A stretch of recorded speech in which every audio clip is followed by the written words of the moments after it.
I'm awake. I'm awake. Oh my god. How's we doing? Hello day. Guys are dressed. Do better? Hope you guys are doing well.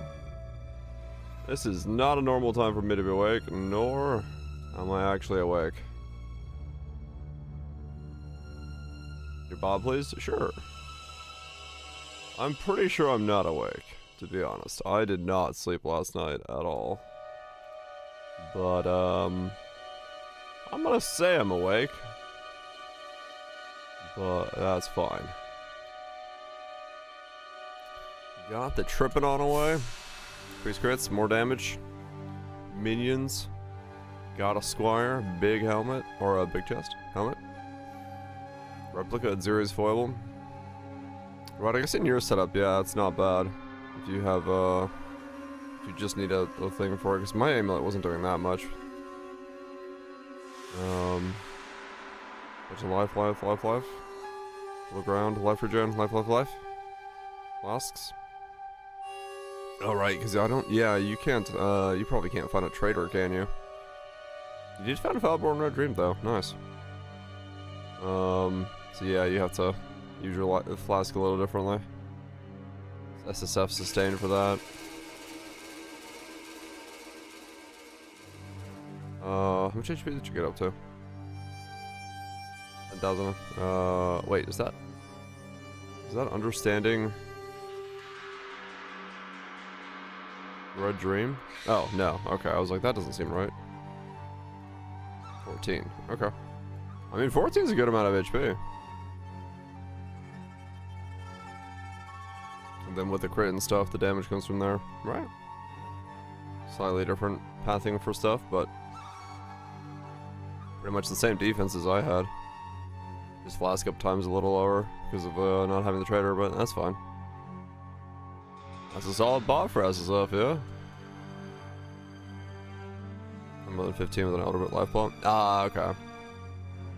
Yeah, the belt kind of seemed to be like almost necessary with the phasing because the AI was kind of fucked for it for not being able to get where it needed to be.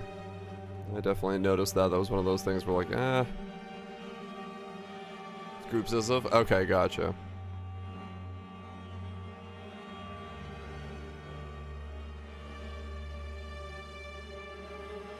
Oh, 24-second flame leg. Yeah, you went with the longer link, right? Yeah. So you don't have to click it as often and it stays active a bit more. Yeah, I just spammed it. I was fine with that. But yeah, I mean, it looks good. It looks pretty much exactly what I'd expect it to look like in an SSF setup. Looks good to me. It's a damn good build for what it was. I'm pretty happy with it. And 2 link, yeah. Not bad. Yeah, no, I mean the fact that it's SSSable is pretty. You even got a max life squire. Damn, nice. Or group SSF-able. Does mean it's pretty good, and defensively, like it does feel really good as well. So, like, yeah, that's a good save for it. And yeah, foilable in place of what I was using is definitely an option because it's not necessarily necessary to have. I gotta clean this up.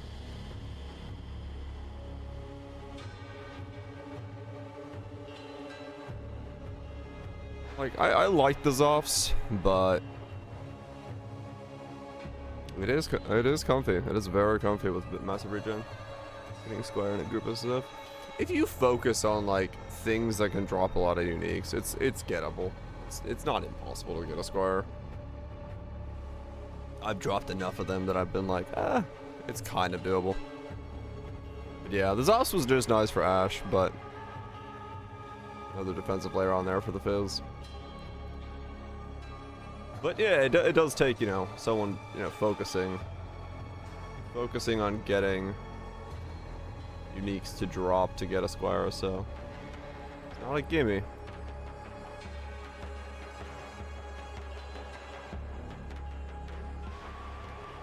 It's not a straight up gimme out of nowhere.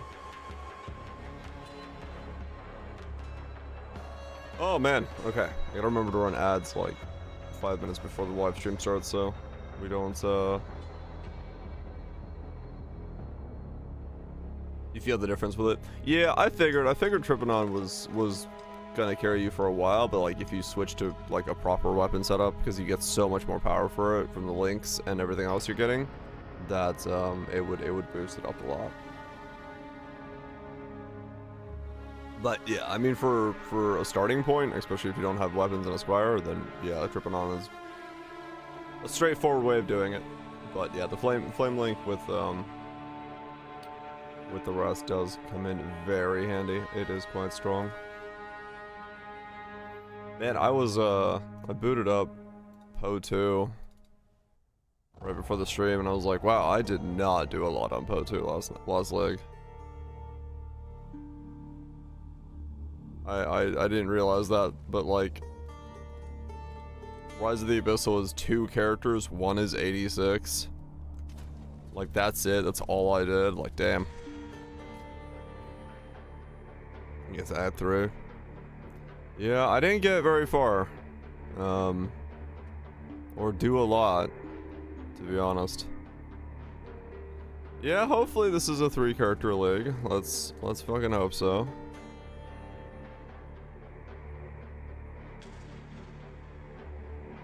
And the mini-axe. Yeah, I wonder if the mini-axe are still there, or if we're actually getting rid of them and going to 5-6 this time. Kind of flagging baseline terms. Tell me how that goes. I'm curious, as, like, if that's a setup that actually, like, is duo workable. Wow, this is... There we go. Let me check. I think I clicked the yes, but I gotta make sure it's saved. Yes, we are on the audio for the correct stuff, and I gotta run ads right before, like 5 minutes before. And this is why I never found any citadels. That's why I was like, I just gave up. Oh, now I see them. Wait, what? Do I now see them on my map? Or is that my first citadel?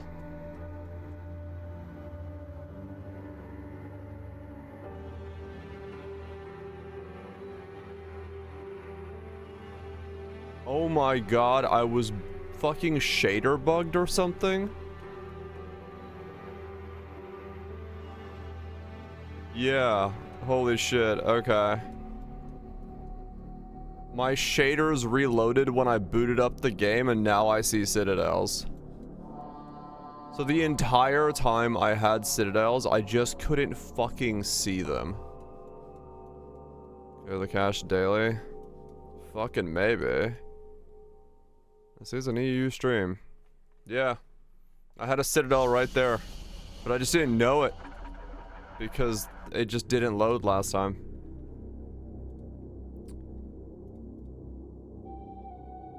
This is an EU stream, and I am awake at a really fucking weird time.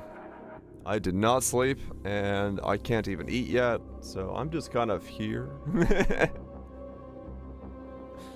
Needed the hat too. The hat's huge. The hat is massive for its survivability, yeah.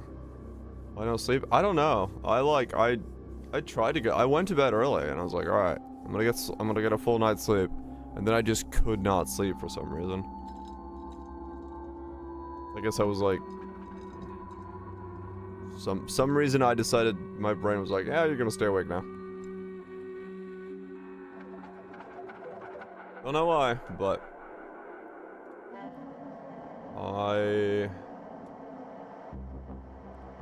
first version wasn't much with the apostate. Yeah, the apostate version was okay. Like, it was a good way to get it started in the beginning, but the apostate also was very expensive, even on, you know, normal stuff.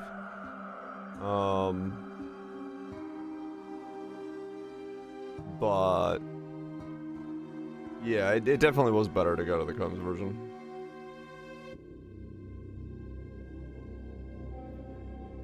How much they were? Cheapest next one's 13 divines. Damn. Hell yeah. Side of sleeping pills. Nah, like, the thing about like any kind of sleeping aids is like they don't do shit for me. Like,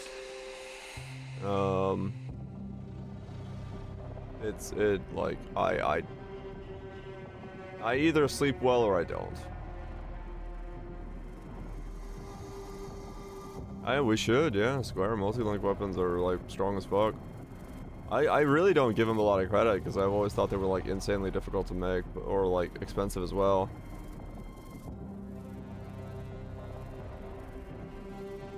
More tired, but I'm able to sleep right away after, or like usually, yeah, I wake up horribly after them. Every time I've had to take something for like to help me sleep, I've slept worse and I've woken up even worse. So it's like it's just not worth it. It's fine.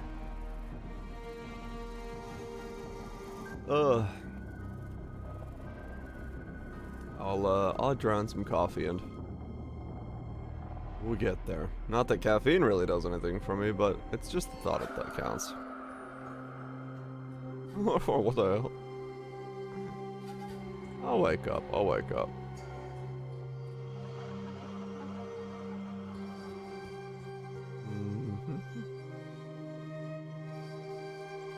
Hell yeah, Loda. That's a big step. That's a big step. Yeah, my sister's in that boat right now. Slow progress, hoping things get better. Move your ass. Move it while you can.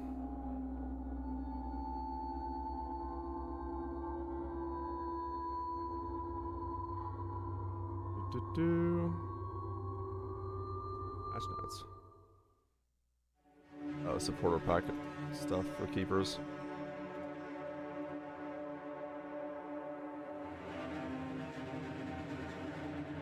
Added support for upcoming Last of the Druids supporter pack.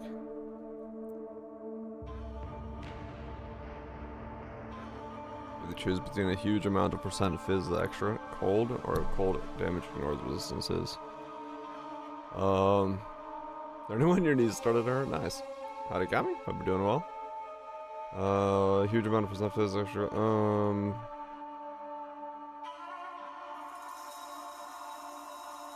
Probably the huge amount is extra. Because double curses or whatever depends. It depends on if you can get crit capped or and stuff like that. So if you can get crit capped without worrying about Assassin's Mark, double curses plus exposure is usually more powerful than ignore resistances, but that depends on how easy it is to do double curses plus ignore stuff. So it depends on that. Depends on things.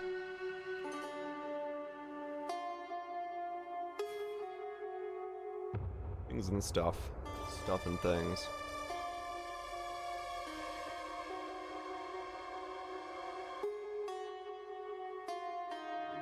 We'll see. We'll see what's going on.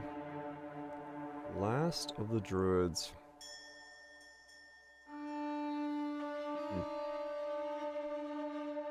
Oh man, I wonder what this is. I wonder what they're actually like. What they're actually bringing. A mod for Hades where you can do the Hades one areas for fun as a run. What the hell, Fiddle? That's crazy. Do Hades 1 and Hades 2?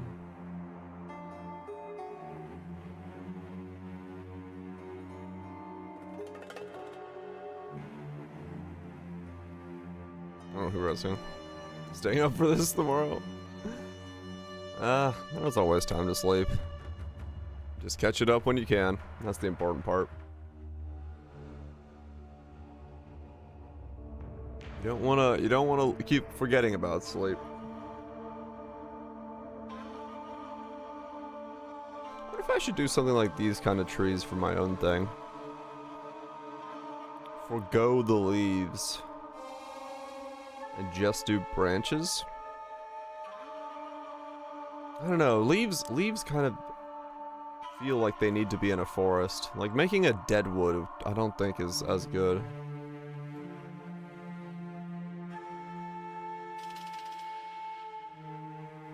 Seven instead of 8. Ah, okay. That's good. New masteries in TQ. I'll probably wait for more of like more stuff to be added to Titan Quest. I think it was alright, but it felt very generic in a way. So like I don't know if it's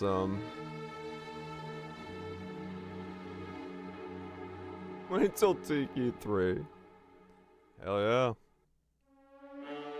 That's the way to do it.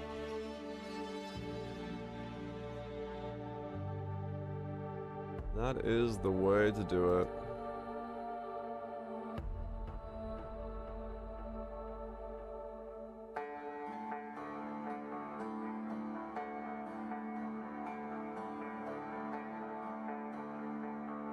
We got 9 minutes left. I like the 5-minute mark. I'll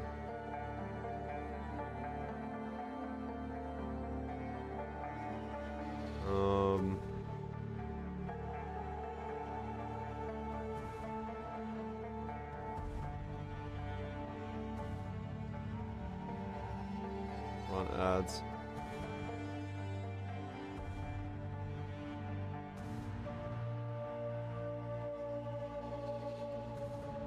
Let's see.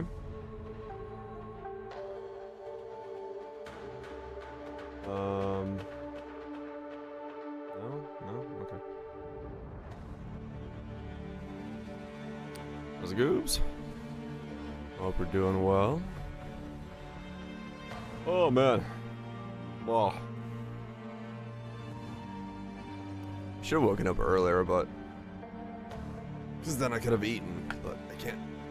I wanted to try to get as much sleep as I could. Would have liked to have some food, but oh well. Oh well. That's the way we live. Order out. No, like, well, one, I can't order to my place without extreme fees because I live in the middle of fucking nowhere. The thing is, I can't eat for like 2 hours after I wake up because my stomach will not let me food. Play the ads? Yeah, let me do that real quick. Smash that so we get ads now, so we don't have to worry about ads in the middle of the broadcast.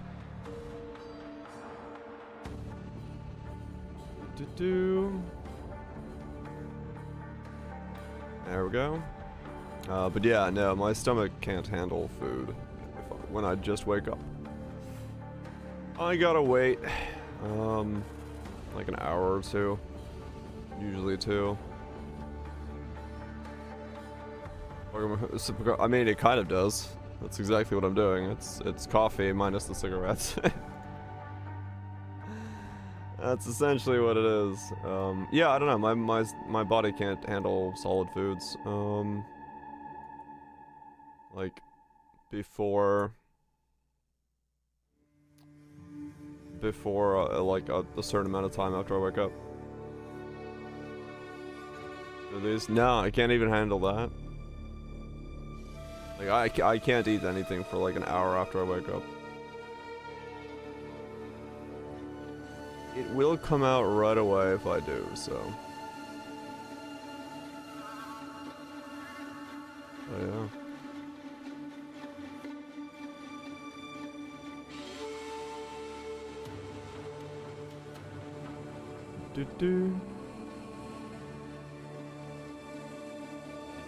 All good then, all good.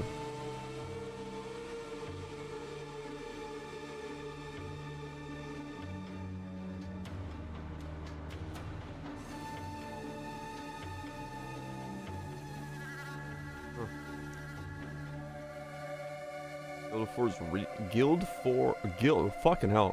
Wars Reforged. They could have thought of a better name for that. That is a mouthful. It's actually seemingly doing very well, which is pretty cool. Seems to be doing pretty good.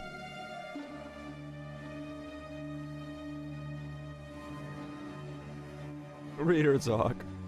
Well, true, I can't. That is also true, but Guild Wars Reforged is actually hard for the mouth to do.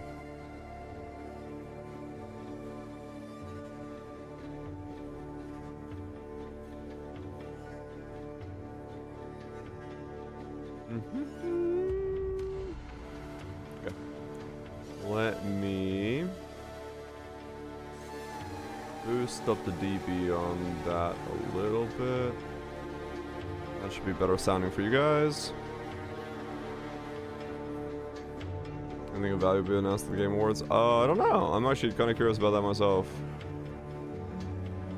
Mostly because, like, I mean, we'll probably see the normal bevy of things. It's like, these are things coming in fucking year 3000.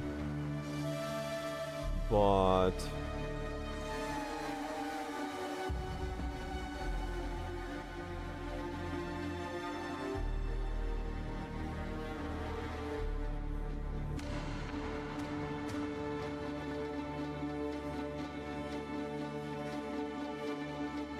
what's that status? Apparently no. 06. Okay. Like, I'm not surprised by that, to be honest. Like, I don't know. I feel like there's been enough stuff this hyped up this year that anything that gets announced is probably going to be something that's like well into the future as like a new project, or it will be like smaller studios doing stuff. Because I think all the big name things have kind of been announced. Like, we know the status of The Witcher, we know the status of Cyberpunk. I mean, Cyberpunk might have like a really small thing. Yeah, GTA's got its own hype built up for next year just without even having to be there, so if he wins something, it might, like, action adventure. No, well, yeah, but it might be just like you know, a 10-second title card for Cyberpunk or something, but I doubt it. I think it's still too far away, probably. The Will Tool Rings plus all mastery has 100% increased hatred without any changes. Yeah, I mean, fair enough, Trust. I did think about doing that. I did think about doing something with that kind of setup. I don't know if it does, but we'll see. Team Cherry not attending since E3 will win everything. Is that what they actually said? That's funny. That does sound like PR. They probably would show more Witcher 4, that's a good point. Yeah, the mega hatred is interesting. I mean, I hate to say it, but like I don't think Silksong's gonna win that much, just because I don't think Silksong was like on par with Hollow Knight as like the original, like as this being as good, and I think there was definitely changes to the game that made not as many people enjoy it. So like it kind of, you know, came in hot and heavy with a lot of hype. It was good, but it, you know, it wasn't the thing that everyone talked about. I think Hades 2 was kind of in the same boat, but for a different reason, which is Hades 2 was just more Hades without anything really more interesting, and the story was like not as cool. So yeah, I mean, yeah, it's very hard for a sequel to come into that space, no doubt. But I think Hades 2 just messed up with its story pacing for me. I think everything else in the game was pretty okay. But it, you know, doing the first one a second time, doing it well, makes a good game, but it doesn't get you like, you know, talked about. I mean, which one, Witcher 2? Yeah, I mean, going from like different Witchers and stuff is huge. 24 seconds. The countdown begins. Let's fucking go.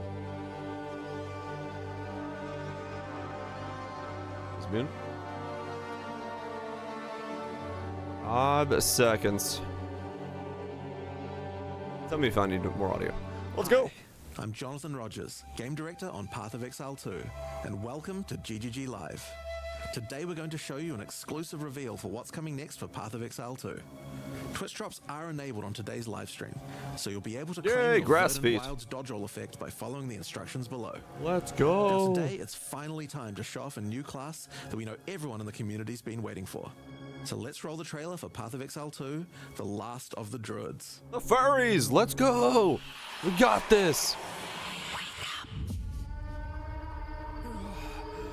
Hey, look, I'm naked.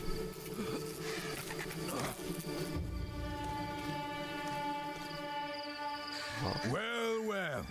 What have we got here then? You lost, fella? Hey, we're talking to you. Don't mind me. I asked you a question.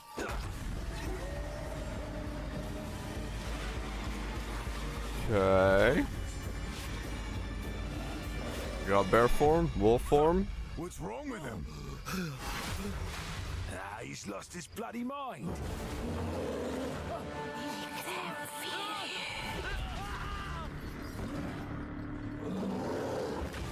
That's a big boy. Time to make bear druid of war crying. Okay. We got the wolf pack. We got the wolf pack. All right.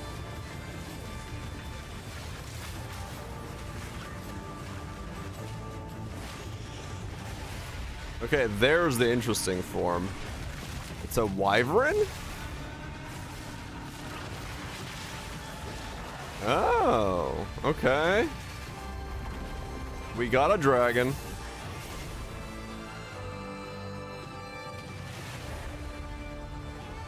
Okay.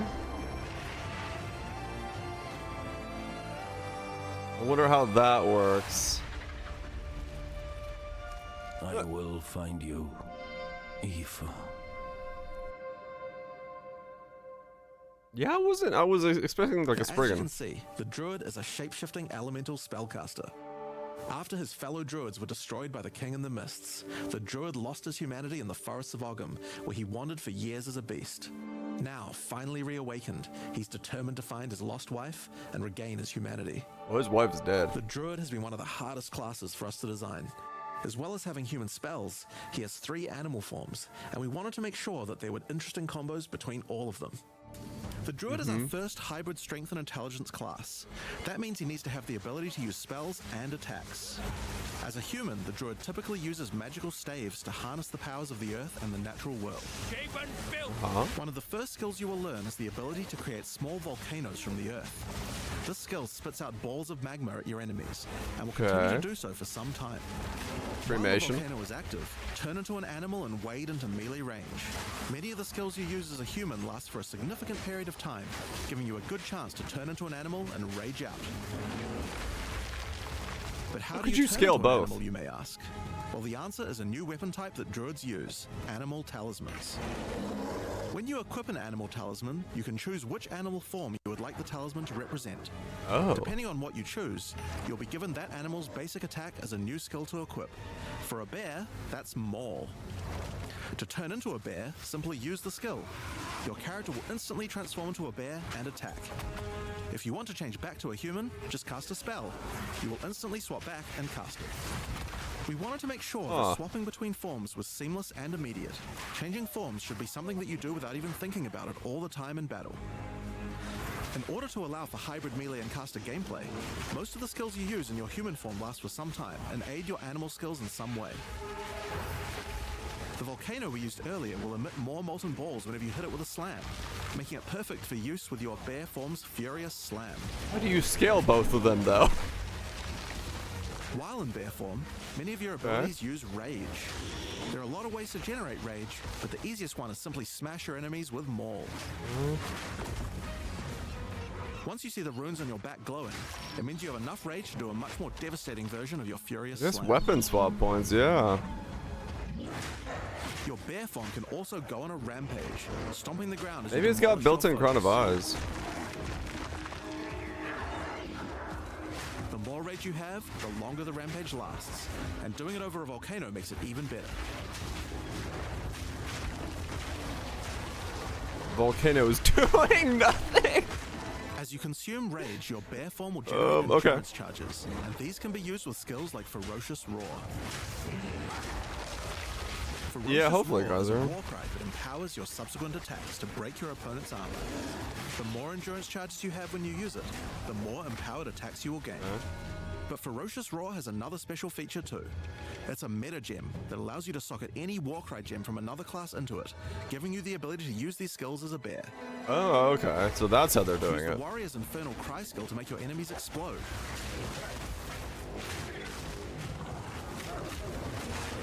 Okay, interesting.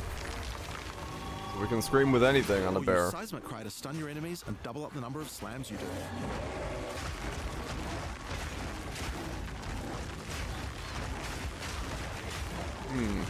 Alright. You can even use it with Ancestral Call, a skill that turns you into the fire god Khal. Ever wondered what the Karui god of war would look like if he was a bear? I mean, fair enough. That does look pretty cool. Finally, build up enough rage and you can use one of the bear's ultimate abilities, Walking Calamity. This skill summons a storm of fire around you for some time, while generating even more rage to power your other abilities. A true bear apocalypse. The Interesting. bear is known for being a slower and more lumbering animal, with slower attacks and heavy slams. The What last if two you wanna look turn cool. into something a little more nimble? Well, let's check out the second animal form for the druid, wolf form. For the wolf form, we wanted to go fast and furious. Even just the wolf's basic attack will leap Family. forward and rake his foes. After attacking, the wolf stands up on two legs, but after running for a short time, he goes back on all fours, allowing to move more quickly between packs of enemies. The wolf has a lot of cold attacks based on his association with the moon, and the first of these is Lunar Assault. It's great for freezing your enemies in place. After they're frozen, use your basic rake attack to knock shards of ice off your enemies, which land on the ground nearby and explode. If you want to get into battle quickly, you can use your pounce attack. Yeah, I This mean, skill it, leaps at a target and applies a mark to them. that Killing the mobility marked of like enemy will summon pouncing a and wolf moving into your around. side, allowing them to fight with you. Mark and kill as many enemies as you can to build up a sizable pack. While an enemy is marked, your wolves will prioritize that target and do more damage the more wolves you have. So make sure you keep your pack strong. Now, one problem you might run into is your wolf pack dying in boss fights. You often don't have any enemies that you can mark and kill in order to regenerate your pack. Right. To deal with this problem, you can use Cross Slash. Cross Slash jumps backwards and does a vicious double slash. Any marks on your target explode and triggers their abilities. This allows you to pounce to mark an enemy and then summon a wolf even without killing it. Cross Slash also has another feature though. Remember those ice fragments from before? Well, Cross Slash will propel any ice shards on the ground towards its central target. First, freeze your enemies with Lunar Assault. Then rake them to create as many ice fragments as you can. Then follow up with Cross Slash to generate a field of icy explosions to obliterate your enemies. If they're still alive after that, your pack of wolves can finish them off. There's like so much stuff going on with this thing. He's talking about like marking and triggering and Just ice like with the shards bear's and raw skill earlier that wolves allows you and to use skills from other classes. Pounce is also a meta gem that you can socket mark skills from other classes into. So for example, you might want to try adding freezing mark from the monk to pounce. After pouncing at an enemy, it does sound like an MMO rotation. Yeah, like it's straight up. The wolf has many other ways to go Yeah, all around I cold. wouldn't look at DPS. Using the Arctic Howl Warcry will allow you to They deal always cold do damage and these short naked ground to any show it. slam, while Trick buffing your stuff. pack of wolves as well. You can also use it to freeze enemies that are close to being frozen, making it much faster. Right now the wolves are actually doing no damage. Like they either turn off the damage or Has the something. ability to call down the power of the moon. Like, look, to they, like, transform into legit an don't do Arctic anything. werewolf with Lunar Blessing. In So. this form, you move and attack more quickly and deal extra cold damage. Consuming Rage will extend the duration of your Arctic Wolf form, so you could try a hybrid bear and wolf build if you want to utilize the skill to its full effect.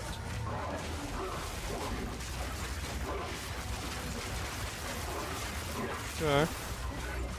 Alright, let's talk about the third form available to the druid. And I Interesting. think it's a cool one. The Wyvern. The Wyvern has a number of long-range breath abilities, but that doesn't mean you can't get into melee range when you want to. Thanks. The basic attack of the Wyvern is Rend. Jump forward into combat and slash your enemies with your lethal talons. Oh god.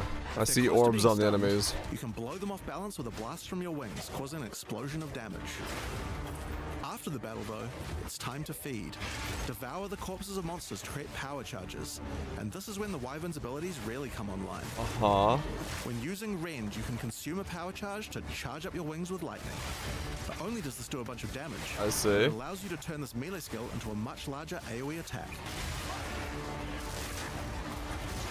Once your wings are charged, your wing blast will also do lightning explosions for even more damage. If your Just tell me enemies are we close to death, auto-consume you don't need to wait corpses. for them to actually die. When you see this blue marker, just devour them alive. Fresh meat is much tastier after all. Alright, so those are some melee options. But how about range? Well, you wouldn't be much of a dragon if you couldn't breathe fire after all. Rolling magma is the first of the Wyvern's It's back! spit balls of fire that bounce along the ground. These balls will trigger volcanoes as well, so it's a good idea to cast one as a human right before you start spitting. Alright. What? But Wyvern that's not all skill. you can spit. You have something a little nastier in that gullet of yours. Spitting a barrage of oil at your enemies will cover them in a viscous sludge that makes them easier to ignite. Okay. If you have power Was charges, this by? though, plant your wings in the ground and vomit a barrage of lightning-infused projectiles. The more power charges you have, the longer you can do this for. But make sure you keep your foes at range. You're vulnerable to melee attacks while channeling this skill. In order to help with that, let's take a quick diversion back to some of your human abilities. As a Druid of Scoth, you have the ability to harness the power of nature to create entangling vines to slow down your enemies. Another of nature's punishments is the thunderstorm. Creating one of these will Yeah, create periodic he's having to spikes of click lightning the from corpses sky, to eat them. and will also make your enemies wet. Wet? Why is that useful? Well, of course, things that are wet are easier to shock. Use it with lightning damage from your Wyvern form to enhance your damage. Making things wet Oh, also yeah. makes them easier to freeze, so it works nicely with your wolf form as well. Time to be wet. And you know what else likes water? Plants. Water your plants to give them various extra abilities. What? Use Lightning Storm with Entangle to make them last longer, and attach more vines to each enemy, slowing them further. Summon Thrashing Vines to slam at your enemies for a time. Any that are created in water will be larger and deal more damage. Okay. Now then, with our enemies sufficiently subdued with our plants, time to really lay into them with our lightning-infused barrage. Now, this last Wyvern ability is just ridiculous, but we felt like we had to do it. Use Flame Breath to take to the skies and rain down a stream of fire on your enemies. You have wings, so we have to take full advantage of them after all. So fly around and burn in it. Okay. So what's the resource to use that? Now there are a few other skills we didn't cover, but there's one in particular that I think will open up a lot of builds. Spell Totems.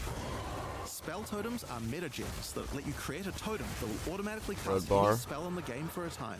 Okay. In order to create one, you will need to spend 3 endurance or 3 power charges. Oh. You could use them to throw fireballs, summon comets, or shower the Man, area I with was lightning. excited for like Really, the for a options are brief kind of endless. second. Your bear form can easily generate endurance charges by consuming rage, and your wyvern form can easily create power charges by eating corpses. So it's pretty easy for the druid to get the charges needed. Okay. They're also available from quite a few other places as well. I'm sure we'll be seeing a lot of different spellcaster classes thinking about how best to take advantage of these. Yeah, I Now, want of to build course, along with a new totems. class comes a bunch of new support gems. We've added over 30 new supports throughout the game, but I'll show you a few of the cooler ones here. Fan the Flames Yeah, but they can be didn't say added how to the hell any you wind get power skill to charges in spread fire from single one target. ignited enemy to the other enemies behind them. It's great for the Wyvern's Wing Blast, but you can also use it on many other classes with wind skills, like the Twisters on the Huntress, or the Monk's Staggering Palm Projectiles. Accelerated growth causes extra explosive plants to erupt from the ground whenever you grow plants with rain. That looks like a fun combo. And Advancing Storm rain changes storm. storm skills like your Thunderstorm or Tornado to move across the battlefield. It's great for watering plants en masse, or to turn tornadoes into a real disaster by sucking up multiple ground effects as they travel along. That also looks pretty cool. And the Sorceress might like to use it with Firestorm as well. No one wants to use anything with Firestorm. Echoing Cry causes your Warcry skills to echo. They will repeat a couple more times with a delay after you use them, giving you more empowered attacks. Use it for the Druid's animal form. I might legit like start watering plants. Grounding Shocks causes monsters you shock to turn into living Tesla coils, arcing lightning to nearby enemies. You could use it with your empowered wings for an extra damage boost, but it's also great with any other shocking skill. Nukes? Try it out with Lightning Spear. It obviously needed more AoE clear. There's a whole pile more, but we'll leave those for you to discover. They definitely put in a lot of like Now, conditional. the new class comes new Ascendancy classes. The Druid will have 2 options for now, with a third being released later. The first class is the Shaman. Oh, okay, here we go. The Classes. Shaman channels nature's elemental fury and can harness rage as a spellcaster, Ah, unifying his there it is. animalistic and magical tendencies. By allocating Druidic Champion, you gain spell damage the angrier you are. And with Furious Wellspring, you generate rage continuously and can spend it to empower your spells. Ah, okay. With the knowledge of the Asmerian Magi, the Shaman can harness untapped power from runes and idols. After allocating Wisdom of the Magi, you will notice that all runes and idols have extra mods only available to the Shaman. These new mods unlock countless new possibilities for enhancing your build. You can also allocate Bringer of the Apocalypse, allowing you to become a walking natural disaster. After dealing enough elemental damage, storms of all elements rain around you, destroying all who would face nature's fury. There are other abilities for the Shaman, but I'll just show a few from each class for now. Okay. The other Druid Ascendancy is the Oracle. The Oracle perfected the power of foresight and utilizes this in combat to gain massive advantage. When taking Fateful Vision, you will see visions of your future self using specific skills. If you decide to follow this path by using the skill yourself, it will do significantly more damage. What? And with Converging Paths, at a critical moment in battle when a monster is vulnerable to freeze, stun, or electrocution, the Oracle can use Moment of Vulnerability to see a vision of the enemy's future, and then merge it with the current timeline, allowing him to deal damage to both. And one of my Okay. favorites. When you first become an Oracle, you'll notice over 130 new extra passives appear in the Druid section of the tree. What? By allocating the Unseen Path, you use your power of foresight to learn from alternate futures and gain skills that would otherwise be unavailable to you. For example, self-sacrificing allows you to be able to summon more minions by reducing the spirit costs, with the trade-off of making your reservation skills cost more spirit. Or Corruption Endures, which allows oracles to have a small chance to avoid death.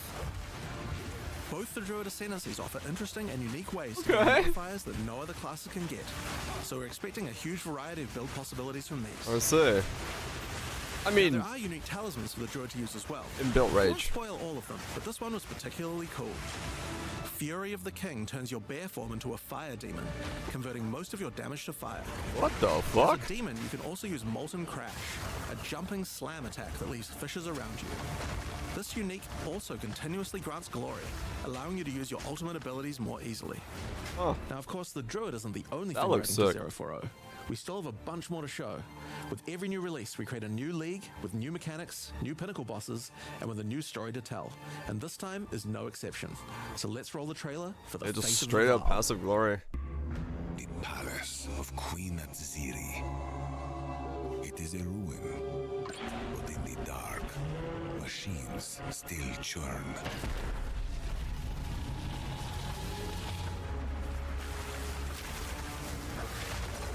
Atziri. The temple has many functions, and with it, a chance to save Wait. the Val. Synthesis? Gateway through time. Wait.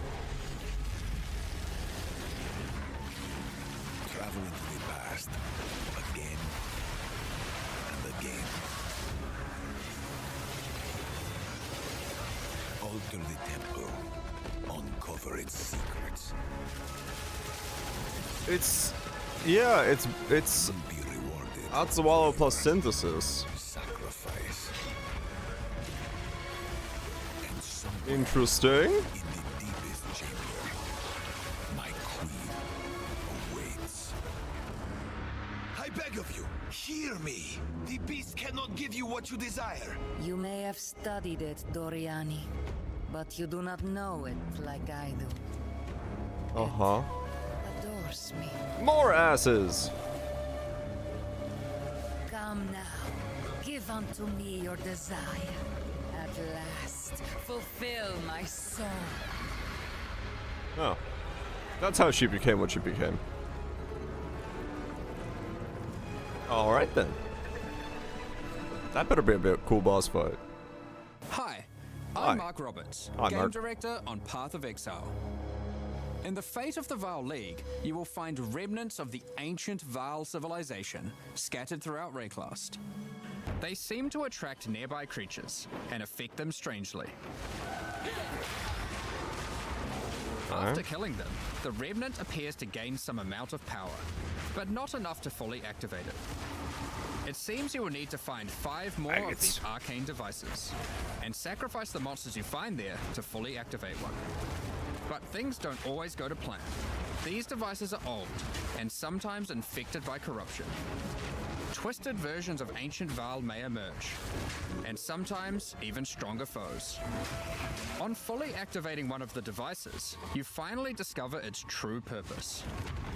A portal opens and takes you deep underground to a lost temple, once the home of Atziri, Queen of the Vaal. It's a very slow animation. What treasures could still be inside? I think you're gonna want to find out. In front of the entrance is a console of some kind, and on activating it, you can see a map of the temple. Atziri's personal chambers are on the far side, but how could anyone get there? There are disconnected rooms, and the layout doesn't seem to make sense. And that's when you realize the purpose of the ancient devices scattered through Rayclast. The temple is powered by sacrifice, and this energy can be used to modify the very structure of the temple itself. Each time you run the temple, you will be given 6 rooms that you can place, allowing you to craft your own dungeon to explore. Place paths to link up the dungeon, and place rooms beside them full of precious loot. They upgrade each other as well. After you are happy with your choices, open the temple and discover the results of your efforts. Yeah, okay. And they do upgrade, like one of those Each rooms room got contains upgraded as different well. challenges along with its rewards. On entering a room, the doors will slam shut behind you, and you will need to face the encounter within. But choose wisely. It's important where you place the rooms to get maximum returns. Yeah. For example, when placing a commander, you could just place it anywhere along an existing path, but a much better strategy is to place it next to a garrison of troops for him to command. Yeah, there it is. With better leadership, the garrison will level up, making the monsters harder, but also more rewarding. Okay. Different rooms have different requirements for leveling up. Yeah, fair For enough. example, if you want to fully level up a smithy, you will need to supply it with golems from an adjacent golem works, and hook up a generator to the power network to supply it with power. After doing so, the golems will be powered up, making them much more dangerous. Yeah, okay. So You don't need to memorize what interacts with what. When selecting a room, you will be shown the locations that will make other rooms level up, and exactly what effect it will have on the temple. So they finally like brought back synthesis and then combined it with actually like After making running the choices temple, and a few things. of the rooms will That's pretty good. destabilize and be removed. It will be up to you to rebuild the temple, adding 6 more rooms each time you come back, Oh, interesting. making the temple larger and larger and larger. So, that's the basic functionality of the temple, but there is a lot more.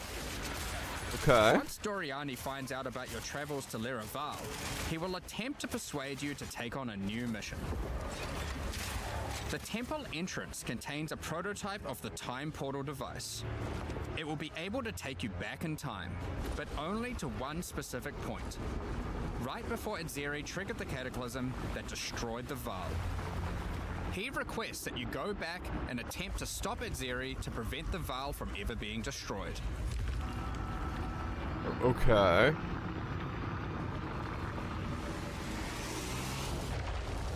The boss fight is at Atziri Atziri is on before? the far side of the temple, so you will need to expand the temple significantly to get to her. And even worse, her chambers can only be unlocked by a room that isn't currently accessible to you. In order to deal with that, you are going to need to visit the architect of the temple. To get to him, you will need to place path rooms. But while doing so, you will probably want to exploit some of the Vaal technology only available in the past. Once you can travel into the past, a whole new set of rooms are available to you. And they have some pretty insane rewards. At level 1, the corruption chamber can be used to corrupt a single item. Right. Placing it next to a thaumaturge to run the place, and a sacrificial chamber to provide soul energy, you'll be able to level it up. And it's worth it. Because once you get the room to level 3, there are some very nice rewards to be had.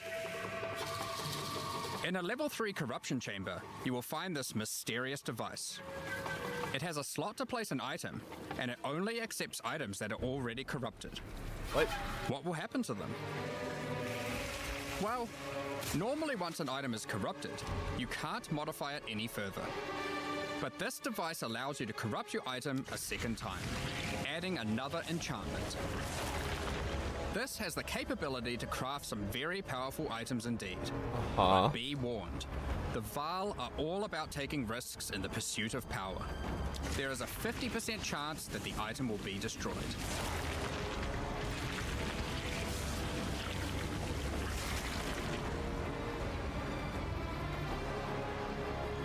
Each room has its own interesting mechanics and rewards when it levels up. Okay.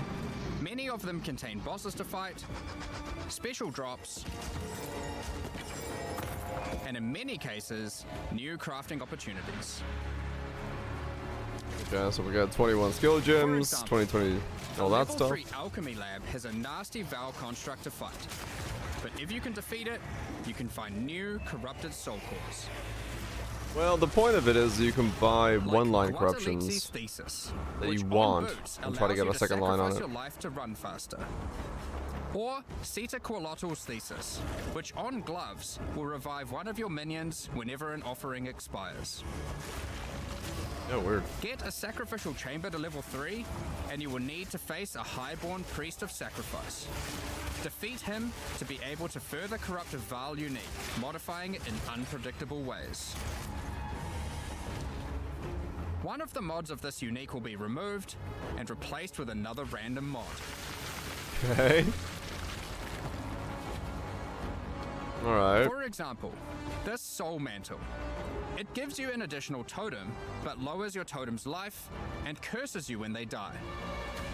By using the machine, this could result in a terrible item if you remove the good mod, but also some amazing items if you replace the downside. Okay, gotcha. Now, Valborns. one extra thing to mention about the Vaal crafting machines. You don't have to take the items you want to craft into the temple. If you don't have the item you want to craft with you at the time, then clicking this button will allow you to create a currency item instead, allowing you to do the craft later or trade it if you want. Oh, interesting. Okay. Now, there are all sorts of interesting rooms you can find in the temple, but the last one I want to show you today is the Flesh Surgeon. A Vaal Flesh Surgeon can be leveled up by placing him next to a high-level synth flesh lab. Okay. But be careful. The Flesh Surgeon has some rather unpleasant experiments in his personal lab. Yeah, it looks lovely. Afterwards, you might notice the surgery table just sitting there. The Vaal are great at crafting items. Why not do some crafting on yourself? After laying down, you'll be asked which limb you'd like to replace. Left arm, perhaps your right leg. Each limb can get a different set of random bonuses, so choose wisely. Okay. After getting up from the table, try out your new limb.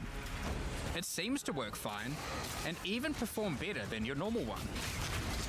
Now, there is just one thing with replacing body parts. If you die and are resurrected, your body will return to its natural state. What? You might need to return to the Vaal Surgeons if you want another robot arm, and maybe get a better one next time. Okay. Some rooms, like the Commander, can give you a new type of reward. Seems Medallions worthless. that can be used to manipulate the temple in other ways. Using a Queeperlatl's medallion will allow you to artificially Okay. boost a room, even if it doesn't meet the normal requirements to level up. More 4-star core. medallion will stop rooms from destabilizing when you complete a temple, allowing you to guarantee getting a reward a second time. Great if you want to stock up on double corrupts. Now, with all that aside, time to face the Architect, and you will be in for a fight. Okay. Once defeated, you will find another console that can be used to modify the temple. But this one is special. It allows you to place new types of rooms with specific rewards. There are rooms with specific uniques, special runes, Heist? and currency. But also a few other, more niche crafting experiments. Stores and equipment, Like this returning one, augments, that can socketed. extract the socket balls back out of an item, at the cost of destroying it. Okay. Now, something really important is every league we release a significant amount of content for the in-game.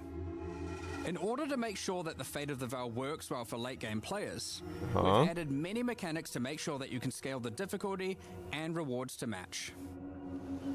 Getting some rooms to level 3 adds extra mods to the entire dungeon, and these stack with each other.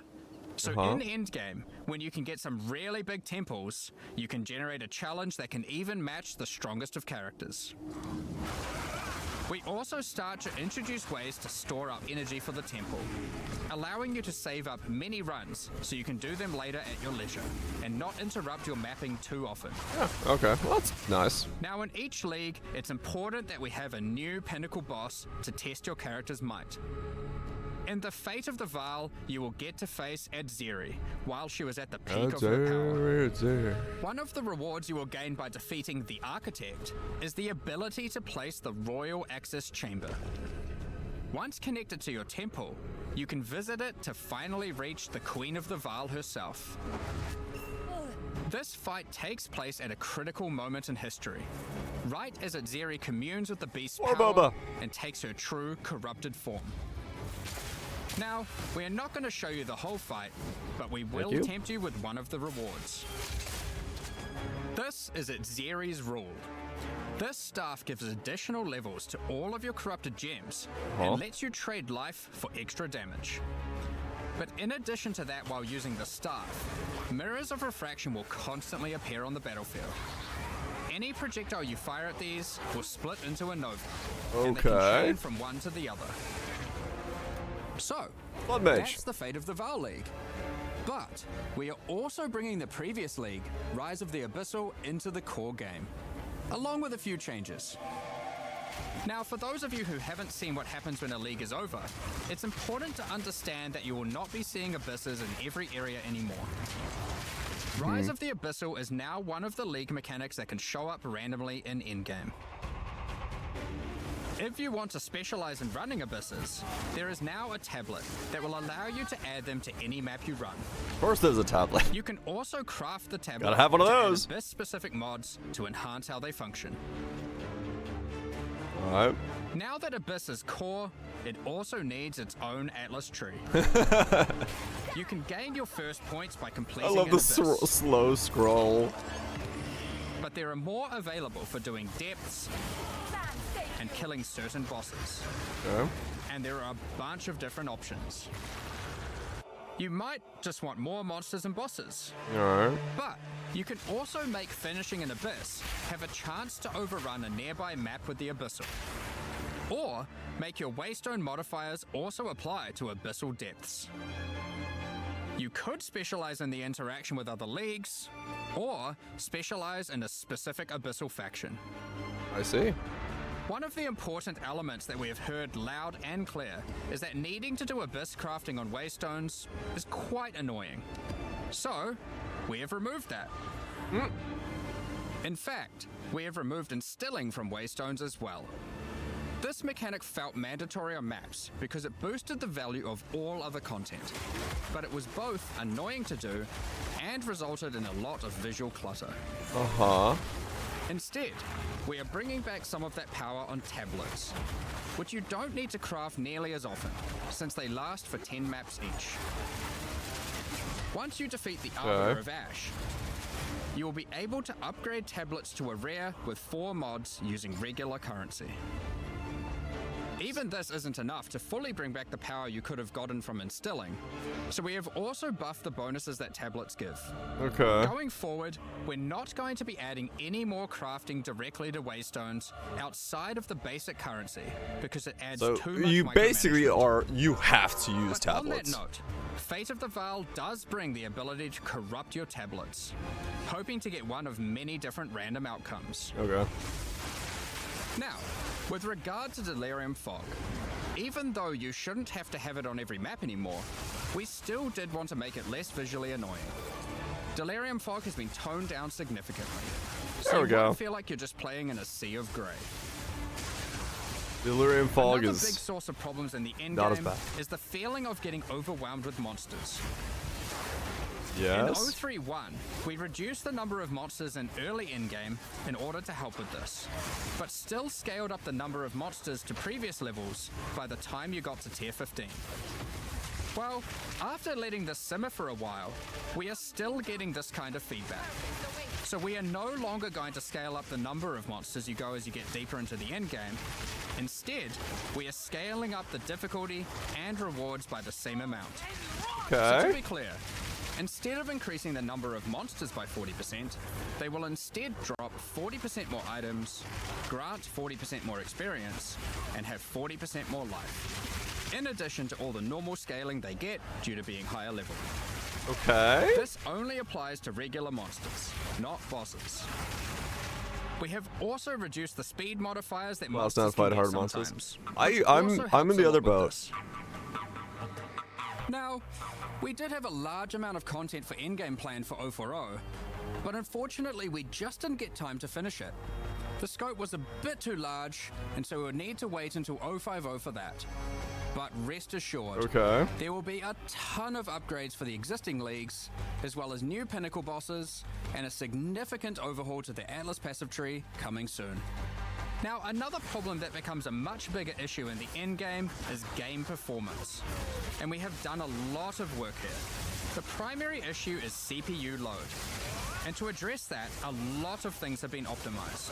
And we Okay. have done a lot of work to take advantage of more of your CPU cores. You should see frame rates of at more least multi-threading. 25% higher. And a lot less bad frame spikes during gameplay. Okay. It does make quite a big difference, especially on consoles. A lot more work in this area is ongoing, and you will continue to see performance improvements over the next few That's months. good to hear. That's good to hear. Of course, another important area is game balance, and we have made a lot of changes. Oh. Now, most of these we will save for the patch notes, but I'll Okay. do a quick summary of some of the numbers. As well as adding 11 new unique items, we have rebalanced dozens of others that are not currently used very often. We've also done a pass over lineage supports.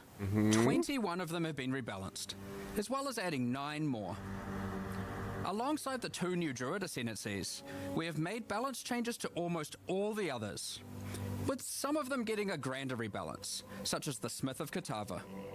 Okay. Alongside the 20 plus new Druid skills, we've also rebalanced 90 other active skills across all the different classes. And to top it all off, there are also over 250 new passive skills added to the passive tree. Holy shit. These changes should Okay. go a long way to increase the viability of many Maybe? more skills, uniques, and overall build variety that can tackle our most challenging content. Next up, Maybe? we're going to be talking about our new supporter packs. Looks interesting. Today, we're launching 2 new series of supporter packs, the Precursor and Kalgurin packs. Each tier contains the pack's full They're face very value in time-limited, points, alongside several exclusive microtransactions. As always, the microtransactions in these packs are purely cosmetic. It's gonna take a lot of and do not time. affect your character's power or progression see. in any way. The Precursor series of supporter packs contains 6 exclusive microtransactions. First up, Okay. the Marble Statue character effect. Once you finally stay still for a moment, a podium rises up out of the ground to immortalize you, turning your skin to marble. When you Okay. next move, the stone crumbles around you. The precursors had mastery over gravity manipulation. So too can you, now with the Gravity Well portal. Witness the power of its pull as you approach it. Those look Draw like in sea enemies mines. With your own gravitational pull with the Awakened Precursor armor set. The Precursors designed and built many mysterious ancient beings. This one used to serve as a scout that would patrol and tase intruders. Tase 'em. Why salvage gear yourself when the Master of the Forge can do it for you? Molten gold spills out as the Forge Master breaks down your items. Neat. The Relic of the Precursor's map device is a mysterious machine that sits atop ancient colossal statues. What the f was It that? keeps track of the number of charges consumed on your Precursor tablets used in the device. The Kalguran Pack series also contains 6 exclusive microtransactions. Something outside of my house just exploded. The Kalgurans had astounding skill in astronomy, being able to track cosmic events with absolute precision. Harnessing that skill, with the Astronomer's level up effect equipped, you too can now see exactly how long it took you to level up as it outputs the time in chat. The time Learn taken Math to Lab? reach your last 3 levels It is felt also like displayed it. in I the item, felt it in so my you can link it chest. when you have a time you're proud of. Crush unique enemies by unleashing the wrath of the lost Kalguran fleet, led formerly by Captain Heartland himself. Okay. A Kalguran seafarer needs armor fit for the treacherous seas of Rayclast. This set has you covered with the classic tricorn. That was bigger than a and, of transformer. course, That was a like- big league. The lost treasure Something weapon blew skills up. top off your appearance of a true raider of the seas. These gilded weapons can be applied to wands, two-hand maces, and shields. After a long day of plundering loot, Oh, retreat shit. to the Kraken's Cove hideout. That was a cool looking hideout. Home of some of the most deadly ocean-dwelling creatures in Rayclast. Many ships have met their demise here. What better to accompany you in Kraken's Cove than a Kraken itself? Replace your stash with a dormant Kraken, waiting for its prey. As you approach, it will awaken and terrify both you and any guests in your hideout. Nice. Alongside this, Tentacles. an extra stash skin item will be granted to you, and when placed, will automatically open to any stash tab set with the currency affinity, to help having to navigate through your tabs. Okay. Weird. Additionally, any microtransactions from the supporter packs will be made available for use in Path of Exile 1. Thank you very much for all your ongoing support. We're just about to start the Q&A with Ziggy D. Q&A with Ziggy D. At 11 a.m. NZ time. I mean, it looks we'll interesting. Post the patch notes. With release Two at and the a end half- of next week, 2 our hours, community 15 team will minutes be from now. posting crucial information you'll need for the release. Wow, that's far. Keep an eye on Okay. the news.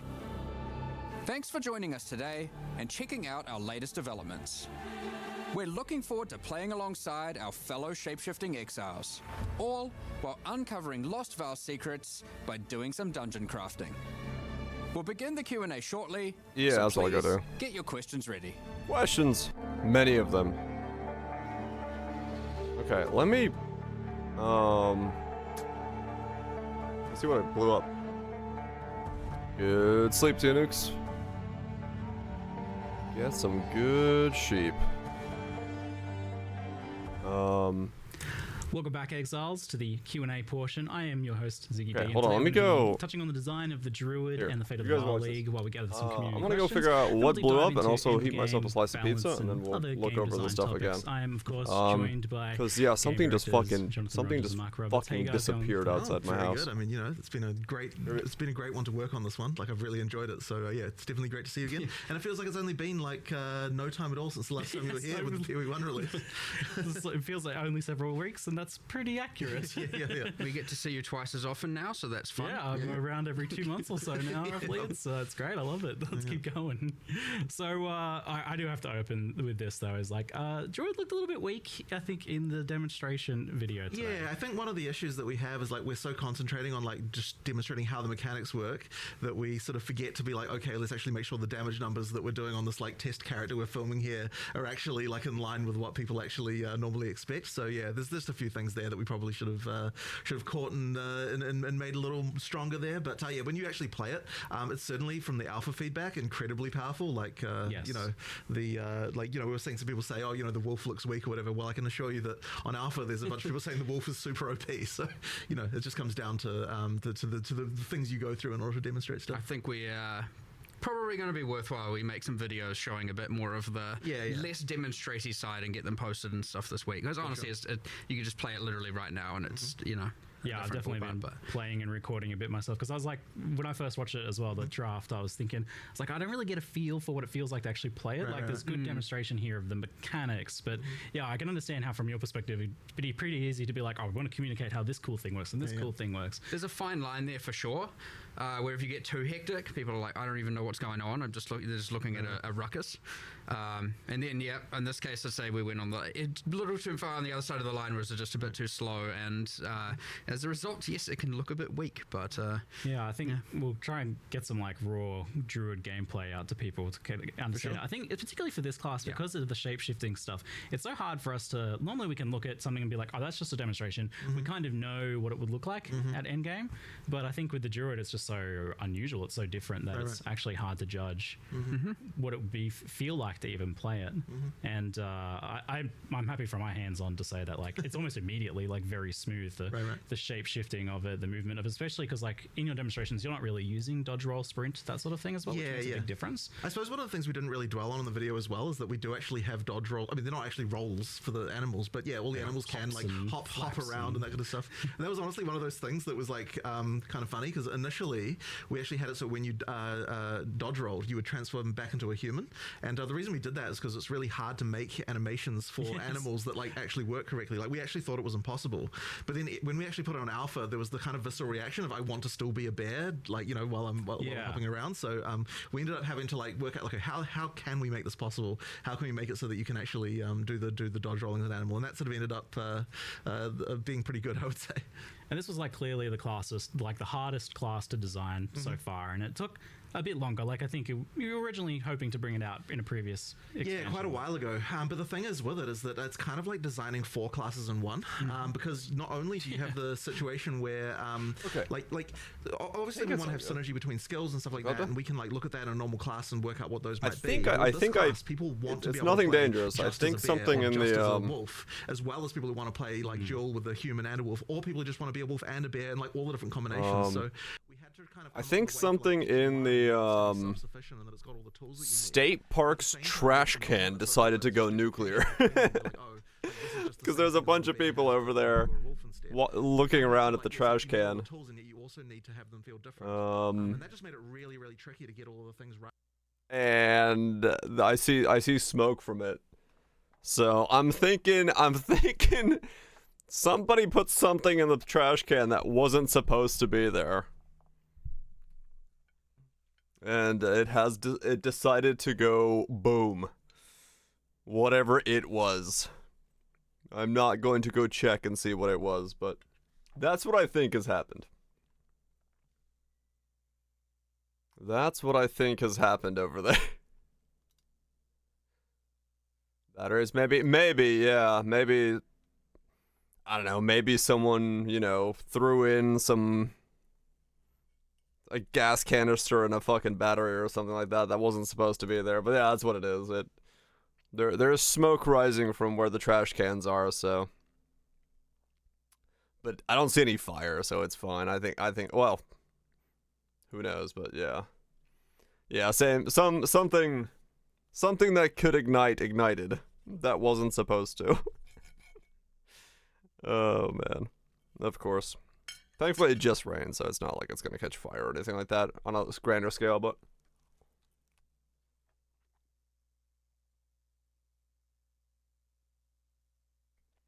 I'm sure I'll hear the fire engines in a second. Oh yeah, trash cans can get really hot. And these are like those big metal trash cans, like the massive size ones that they use to like offload everything that the state park uses. They put them in these, all go into the same cans. So, I think one of those decided just to go nuclear.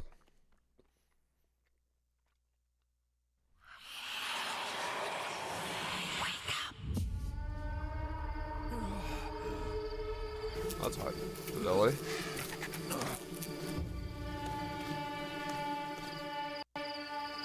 Well, well. What have we got here then? You lost, fella? Aye. We're Yeah, it wasn't anything big. So, hold on. Where's the, can I go backwards in the live stream? Or is the video up on YouTube already?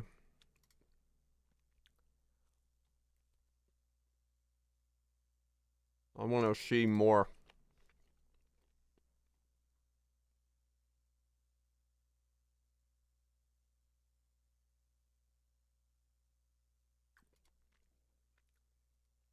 Yeah, there we go.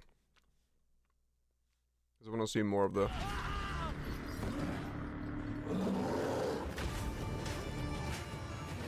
more of the stuff.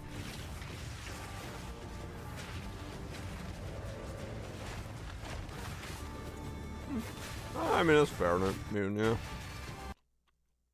Now, and rage out. But how do you turn into an animal, you may ask? Well, the answer... So this is interesting. So it's going to be like actually a specific weapon that gives you those options. is a new weapon type that druids use, animal talismans. When you equip an animal, turn into an animal and wade into melee range. Many of the skills you use as a human last for a significant period of time. I wonder how useful it will be to switch between the two things over and over again like that.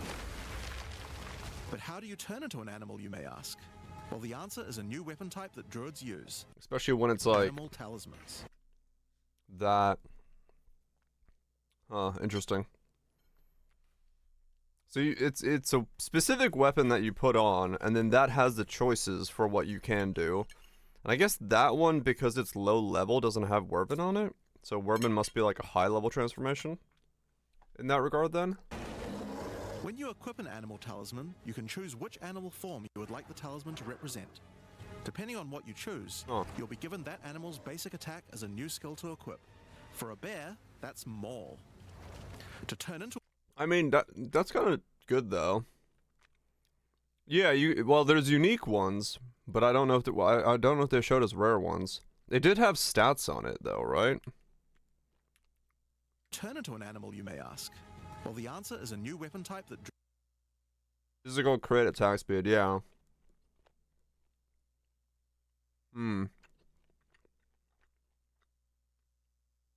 Druids use animal talismans. When you equip an animal talisman...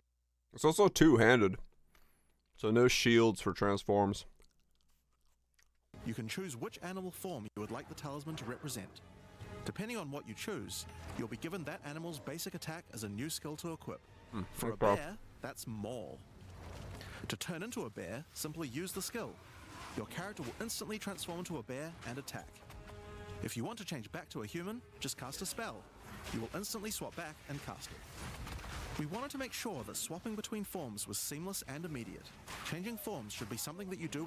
I like the rage one, even thinking about the it all rage the time. generation that they showed in one of the In order to things. allow for hybrid melee and caster gameplay, most of the skills you use in your human form last for some time and aid your animal skills in some way. The volcano... I just don't see that working out. Like, using a human skill and switching to bear form. Like the power you gain from that has to be extremely high, not to be worth just staying in bear form or staying in werewolf form. Like the swap between the two is... It has to be a lot of power gain for it to actually work out. The volcano we used earlier will emit more molten balls whenever you hit it with a slam, making it perfect for use with your bear form's furious slam. there. Like, if the slam is already killing, why would you put the volcano down? Like, I just don't see the point of putting cremation down when you're already killing with the slam. While in bear form, many of your abilities use rage. There are a lot of ways to generate rage, but the easiest one is simply smash your enemies with maul. Once you see the runes on your back glowing, it means you have enough rage to do a much more devastating. Let's go both elemental for human. Well, yeah, that's the thing. It's like, I mean, there's the thing where you can get spell damage from rage that they showed off in the ascendancies. But like, yeah, you have to not only scale your weapon has to be a staff, and then you have to use the talisman, and then you have to be scaling both damage types as like fire or whatever. Slightly behind. It's all good. That's good. And it's like, then you have to also, so you have to go like all elemental scaling, but then you have to hope that whatever skills you're using are also elemental. And that has to be the same element, otherwise you're going hybrid elemental. Which I get, there's just like, if we could have 2 distinct trees instead of like a 20 node difference, maybe. But if like we need to Titan then weapon, maybe. You go Flame Blast on CD. Maybe, true.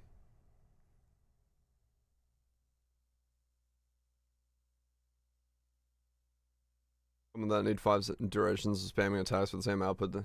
I mean, kind of, yeah. Kind of, yeah. I don't know, it's weird. Fizz spells as human, Fizz as attacker. I mean, yeah. Version of your furious slam. It like I said, it really depends on just like what, like there. I don't know how Furious Slam and Cremation work together, because I think is if one is Fizz to fire and the other one is just Fizz, maybe. Your bear form can also go on a rampage, stomping the ground as you demolish your foes. I'd have to assume so, Feta. Yeah. Because otherwise it wouldn't work. The more rage you have, the longer the rampage lasts. And doing it over a volcano makes it even better. Oh, there's the red bar, I see, yeah. The red bar at the bottom. Is that the rage bar? As you consume rage, your bear form will generate endurance charges, and these can be used with skills like Ferocious Roar. Ferocious Roar is a war Mix of card nodes that shouldn't be in the way. empowers your subsequent There is a attacks to good break your mix of opponent's nodes in armor. that area, yeah. The more endurance charges you have when you use it, the more empowered attacks you will gain. But Ferocious Roar has another special feature too. It's a meta gem that allows you to socket any Warcry gem from another class into it, giving you the ability to use these skills as a bear. Use the Warrior's Infernal Cry skill to make your enemies explode.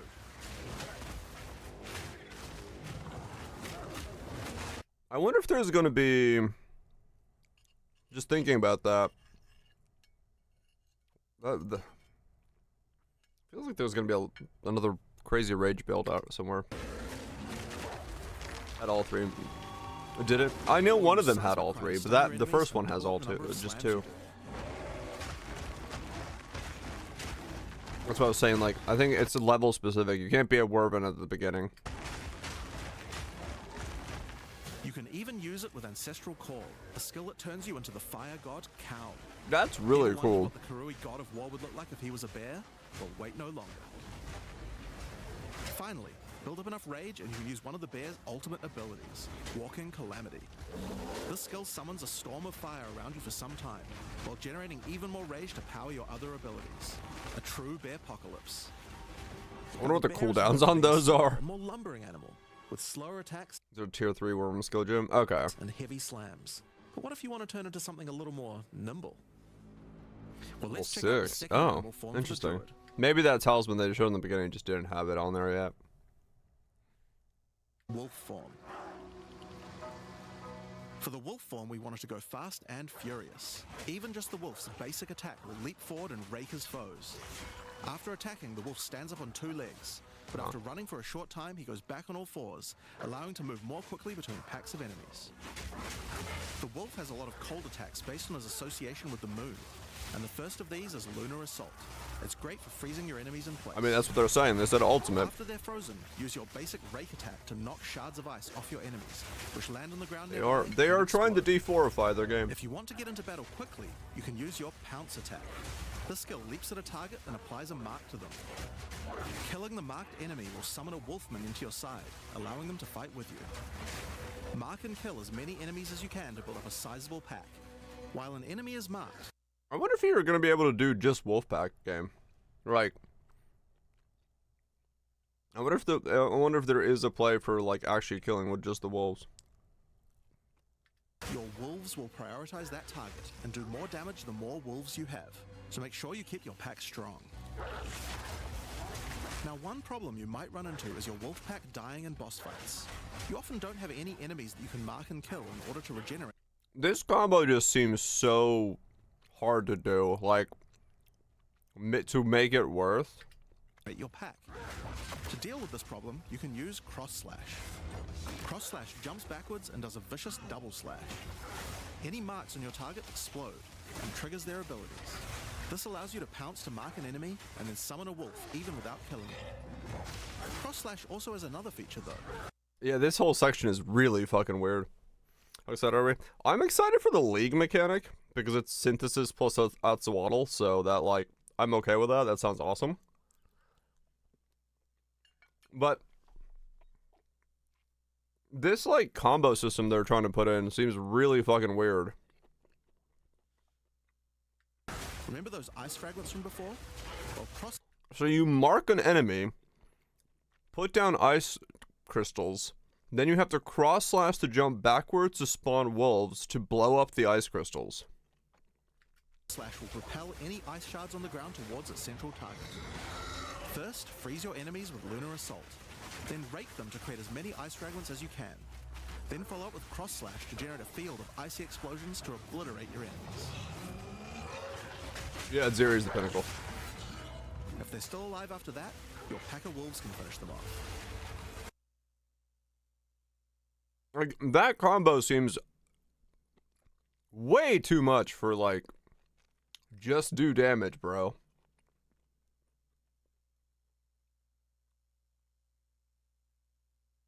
Right, yeah. You probably don't do both, because realistically, it's just DPS down at that point, unless these ice shards do, like, a massive amount of damage. But it does sound like it's a really weird setup.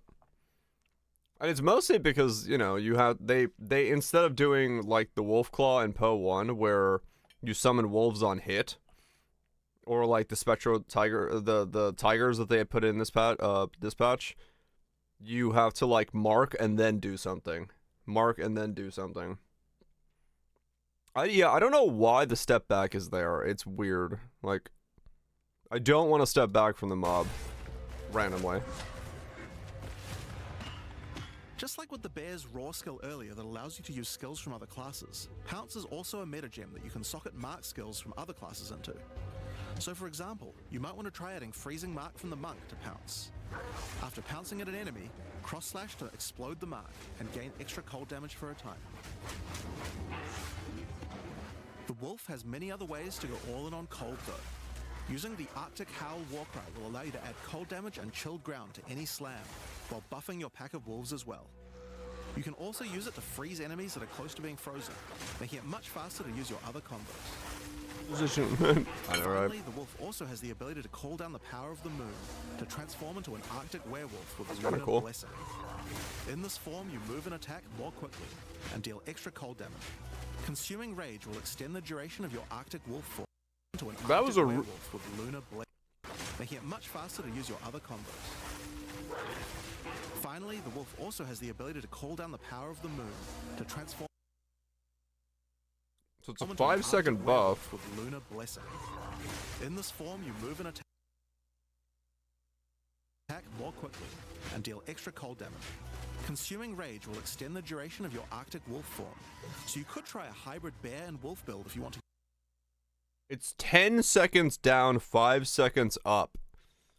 That is a long cooldown. So you basically have to use it with rage. Utilize the skill to its full effect. Yeah, so it's 10 seconds up, 10 seconds down if it's a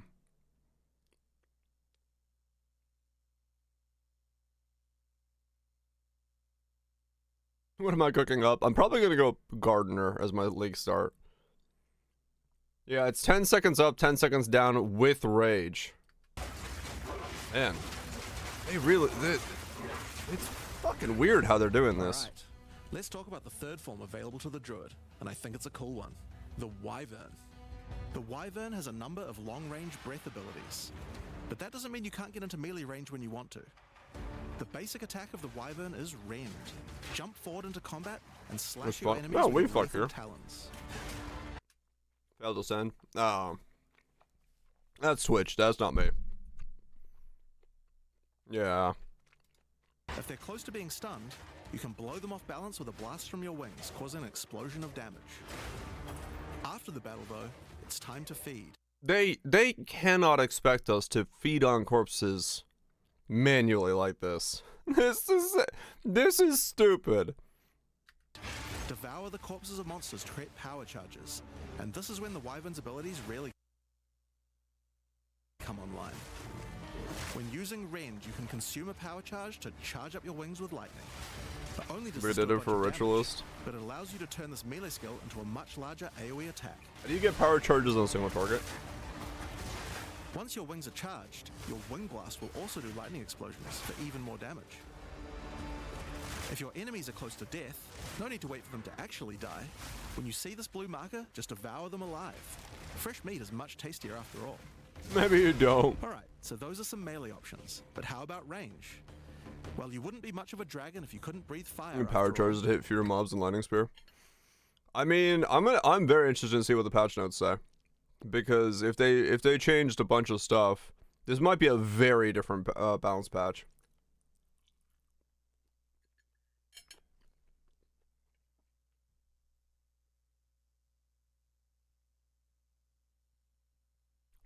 Yeah, I hope we can disable the jump back.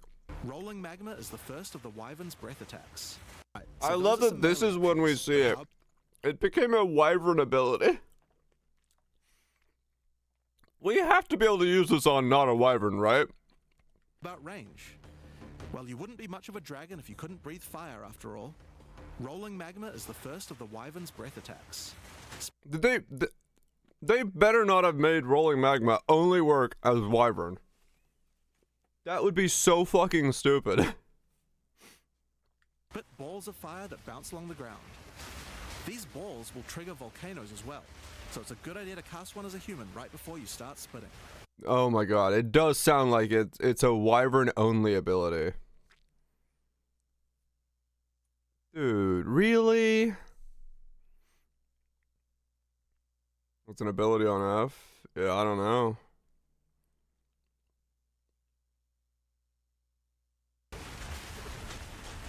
It does look like it's wyvern only, but maybe it's the meta gym. Maybe you can like socket whatever you want in there.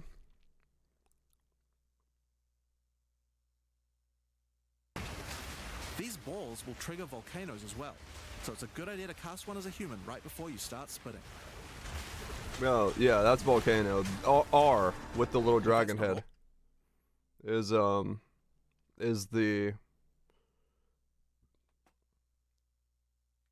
All you can spit.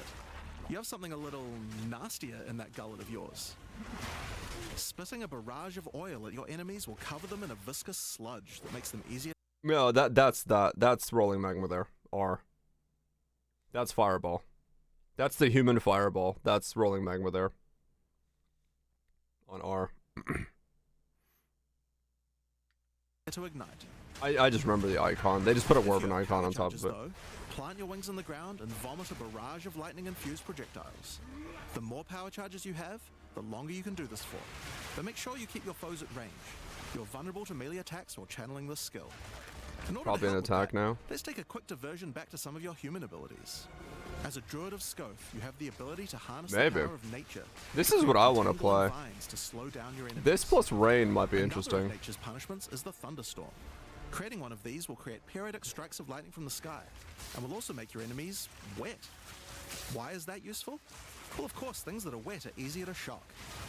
Use it with lightning damage from your wyvern form to enhance your damage. Making things wet also makes them easier to freeze, so it works nicely with your wolf form as well. And you know what else likes water? Plants. Water your plants to give them various extra abilities. Use Lightning Storm with Entangle to make them last longer, and attach more vines to each enemy, slowing them further. Summon Thrashing Vines to slam at your enemies for a time. Any that are created in water will be larger and deal more damage. I mean, if I can make the entire screen a rainstorm and then summon vines, I'm down with that. That looks cool. Now then, with our enemies sufficiently subdued with our plants, time to really lay into them with Mostly because that slowing effect is why I loved Firestorm. Because Firestorm, the Flame Blast build with temp chains, I saw that, like how slow they're going. I'm like, oh baby, we can slow down the mobs. our lightning infused barrage. So I was like, I might do that. Now, this last wyvern ability is just ridiculous, but we felt like we had to do it. Use Flame Breath to take to the skies and rain down a There's more plant tech? Okay, cool. So does he... stream of fire on your enemies. You have wings, so we have to take full advantage of them after all. So fly around and Is that just a burn 'em. cooldown? He just eats his rage bar, I guess? Yeah, so it's just a rage There are a few thing. other skills we didn't cover, but there's one in particular that I think will open up a It's a 6-second CD. Oh man, okay. There are a few other skills we didn't cover, but there's one in particular that I think will open up a lot of builds. I think it's a ramping rage amount, so it's like, you know, 1, 2, 3, 6, 10, 20. Spell Totems. Spell Totems are meta gems that let you create a totem that will automatically cast any spell in the game for a time. In order to create one, you will need to spend 3 endurance. Is it? Okay. I'll just look at it then. Fucking totems, man. That pisses me off.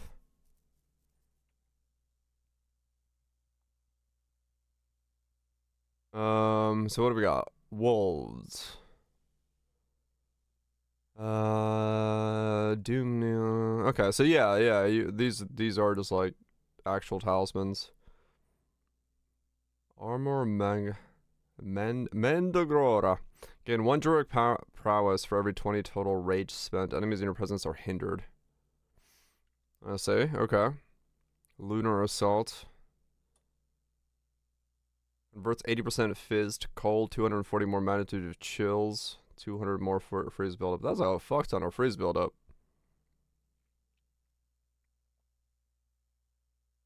Cross slash. Shapeshifts in a werewolf and will leap backwards as you gouge the ground with both claws, hitting a marked target with both gouges. Will activate the mark and cause an additional shockwave. Ice fragments will be pulled into the location where the gouges cross and explode immediately. The skill can be used while other skills. This skill can be used while using other skills to interrupt them. Animation canceling? It does have attack damage 40%. Interesting. Lunar Blessing. 10-second cooldown. Yep. Buff duration is 5 seconds plus 0.2 seconds per rage spent. Cooldown does not recover. Buff grants 52% more of damage gained as cold damage. Okay. Shapeshift into werewolf and offer your rage to the moon to receive a blessing. Grants gaining bonus cold damage, attack speed, and movement speed for yourself and any wolf minions you have in your wolf pack or predator's mark. Spends all rage to extend the buff duration. While the buff is active, your werewolf attacks call down moons on hit. Yeah, so you basically have to generate rage to then have this up for 10 seconds. And it's down for 10 seconds no matter what, so that I guess you just like you have to like work on that. Yeah, it's a base duration, so you could probably stack duration. 100% increased with the thing, maybe. Well, it says buff duration is 5, so maybe. It might be possible to make it longer, yeah. So you could stay in a little bit further than normal. Furious Slam, 0.4 seconds to base attack time with, if not standing, 0.4 seconds to base use time when shapeshifting. What was it? More stun buildup. It doesn't have the CD. Can't happen while active line. Perma wolf form.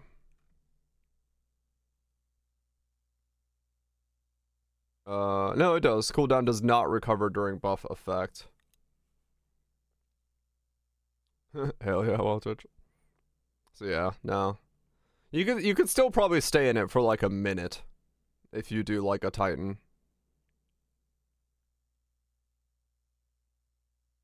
Well, you missed the first hour.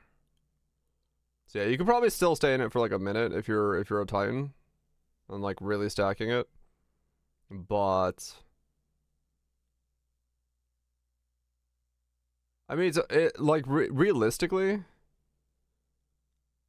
gain gold damage, attack speed, and movement speed. Okay, so the buff doesn't really say what it does because it says buff grants 50% damage gained as cold damage, but it doesn't tell you about the rest of the stats. So it doesn't actually say the attack speed and the movement speed. So, but yeah, I could see a world where you actually do go duration stacking and this thing and just stay in this form and then just generate rage somehow. I could see that. Shockwave, stun buildup, shockwave radius stuff, ferocious roar, shapeshifting into a bear and roar in defiance. Immediately gain rage if there are enemies nearby, and empowering subsequent attacks with breaks armor. Alternating socketing a human form warcry to the skill triggers that warcry instead. Okay, so this is the meta skill for empowers 1 attack per 10 enemies. Okay, so this is just empowering and rage and armor breaking, or make it whatever you want it to be. Walking Calamity. While in bear form, build glory by gaining rage while already at max rage. When you have maximum glory, roar to the heavens to bring them down upon your enemies for the duration of the skill, and as long as you remain in bear form, meteors rain down around you and gain fire damage and rage generation. Supported skills require 20 glory to use. 0.3 to base attack time if not standing. Trigger a meteor every 0.05 seconds. Large meteor falls every 20 meters. Meteors fall in 8 meter radius. Buff grants 8 rage generated per second. Buff grants 30% damage gained as fire. Okay. Then you convert. So the fizz is fully converted to fire. And Walking Calamity is considered a melee trigger. That's interesting. So it doesn't... wait. Does that mean this scales off of a melee? Even though it's raining meteors? So the fireballs are an attack? Oh, interesting. Okay. Buff duration is 10 seconds. And you just need to generate enough rage. So if you're generating rage really rapidly, you can stay in this form, maybe. Because this does not have the line for does not... cooldown does not come into... Like, can't get cooldown or anything. It doesn't even have a cooldown. It just says you need to generate glory. It's an elemental attack, yeah. I probably forgot. Maybe. Blue Life Ho, Amazon Wyvern Inc. Yeah, basically. You could just become a permanent walking calamity. Because you just need to generate enough glory. So as long as you have enough rage generation, you could just be a walking fucking firestorm. But then this also grants you 5 rage per second. So, yeah. I mean, this feels like this is something that you could actually build around. Just like straight up be like in this form permanently.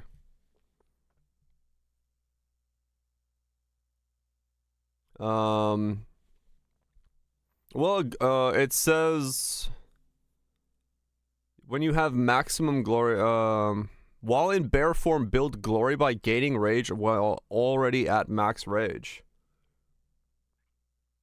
Right? So if it's 1-to-1, that doesn't make sense actually.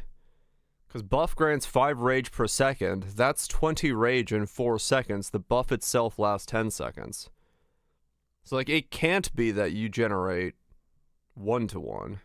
I wonder how much you have to generate. I wonder it's like 1 to 10-to-1 or something.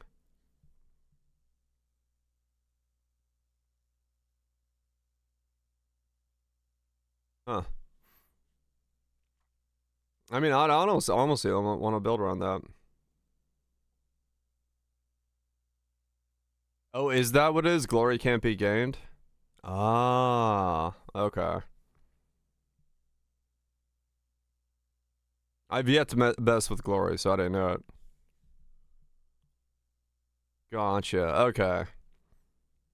So you would have to generate enough of it. You cannot gain glory for a skill while an instance of that skill is active unless that skill is a banner, but different skills generate glory from same glorious actions. Okay, that explains it then. So once again, yeah, you use it, the buff is on you, and then you have to generate all your rage and all your glory back again. Okay. But you can probably stay in this pretty consistently then, I would assume. Shapeshift Werben. Shapeshift into Werben, launch yourself backwards with powerful wing blast that knocks back enemies. Enemies primed for heavy stuns will be stunned. Release the shockwave and have a chance to grant you a power charge. The skill can be used while other skills to interrupt them.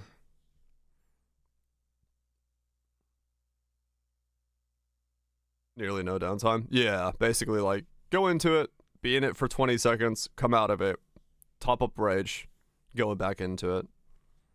So you just walk around with it. Cannot cause stun build up, knockback enemies blast. 10% surpassing chance. 10% surpassing chance. What does 10% surpassing chance mean?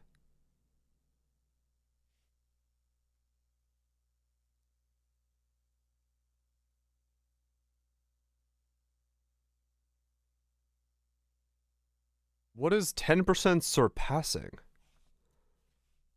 Fun on the patch notes, probably? I guess so. Oh, modified by monster power? Maybe it means that there's like...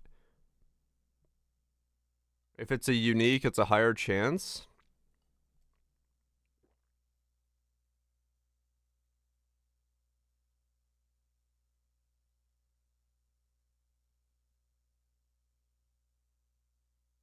I mean, yeah, having now played Hades 2, yeah, I can see a lot of the parallels. Interesting. So that's a new modifier. Devour. Shapeshift into Werven and devour a corpse or callable enemy. Additional nearby additional nearby corpses. Each enemy or corpse devoured, you regenerate life and gain a power charge. If you target us far enough away, you will leap to them and damage nearby enemies where you land. Huh.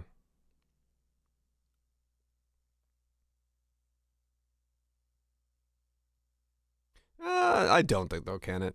I don't see a reason to. Once Path of Exile 2 is in its seasonal cycle, it'll be a very different development situation.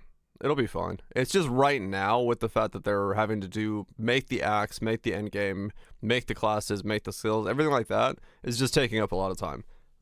I do not see a world where they get rid of Path of Exile 1 at the current state.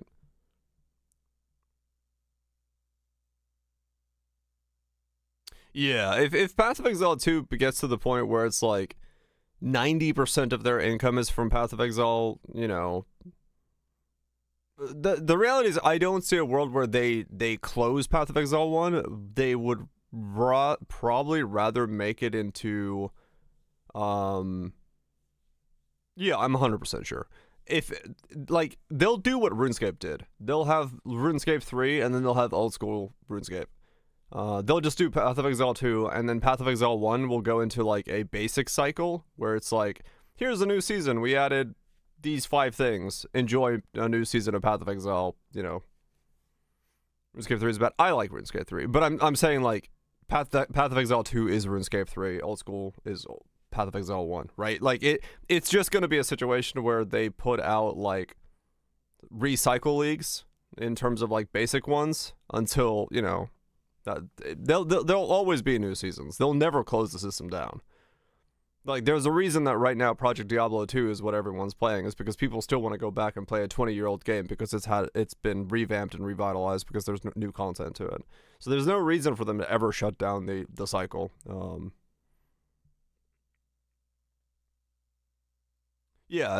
Dropping 1 is just loss of money. Like, they won't do it.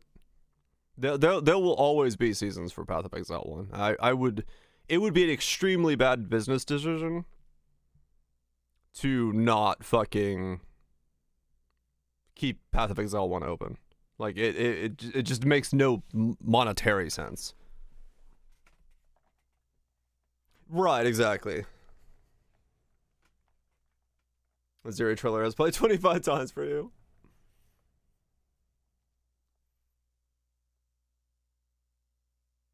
Yeah, I mean, 100%. We've seen other corporations shut that shit down for absolutely no reason. But like in my head, there is no reason they don't operate the servers, as long as like support is, you know, because they can just make bare bones servers.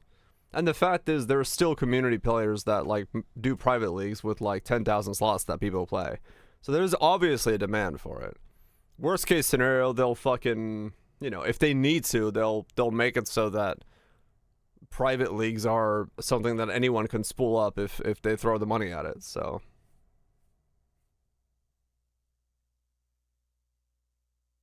that's Swords and Fix Po 2's own game. No, I think the time cycle that we have right now is correct. My nose is itching constantly. That's why I keep scratching my nose.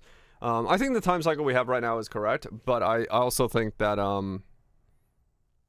the Path of Exile 1 leagues are going to be not like the full size leagues.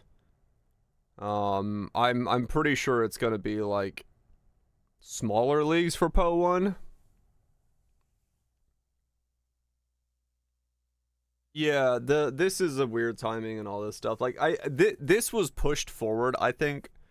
Like they said their scope creep kind of got in the way of things and they didn't have time to finish over everything. I feel like this was pushed forward because they needed it for the holiday season, to be out and about so people could play it during Christmas. So I think that's kind of what happened here. And so as a result, like Po 1 kind of got cut, this got cut, everything kind of got cut a little bit down. And craved a bunch of stuff from Po 2. Yeah, like the Foulborn system is basically from Po 2. There, you know, that was development for both of those.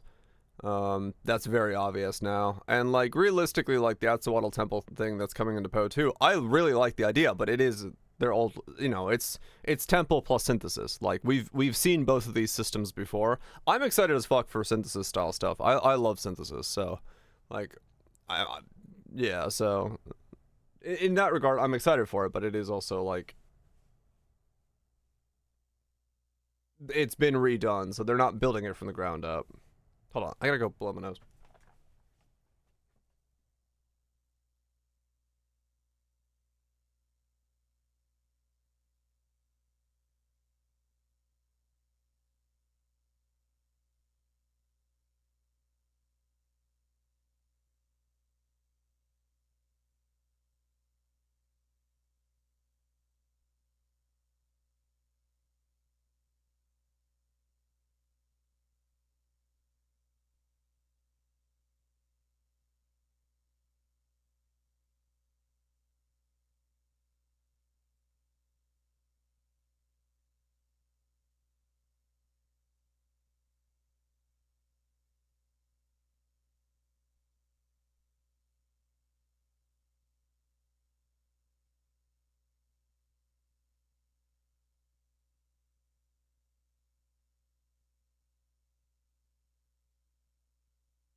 Okay, there we go.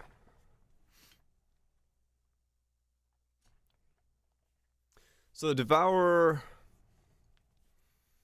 attack, regenerate life per corpse consumed, power charges.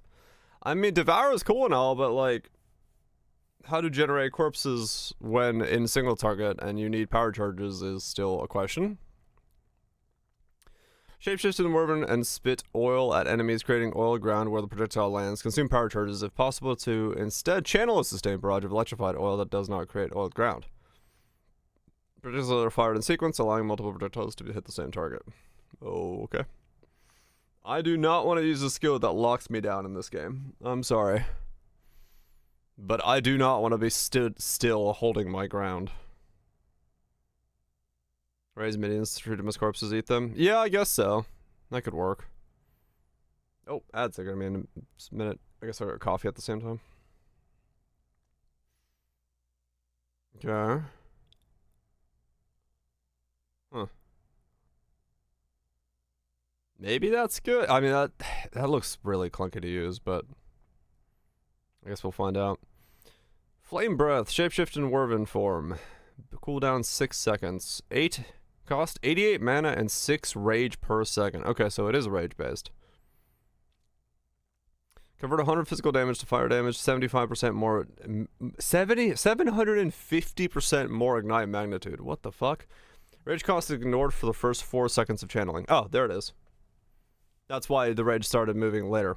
Cannot gain rage while the skill is active. Emulsion radius is 2 meters. Empowered flame breath gains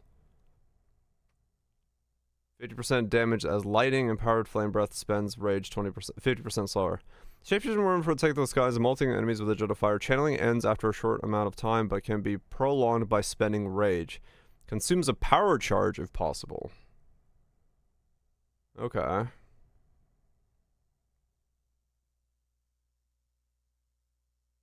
Ads. Okay. Let me go get some coffee. Nice crit skill. Oh, it's an attack again. Wait, what? These are all attacks. I thought that was a spell. Okay, let me get coffee. Huh. That's weird. Okay.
Huh, okay. Rolling Magma is probably an attack. Looking at this, yeah, I think Rolling Magma probably is an attack. Because it would make sense if Rolling Magma has been changed into an attack then with this. Which is interesting, because, yeah, I played as a spellcaster, now it's an attack skill. Huh. Interesting. So it's not really hybrid then. Most of these you're gonna be scaling from mostly attack based and maybe using certain things as like a buff to other things. Huh. Was it so it's what if you could just like play this? Probably not with a 6-second cooldown, but like mostly the problem is I think moving at that speed would suck.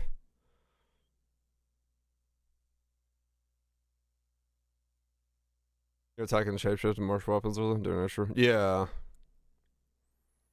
Unleash the wrath of nature. So here's the actual like elemental skills. Volcano. So this is a spell, which is cremation. So yeah, volcano is a spell. Uplift a volcano from the earth, damaging enemies standing on it and releasing a spray of molten projectiles. While the volcano persists, slamming it will cause other projectile spray.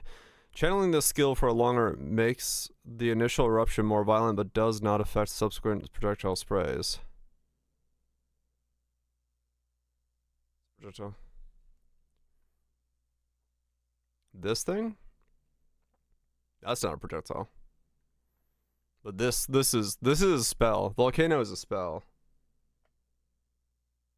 A magma orb?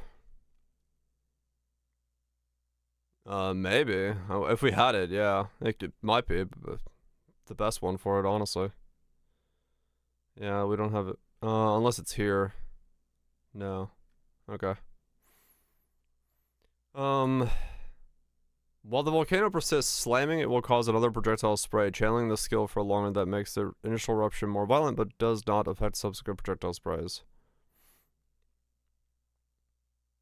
Limit 1 volcano. Modifiers to cast speed also affect the skill's fires, projectiles, fill and burn. The channel ends reach 4 stages. Eruptions are 1 point. Okay, interesting. Yeah, I'm confused as to how this like combos with bear form. Like how you build in a way that makes it so you're doing a both spell projectile AoE thing and then also slamming it.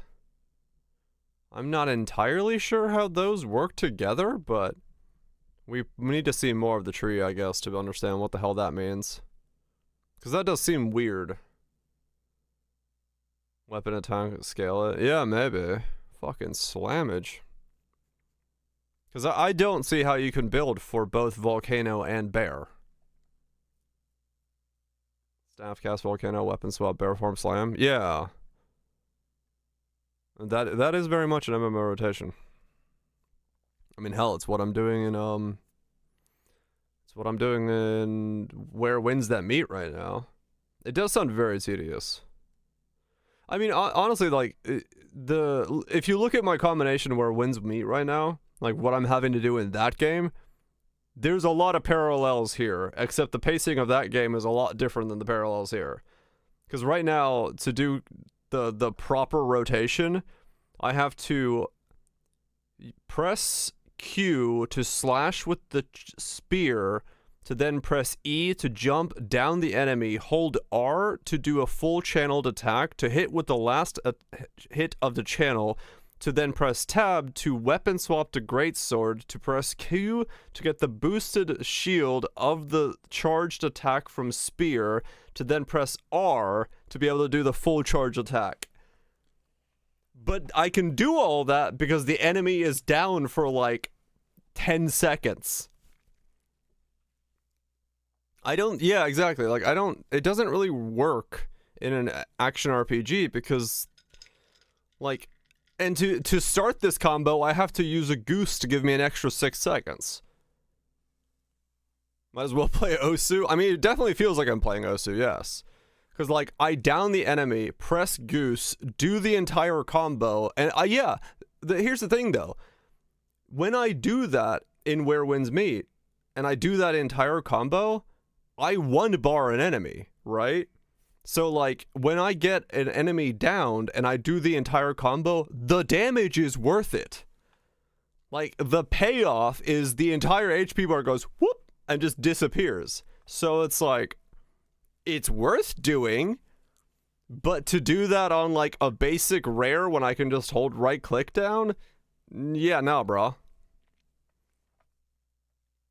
By holding right click, yeah, exactly. Like, the combo is worth doing when it's worth doing. If it's not, if it doesn't one bar an enemy when you have to press 10 keys,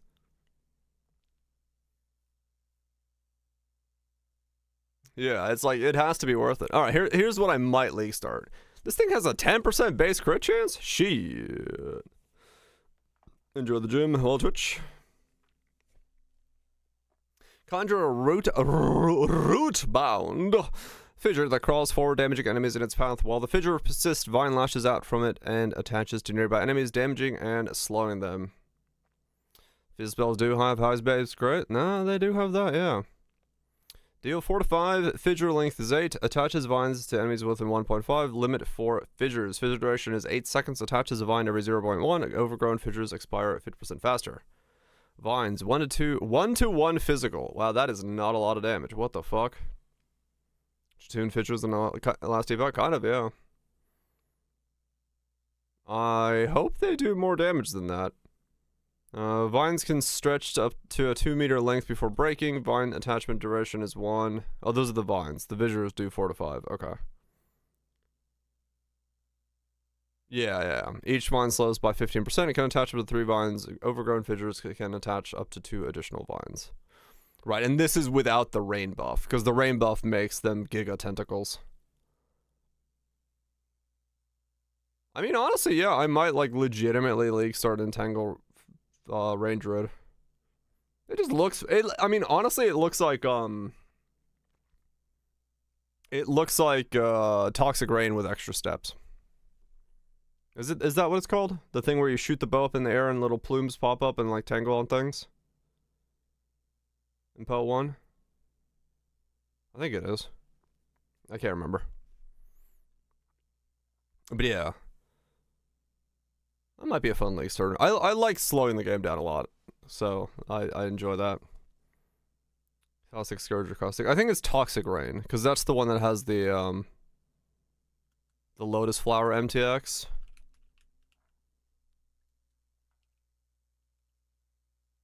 Toxic Rain. Yeah, this one. It looks like this skill. Yeah, this is the one where you fire up and little plants pop up and they latch onto things that are next to them. It looks like this skill. Is what this looks like. This just hits with physical. This is a dot.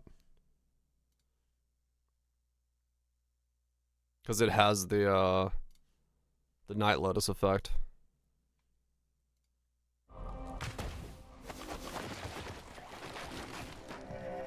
Bloop. Yeah, this skill. Okay. Crit poison. Oh, hell yeah, maybe, actually. Spell poison crit. Could be strong for this. If they latch on. Some stay dry. Some stay dry, some others do determine crafting for their bows. Hell yeah. Thunderstorm. Conjure a thunderstorm which causes lightning strikes and torrential rain in the area. Enemies in the area are drenched, causing them to become shocked or frozen more easily. Plants in the area become overgrown. Overgrown fissures expire 50% slower. Overgrown fissures can attach up to 2 additional vines. Oh, okay. It doesn't say what overgrown does for damage to this thing. Just that they last longer?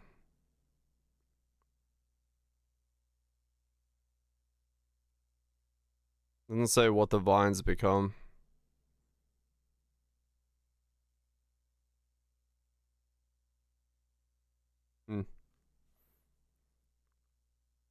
Storm, impact radius duration.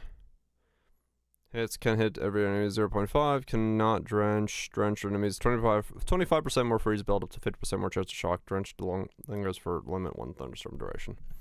Okay. So combo these two maybe. Consume 3 power or 3 endurance charges to raise a totem that uses socketed spells. Cannot use skills with cooldowns. Limit 1 totem. Totem duration is 8 seconds. Socketed skills deal 10%. Damage per charge consumed. 20% more totem life per endurance. 20% more totem duration for endurance. Socketed skills 13 less damage. 25 less cast speed. Man, why does it have to use fucking charges to be summoned? What the fuck? Oh well. I mean, maybe it'll be okay. Where was the... Or 3 power charges.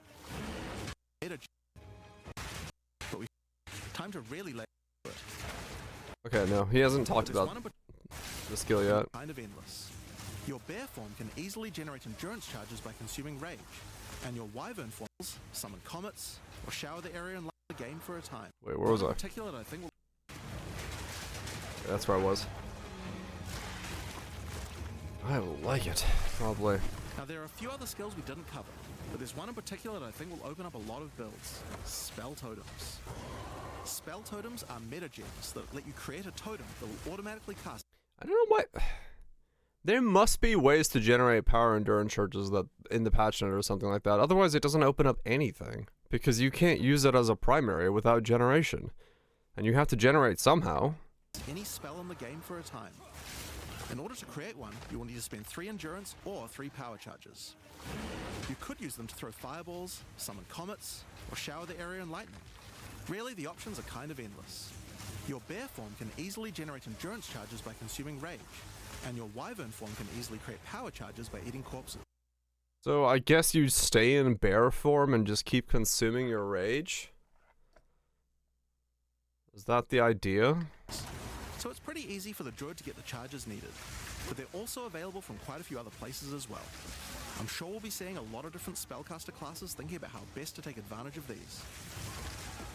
Now of course, along with a new skill to spread fire from one ignited enemy to the other enemy, over 30 new supports throughout the game, but I'll show you a few of the cooler ones here. Not using cartridges? Fan the Yeah. Flames can be added to any wind skill to spread fire from one ignited enemy to the other enemies behind them.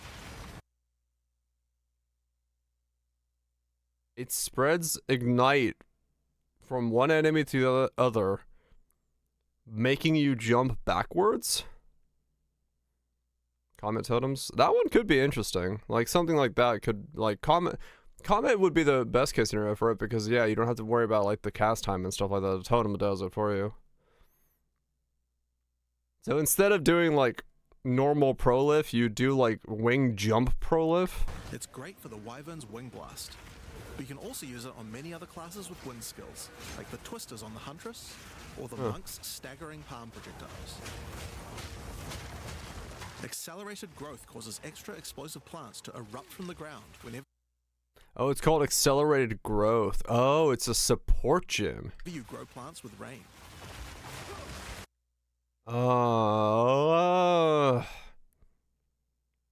Spell. I wonder. Oof. Support gems suck when it comes to being main damage dealers. I hope that's good enough.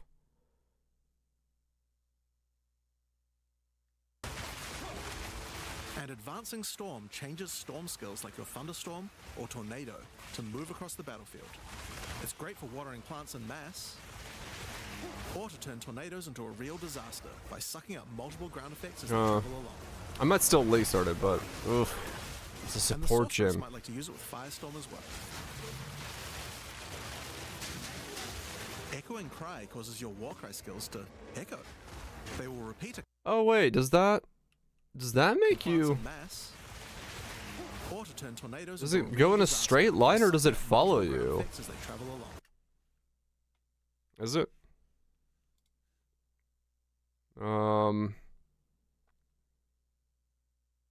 Supported plant skills causing them to trigger an explosion after they've been overgrown. Triggers accelerated growth on growing plants created by supported skills. Spawn a verdant flower that grows and explodes. Crit chance 10%. 4 to 6 fizz.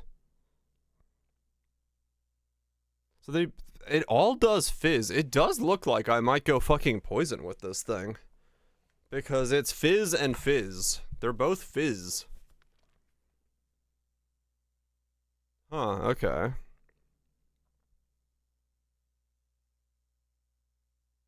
So the vines do fizz and they slow things down, and these do fizz and they slow things down. They have 10% base crit.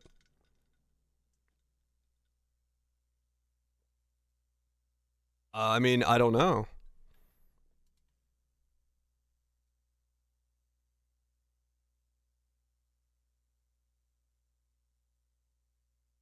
Poison blood mage plants? Maybe. Poison go bleed. I guess they could also do bleed. We'd have to see what these do. To see. You'd have to aggravate it then if you go bleed. Poison doesn't need to aggravate.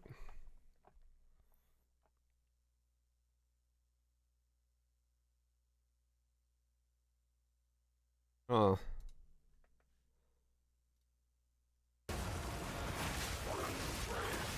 And the sorceress might. Blood mage has bleed stuff? Yeah, maybe. Wait, where's it? They don't have the... Okay, they don't have the other one here yet. The make it follow you thing. Echoing Cry, Tectonic Slams. When you freeze a target with support skills, for each 1 rage you have, you and allies in your presence gain 1% of damage as extra cold for 20 seconds. You and allies in your presence gain 1% of damage as cold damage. For each 1 rage you have, you gain 1%. Okay. Support skills that leap in the air, causing corpses in the area you land to violently explode, damaging surrounding enemies. Yeah, that's probably Wolf Freeze. Corpse explosion base deals base fire damage equal to 6% of the corpse's max life. Huh. Leap and then make things go boom. Neat. I'd like to use it with Firestorm as well. No, it does go in a straight Echoing line. Cry Okay. causes your Warcry skills to echo. They will repeat a couple more times with a delay after you use them, giving you more empowered attacks. Use it for the Druid's animal form Warcries, or on the Warrior for a nice power boost.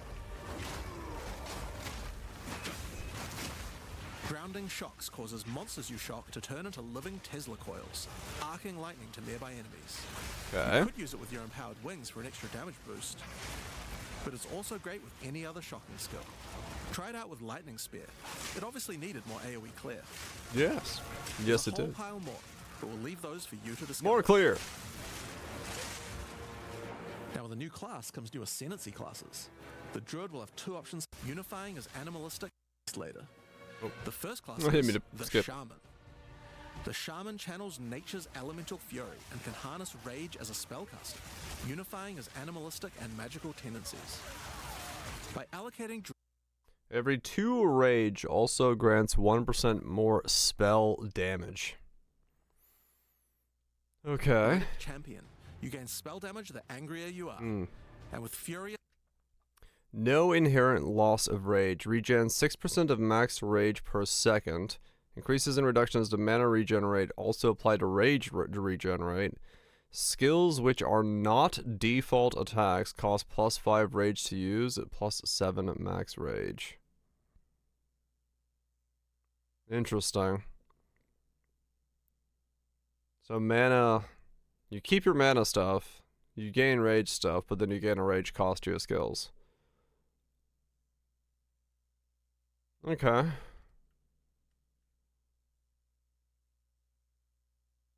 this wellspring, you generate rage continuously and can spend it to empower your spells.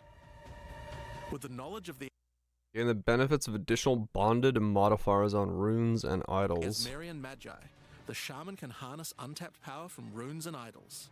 After allocating Wisdom of the Magi, you will notice that all runes and idols have Karaoke Stone, the nuke from Morbic ages back. Oh.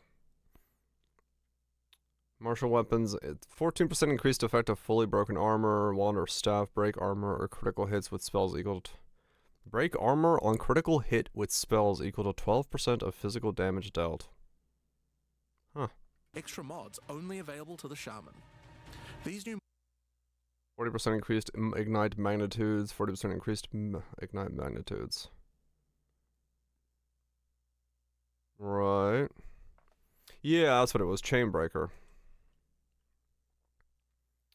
Mana recovery from regeneration.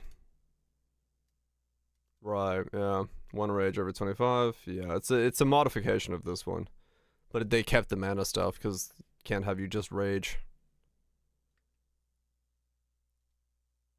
mods unlock countless new possibilities for enhancing your build. Martial weapon attacks have 1.25 crit hit chance. Wand and spells increase crit damage bonus. Yeah, we didn't have that. Yeah.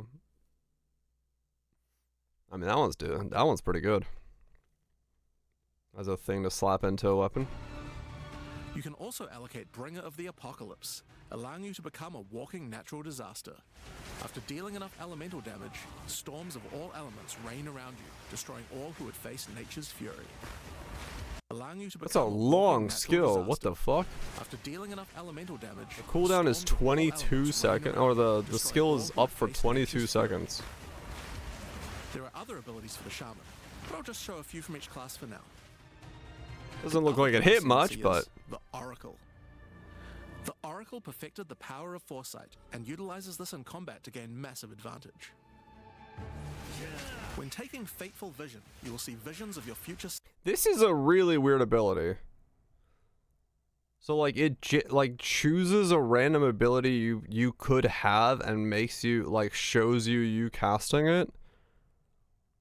Isn't this just best to not have extra abilities and just use the one that you have?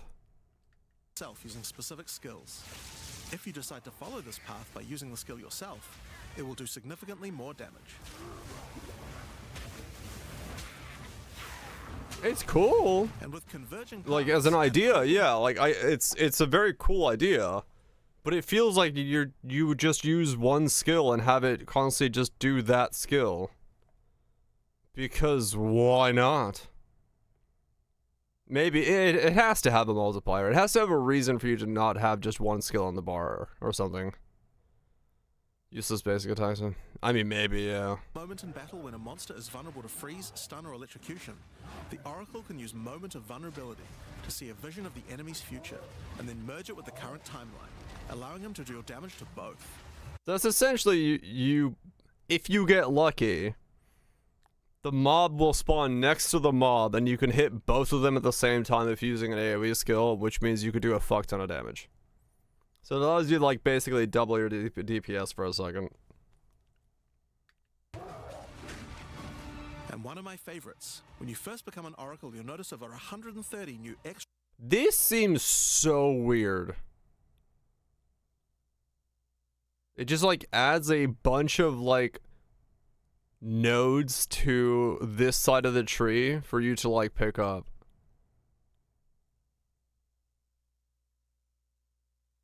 Passives appear in the Druid section of the tree. By allocating the unseen path, you use your power of foresight to learn from alternate futures and gain skills that would otherwise be unavailable to you. For example, It is classically Poe-wacky. It is definitely that. Oh, looks like somebody showed up. Hold on, let me see.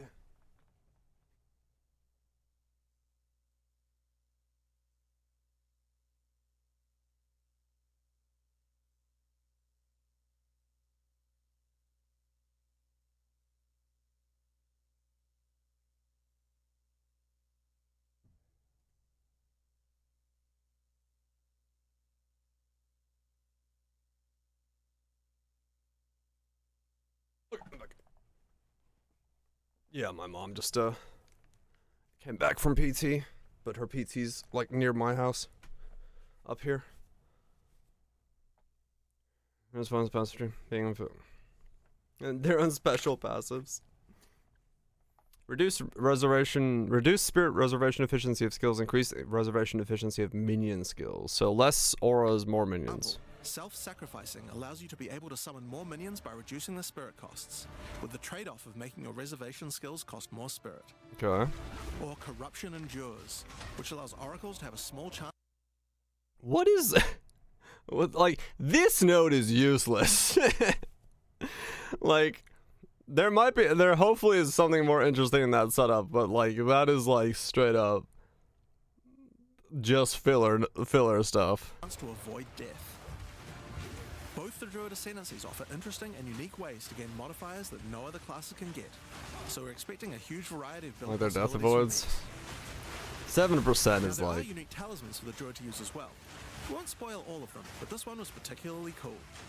Fury of variety of build possibilities from these. Now, This is so funny that this is what Rolling Magma looks like now. It's a Werven skill. Now I understand why Rolling Magma was not around in the game yet, because they made it into a Werven skill. They took it from a normal spellcaster thing and made it specific to the Werven. there are unique talismans for the Druid to use as well. We won't spoil all of them, but this one was particularly cool. Fury of the King. Rolling Magma. They make it into attack. I mean, yeah, it was a spell when I played it. It was a caster spell when I played it. So yeah, they took it off of spells, put it into attacks, and put it into Wervens. Talisman of the Fury of the King. Bear skills convert 80% of physical damage to fire. Reduced attack speed, baby. Slow it down. Enemies in your presence have exposure. Skills gain 5 glory per every 2 seconds. Okay, interesting. Turns your bear form into a fire demon, converting most of your damage to fire. As a demon, you can also use Molten Crash, a jumping slam attack that leaves fissures around you. This unique also continuously grants glory, allowing you to use your ultimate abilities more easily. Now, of course, the Druid isn't the only thing we're adding to 040. We still have a bunch more to show. With every new release, we create a new league with new mechanics, new pinnacle bosses, and with a new story. Okay. It is a ruin, but in the dark, machine. Wait. Laval. The ball. Palace I'm gonna watch this of again. Queen This is a cool cinematic. It is a ruin, but in the dark, machines still churn.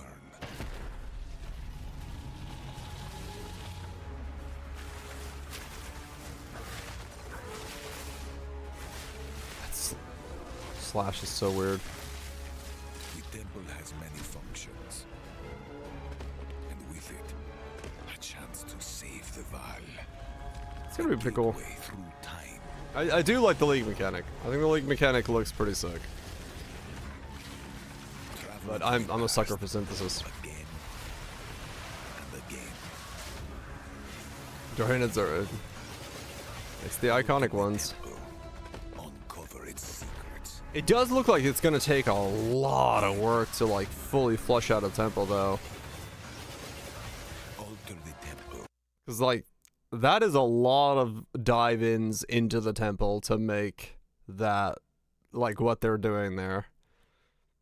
But I guess like late game they will be like massively juiced up if the modifiers do actually work out correctly.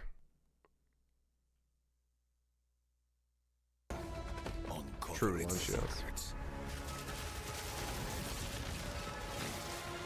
You will be rewarded for your sacrifice. Yeah. Somewhere in the But it was like, chamber. I think it was like you have to find the altar 5 times to get 6 rooms, or something. Beg of you, He explains hear it. me. The beast cannot give you what you desire. You may have studied it, Doriani, but you do not know it like I do. Huh? Adores me. It adores me. I don't Come now. think it Give adores unto you. me your desire. At last, fulfill my soul. I don't think it adores you. I don't think it cares.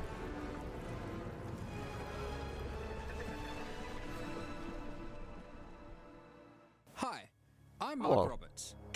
They seem to attract nearby creatures and Okay. affect them strangely.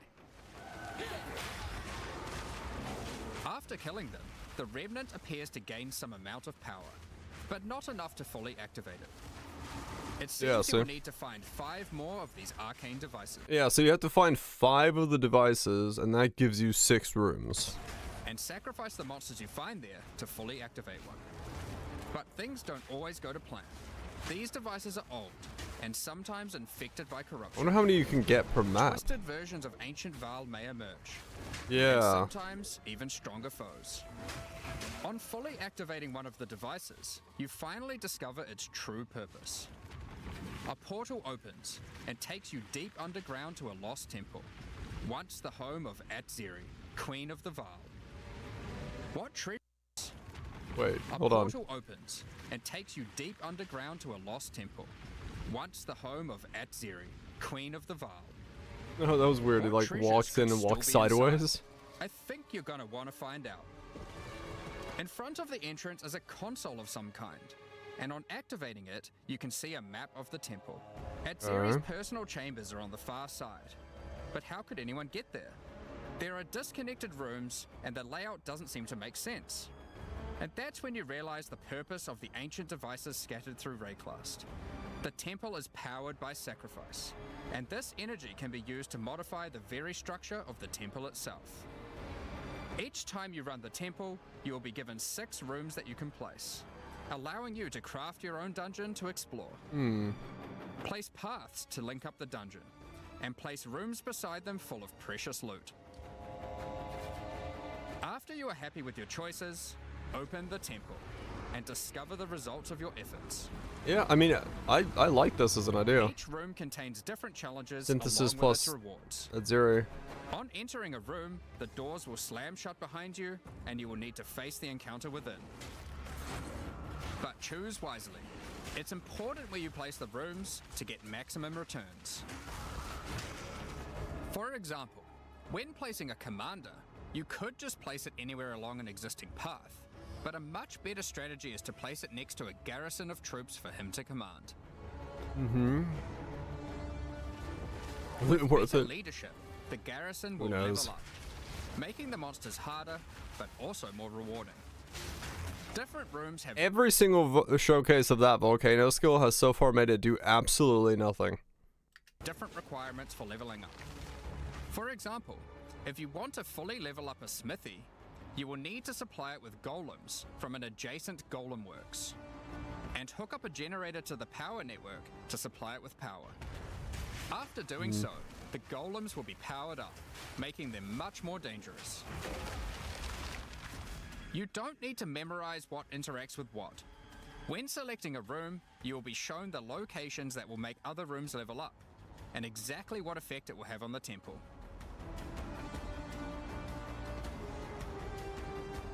Okay. After running the temple, a few of the rooms will destabilize and be removed. It will be up to you to rebuild the temple, adding 6 more rooms each time. So you get 6, put down 6, and it removes like 2, and then you put down 6 again. Interesting.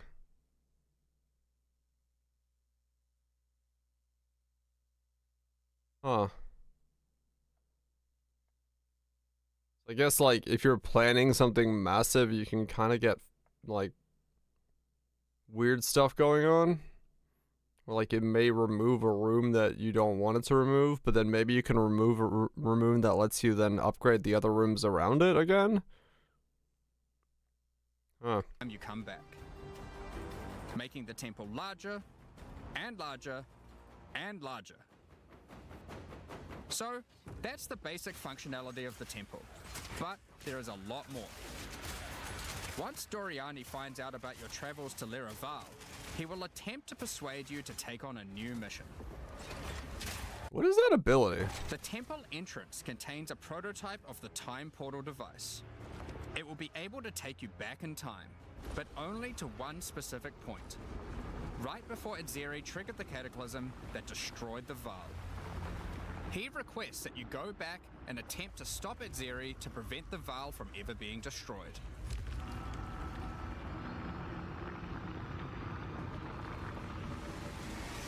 Huh.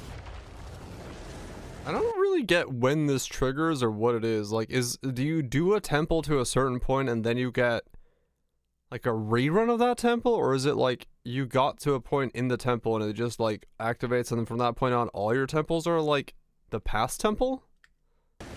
Atziri is on the far side of the temple, so you will need to expand the temple significantly to get to her. And even worse, her chambers can only be unlocked by a room that isn't currently accessible to you.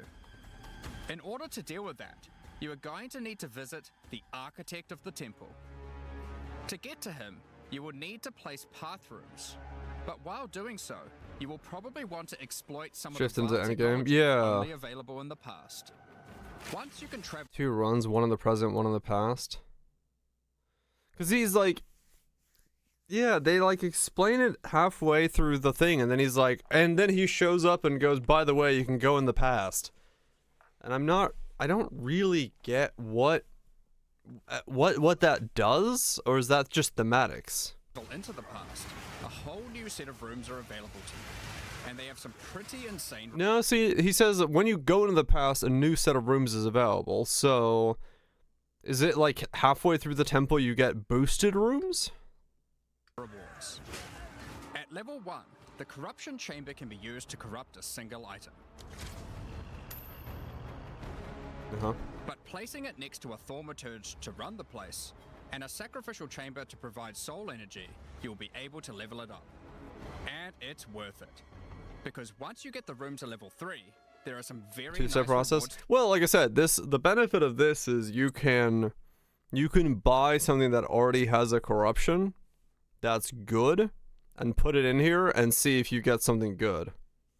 Right? Like, you know, it's not everything, like it's not a one-click everything button now. It's you can actually like improve corruptions, which is something we don't have access To to. be had. In a level 3 corruption chamber, you will find this mysterious device. Because corruptions are like It has a important, slot to so place an item, and it only accepts items that are already corrupted. What will happen to them? yeah, more stuff being deleted is Well, good. Normally, once an item is corrupted, you can't modify it any further. But this device allows you to corrupt your item a second time, adding another enchantment. This has the capability to craft some very powerful items indeed. But be warned. Yes, my the Thorn's Vile are Covenant. all about taking risks Very in the powerful. pursuit of power. There is a 50% chance that the item will be destroyed. So the destruction animation, is it just doing the animation twice? And then nothing is left. Each room has its own interesting mechanics That's funny. and rewards when it levels up. Many of them contain bosses to fight, special drops, and in many cases, new crafting opportunities. Modifies a corrupted skill gem unpredictably or destroys it. Oh wait, is that oh, it's double corrupting for skill gems? Oh, interesting. Oh, that is rolling magma. You're right. Rolling magma is an attack. Shapeshift Woven, AoE projectile fire. Converts 100% of physical damage to fire damage, change 3 times. Shapeshift into a Woven and lob a ball of magma that deals area damage as it hits the ground. The skill chains, bouncing forward to deal damage multiple times. Impacts on molten fissures or volcanoes will activate them as though they were slammed. There it is. There's how you make the slams work. It's not you actually use bear slams. It's use rolling magma, which makes things activate as if slams. Don't use real slams, use rolling magma to be your slams. Okay, I was wondering how they were going to make it so you bear slam. But you don't. You use rolling magma as your slam impactor. I mean, that's not bad though. Molten Fissures rolling magma could be fun. Don't know about volcanoes, but Molten Fissures I could see being good. It's, you know, slap down fissures, then smash down some slams. But once again, yeah, it's like the skill itself not good enough. You have to combo with something for it to be like. So what is it? It's corrupted with nothing right now?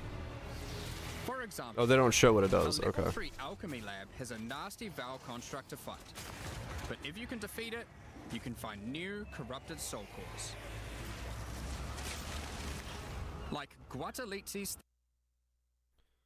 Helmets gain armor equal to 25% of life lost from hits in the past 8 seconds. Body armor gain 25% of physical damage prevented recouped as life. Boots lose 5% max life per second while sprinting. 25% increased movement speed while sprinting. Righto. thesis, which on boots allows you to sacrifice your life to run faster. Or Body armor. You recoup 50% of damage taken by your offerings as life. Gloves. One of your persistent minions revives when an offering expires. Boots. Sacrifice 10% max life to gain that much guard when you dodge roll. Okay.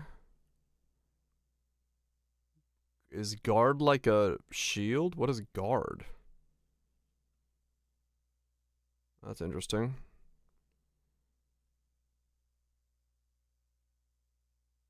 That's not dodge roll. Hell yeah.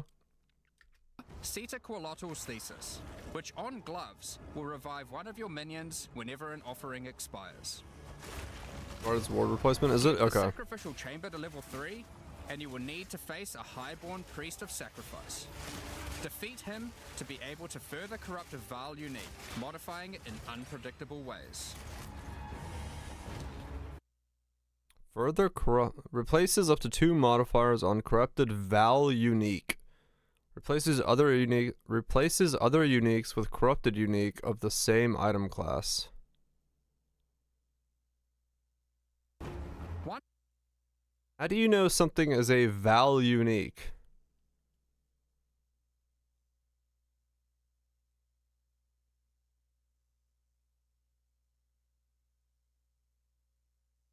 That last flask like 2 is a life flask in 2, right? It's outlined in the inventory.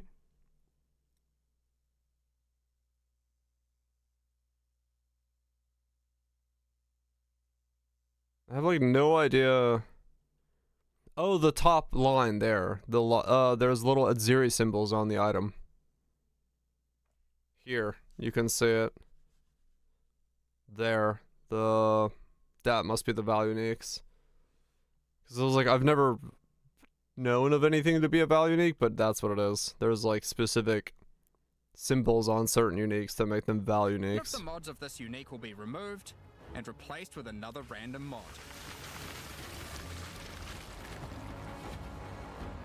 Huh. For example, this Soul Mantle.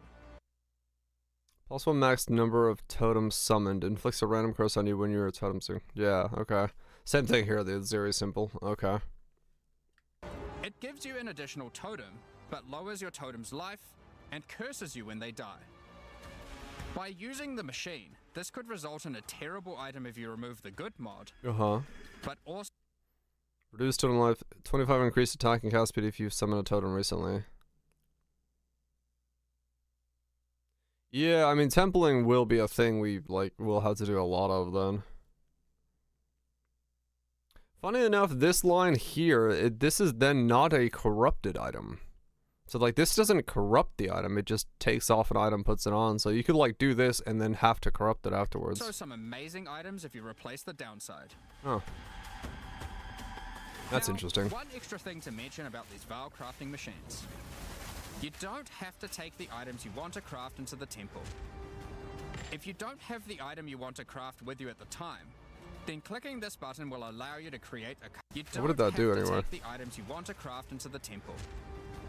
If you don't have the item you want to craft with you at the time, Improves the quality of martial weapon, caster weapon, or armor above 20% with a chance of corrupting it. Oh, over quality. Huh, okay, interesting. then clicking this button will allow you to create a currency item instead, allowing you to do the craft later or trade it if you want. Huh. Now there are I also wonder how much those are going to start costing then, if there's like really good rooms in there that people want. Is room making going to be a thing that you just do? lots of interesting rooms you can find in the temple. But the last one I want to show you today is the Flesh Surgeon. Uh-huh. A Vile Flesh Surgeon. This can be seems leveled dead up on by arrival. placing him next Unless to a I'm not high-level understanding synth something. Flesh lab.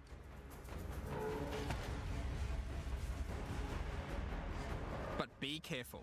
The Flesh Surgeon has some rather unpleasant experiments in his personal lab. Afterwards, you might notice the surgery table just sitting there. The Vile are great at crafting items. Why not do some crafting on yourself?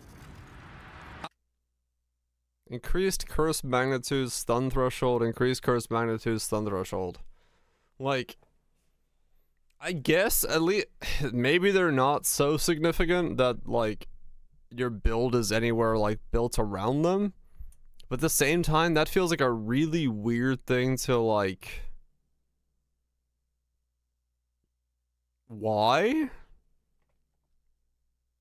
No, there's different options. There's a bunch of random options. After laying down, you'll be asked which limb you'd like to replace. Left arm, perhaps your right leg.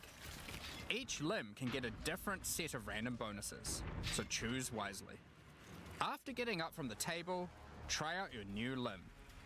It seems to work fine, and even perform better than your normal one. Now, there is just one thing with replacing body parts. If you die and are resurrected, your body will return to its natural state. See yeah, that's the weird part. Like, it's a buff as long as you don't die? Like, I guess, but like, yeah. You might need to return to the Val Surgeons if you want another robot arm, and maybe get a better one next time. Some rooms, like the Commander, can give you a new type of reward. Medallions that can be used to manipulate the temple in other ways. Okay. Using a... So those are those permanent? Those are permanent unlocks, right? So that's like the meta progression of temple manipulation. So now that also has like, you know, the reroll, the banish, the lock, all of that stuff. Queepalartl's medallion will allow you to artificially boost a room, even if it doesn't meet the normal requirements to level up. Uh-huh. And a Huatalotli's medallion will stop rooms from destabilizing when you complete a temple, allowing you to guarantee getting a reward a second time. Great if you want to stock up on double corrupts. Oh, wait. So every time you run the temple, you run the whole temple again and it's refreshed? Is that what he's saying? Because he said you can stock up. I thought you did a room one time and that room is done. That's why they eat rooms. Okay. If you cleared a room. Huh. Because if you're running the entire temple over and over again, that's gonna be a lot. I thought it was like you clear the rooms you've done and then clear the new rooms, but I wonder if it's like this stays in the same spot when you reset the whole grid. Maybe. Yeah, I can't really understand the flow from what they're saying in this like video, like, because you find 5 altars, get 6 rooms, put 6 rooms down, run them, 2 of the rooms disappear, find 5 altars, get 6 rooms, put 6 rooms down. Do you then run all of the 10 rooms you have down again? Or do you run just the 6 new rooms and then lose 2 rooms again, and so on and so forth? Like, I don't know, I don't know how much of the temple you run per run. Because otherwise this doesn't make sense as to why you'd like want to lock a room you've already done down. Now, with all that aside, time to face the Architect, and you will be in for a fight. Will we? Will we be in for a fight? Once defeated, you will find another console that can be used to modify the temple. But this one is special. It allows you to place new types of rooms with specific rewards. Socket bowls, tablets, There are and rooms with... so that's just an item specific uniques, for a scrap. Gain deflection rating equal to 26% evasion rating. special runes, new types of rooms Whoops. with specific rewards.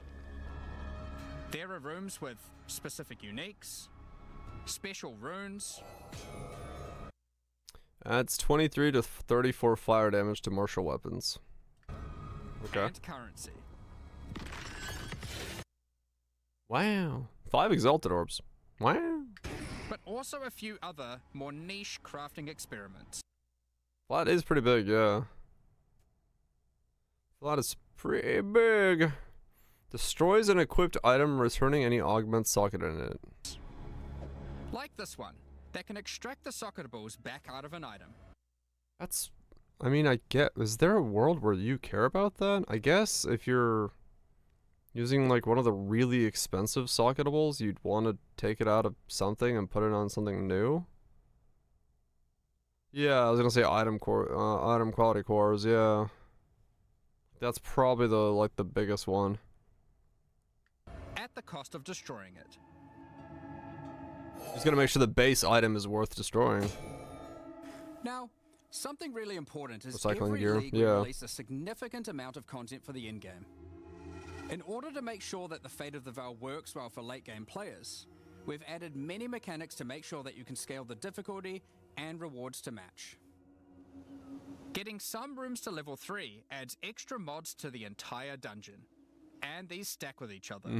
So in endgame, when you can get some really big temples, you can generate a challenge that can even match the strongest of characters. We also start to introduce ways to store up energy for the temple, allowing you to save up many runs so you can do them later at your leisure and not interrupt. What is that skill? Is that new, or have I just not seen that skill ever? I guess I've just not played with it. I'm assuming you can, yeah. Mapping too often.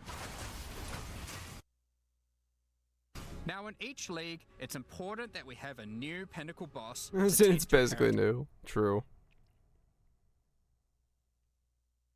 If it's new or not. I don't remember seeing this skill, It's the like, strongest ever of used by anyone. We also start to introduce ways to store up Because isn't that just, like, baby's first cyclone? energy for the temple, allowing you to save up many runs so you can do them later at your leisure and not interrupt your mapping too often.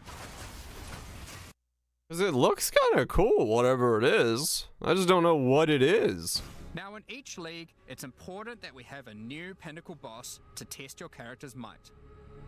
In the Fate of the Veil, you will get to face Adziri I think of a while she was at the replacement. peak of her power. One of the rewards you will gain by defeating the Architect is the ability to place the Royal Access Chamber. Once connected to your temple, you can visit it to finally reach the Queen of the Veil herself. I love the fact that he's like, you can put down the Royal Access Chamber once connected, and he puts it as far as fucking possible from his connection point. Like, here you can just, like, connect to it in, like, no rooms at all. He's like, oh, let's put it over there as far as fuck possible. Ability to place the Royal Access Chamber. Once connected to your temple, you can visit it to finally reach the Queen of the Veil herself. Okay.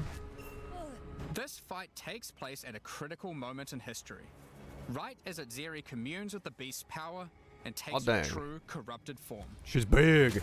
Now, we are not going to show you the whole fight, but we will tempt you with one of the rewards.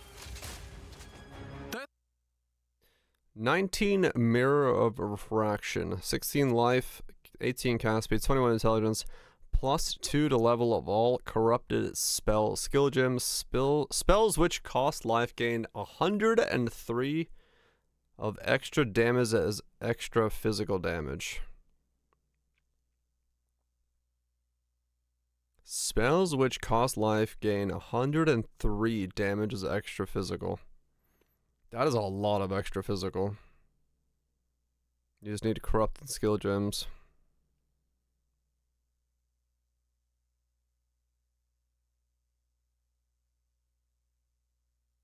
Huh.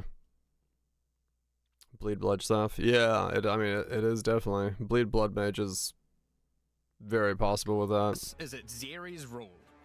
This staff gives additional levels to all of your corrupted gems and lets you trade life for extra damage. But in addition to that, while using the staff, mirrors of refraction will constantly appear on the battlefield. Any projectile you fire at these will split into a nova, and they can chain from one to the other. So, that's the fate of the Val League. But we are also bringing the previous league, Rise of the Abyssal, into the core game, along with a few changes. Right. Now, for those of you who haven't seen what happens when it's randomly in in-game. So now it's in... If you want to specialize in running abysses, there is now a tablet that will allow you to add them to any map you run. You can also craft the tablet to add abyss-specific mods to enhance how they function. Right. Now that Abyss is I'm gonna have to start, like, I'm gonna have to start using tablets. As much as I don't want to, I'm gonna have to start using them because the reality is that they will be, like, part of the loop at this point where the content is tablet-based. It also needs its own Atlas tree. Or forest, yeah. You can gain your first points by completing an Abyss.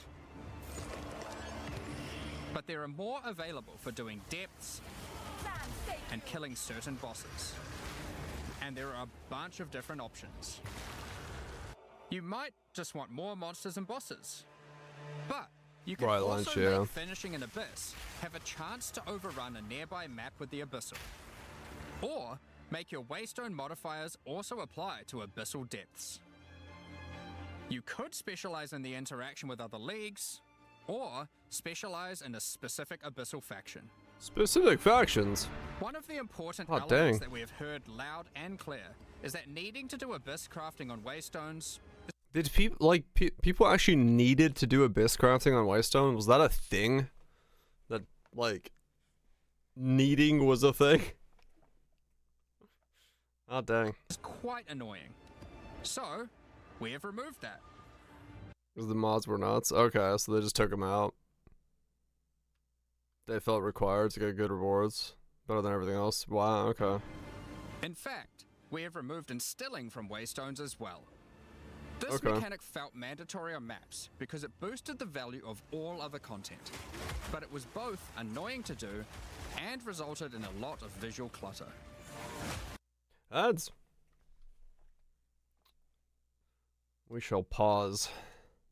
Interesting, okay. I mean... Yeah.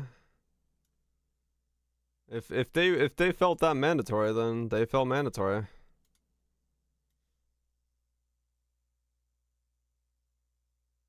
We'll have to see. You know, we'll have to see what the overall experience looks like nowadays. Yeah, no doubt. Cause yeah, at this point we don't know. We don't really know.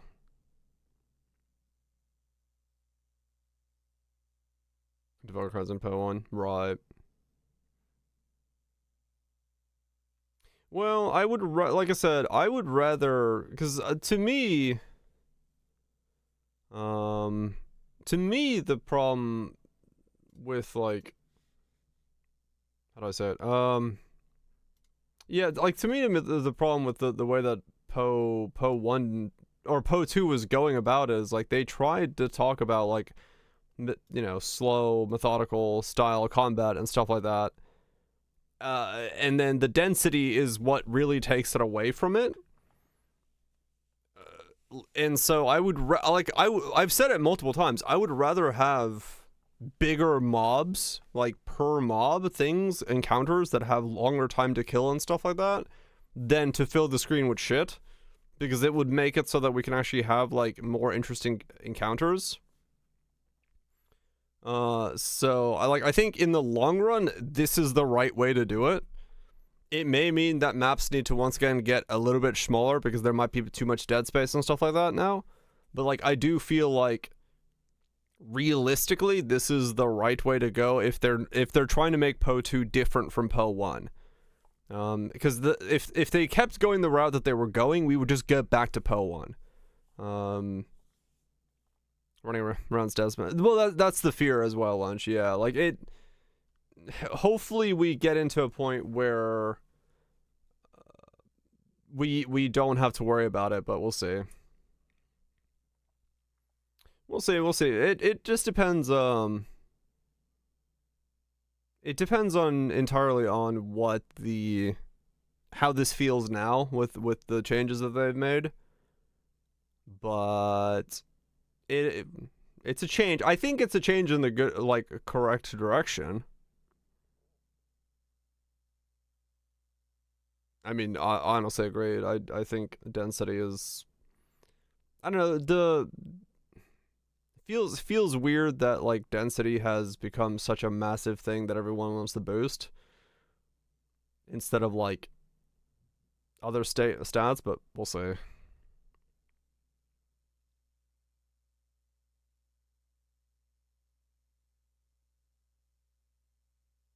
Having to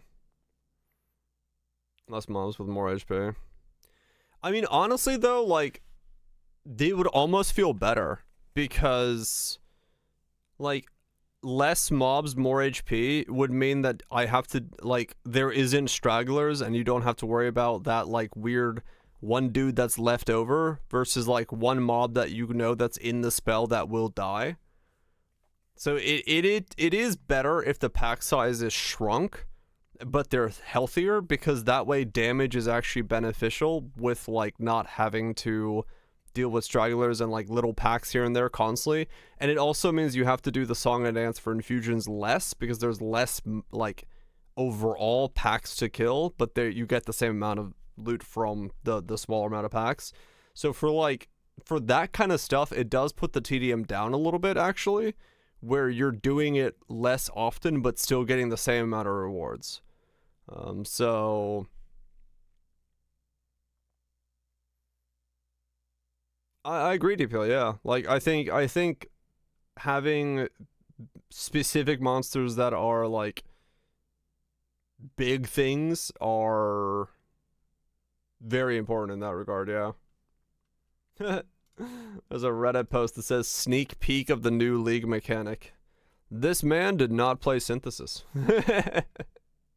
I think a lot of people don't know that this is just Synthesis combined with Azuri. Like, people just don't actually know that that's what's happened. Because a lot of people haven't played Synthesis. So a lot of people don't know that, like, that's what Synthesis was. Instead, we are they're not bringing Poe back 1 some of the players, power right, of yeah. tablets, which you don't need to craft nearly as often, since they last for 10 maps each. Once you defeat the Arbiter of Ash, you will be able to upgrade tablets to a rare with 4 mods using regular currency. So we are, yeah. So basically, you are pretty much forced to use tablets then, because there's no shot you can do content without, like, maxed out tablet stuff then. Currency. Even this isn't enough to fully bring back the power you could have gotten from instilling. Yeah. So we have also buffed the bonuses that tablets give. Going forward, we're not going to be adding any more crafting directly to waystones outside of the basic currency, because it adds too much micromanagement. Yep. You gotta use them. On that note, Okay. Fate of the Val does bring the ability Modifies because unpredictably with a chance to destroy to it. corrupt your tablets. What the hell? Hoping to get one of many different random outcomes. Oh. Now, with regard to Delirium Fog, even though you shouldn't have to have it on every map anymore, we still did want to make it less visually annoying. Delirium Fog has been toned down significantly. It's a little better now. Yeah, like looking at that footage there. You still see a bit of green. It's a little area around you. So you won't feel like you're just playing in a sea of grey. Another big source of problems in the endgame is the feeling of getting overwhelmed with monsters. In 031, we reduced the number of monsters in early endgame in order to help with this, but still scaled up the number of monsters to previous levels by the time you got to tier 15. Well, after letting this simmer for a while, we are still getting this kind of feedback. So we are no longer going to scale up the number of monsters you go as you get deeper into the endgame. Instead, we are scaling up the difficulty and rewards by the same amount. What is happening on this So we are no screen? longer going to scale up the number of monsters you go as you get deeper into the endgame. Instead, we are scaling up the difficulty. What is and this rewards by ability? the same amount. So to be clear, instead of increasing the number of monsters by 40, That is bitrate destruction, whatever fucking hell that ability is. I was like trying to pay attention to that. I realized just what is going on. No, after it's like letting this simmer for a while, we are still getting this kind of feedback. no, it's a crossbow So we are skill. no longer going to Wait, skip is it? By the time you monsters you go as team. Yeah, After letting this simmer for a while, it's a crossbow we are skill. still getting this kind of feedback. So we are no longer going to scale up the number of monsters you go as you get deeper into the endgame. Instead, we are scaling up the difficulty and rewards by the same amount. So to be clear, instead of increasing the number of monsters by 40%, they will instead drop 40% more items, grant 40% more experience, and have 40% more. I have in no addition to idea all what the is going normal on. scaling What is they that get due to ability? being higher level. This That ability looks absolutely chaotic. What the fuck?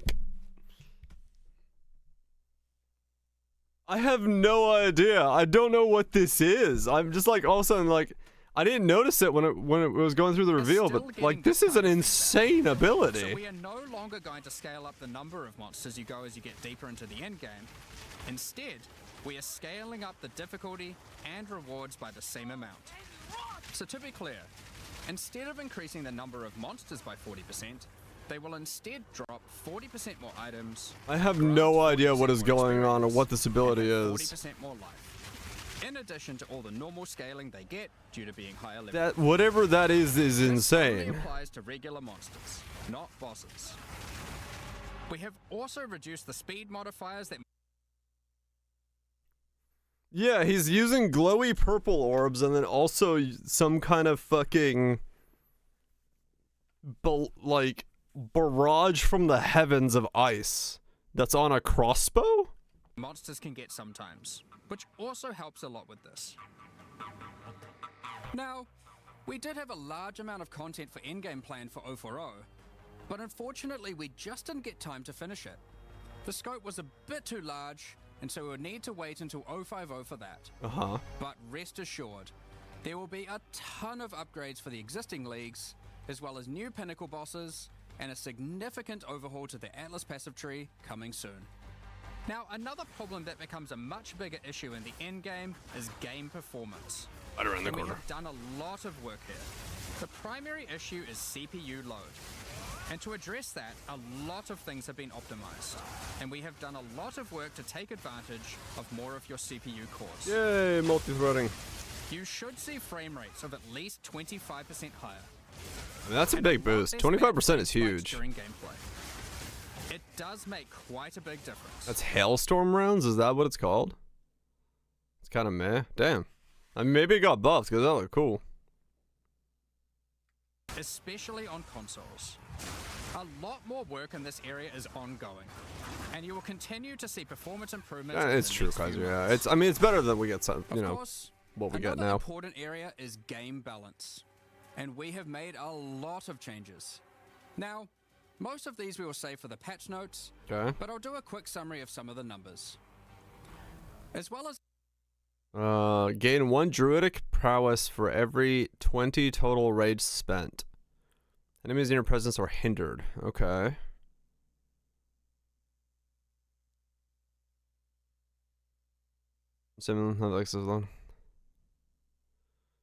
Yes, for some builds, it's double performance gains. Damn, that's pretty impressive then. Drill neck. Gain deflection rating equal to 32 evasion. Attack projectiles return if they've pierced at least 4 times.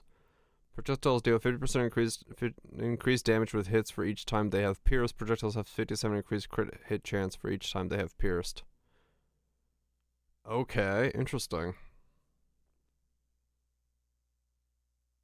So, if you pierce enough stuff, it returns. I guess good for clear, but not super good for Single target. Adding Oh yeah, you're right. It is Val as well. 11 new unique items. We have rebalanced dozens of others that are not Moxwaddle's Machinations. Oh, interesting. I forgot what the item above my head is. That's not forgot what that was. We got the not currently used very often. Sandstorm. It is Sandstorm? We've Okay. also done a pass I thought it was. There's the to freeze the lineage one. supports. 21 of them have been rebalanced. Support skills that leap in the air. As That's well the as adding explosion 9 one. more. Along Can only use normal body armor. 302 armor for each connected notable skill allocated. 302 armor for each. Huh, okay. So they're trying to make the no chest piece better. alongside the 2 new Druid ascendancies, we have made Body armor grants hits against you have 100% reduced critical damage bonus. Okay, so crit bonus balance free. changes to almost all the others. With Body armor grants 25 increased spirit. Oh, okay. some of them getting a grander rebalance, such as the Smith of Catan. Body armor grants unaffected by damaging ailments. I mean, some of these are like really strong. Like a body armor giving that's not bad at all for Poe 2. Just to not have to worry about damaging ailments and stuff like that. Alongside the 20 plus new Druid skills, we've also rebalanced 90 Not other hardcore, active though. skills across all the different classes. And to top it all off, there are also over 250 new passive skills added to the passive tree. These changes should go a long way to increase the viability of many more skills, uniques, and How many? over 250 new passive skills added to the passive tree. 250. These across all the different classes. And to top it all off, there are also over 200 Oh yeah, it is. Some stuff just got moved around, but yeah, the Druid Claw is gone from there. 150 new passive skills added to the passive tree. Eh. These changes should go a long way to increase the viability. I of mean, many they more might have still skills, nerfed it. uniques, and overall build variety that can tackle our most challenging content. Next up, we're going to be talking about our new supporter packs. So that's everything, huh? Okay. Sam being missing. Yeah, I mean, I don't mind the center tree. I don't mind it. I think it's fine. It's a different approach to it, but huh.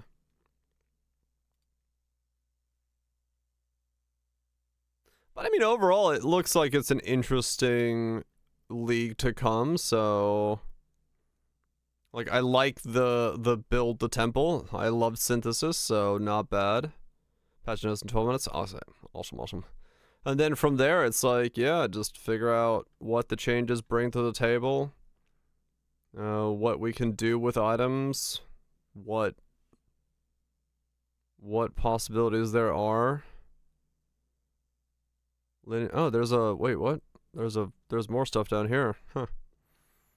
Sports curse skills. Sports curse skills create areas which curse enemies as long as they're within them. Cursed areas from sports skills gather power before erupting in a column of annihilating light after a moderate delay. Oh, interesting. Like explosive lineage support for curses. Huh. Yeah, I got coffee right now, so we're good. Supports offering skills. Support skills sacrifice a portion of your life on use. While offering spikes from support skills persist, you are periodically granted power charges. When spikes from supported skills die, you regenerate a percentage of your max life or mana per second based on the duration of the offering persisted. Huh, okay.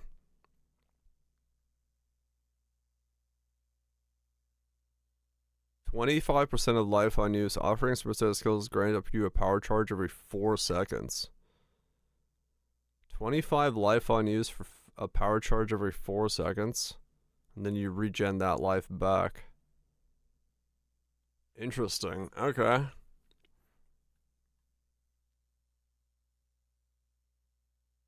Threshold adds a kill threshold to a corrupted rare jewel. When threshold is met, siphons a random modifier and improves the numeric values of other modifiers. Adds a kill threshold to a corrupted rare jewelry item. Weird. So you can like corrupt a jewelry piece, click this on it, kill a bunch of stuff, and lose one line to buff the rest of the lines.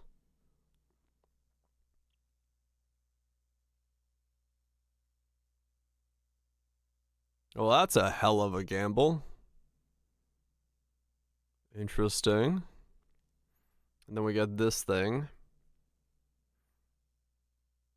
Mirrors of refraction appear in the persistent mirror. Hitting a mirror with a spell projectile causes it to shatter, copying the projectile in a nova around the destroyed mirror. Copied projectiles may be copied again while colliding with other mirrors.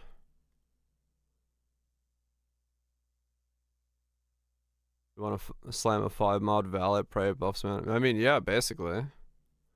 That's an interesting way of evolving uniques, yeah.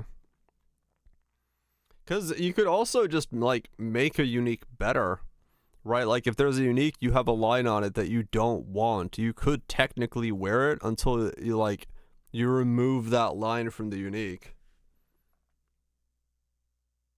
That's for rares? Oh, sorry, corrupted rares. Yeah, you're right. Never mind. Damn it, I was hoping it was rare uniques. Corrupted rare jewelry. Oh, okay. I guess still good. Not as exciting as I thought it was then. But still good. We do weird things. Yeah, true, we do, yeah. Yeah, there's gonna be some insane rings with that, yeah. There will definitely be some insane rings with that. For what they are. Limit 4. Projectiles with shadow mirrors are copied 7 times. Mirrors persist for 8 seconds. A mirror appears in your presence every 2.1 seconds. That's interesting. That could be very powerful as a stick. That could be a very powerful stick. And then we got Abyss going core. Play the last seasons for free. Okay. I mean, that all looks pretty cool. Like, I definitely like the temple stuff. The temple stuff is pretty neat. I think the corruption stuff might go a long way. Hopefully Druid doesn't feel flaccid. Hopefully some of this stuff, like, there's enough of a shakeup. I probably will do Entangle as my, like, starting spell, to be honest. Because, like, Entangled Rainstorm with the support looks pretty interesting. I can't believe Rolling Magma is a Werven attack. That's weird, but okay. I was not expecting that to be how that happens or what change it does to it, but here we are. This thing looks cool, the Walking Calamity. It doesn't look like it hits anything, but it looks cool. So that's the thing. Interesting to see how the talismans and stuff end up working out.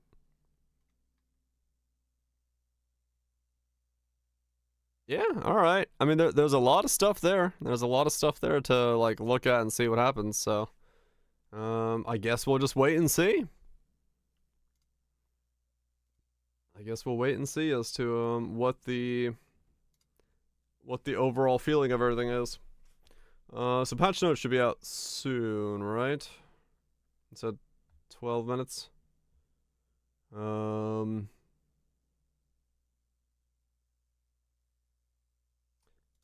We just gotta wait for those to roll in. Where is, go get a sandwich. I'm actually pretty full from the pizza I ate. So I'm good on that one. Yeah, it's not here yet. Okay. We just gotta wait. I guess I'll go top up my coffee real quick. What kind of pizza? It was just cheese and pineapple. Nothing fancy. I ate it while I was watching the beginning of the reveal. Nothing fancy. Cheese and pineapple. Sweet and cheese? Yeah. It was not bad.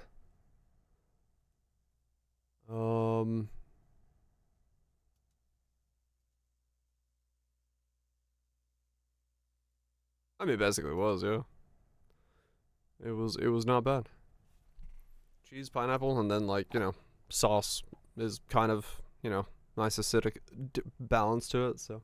Alright, let me go top off my coffee and we'll start reading patch notes, because, yeah.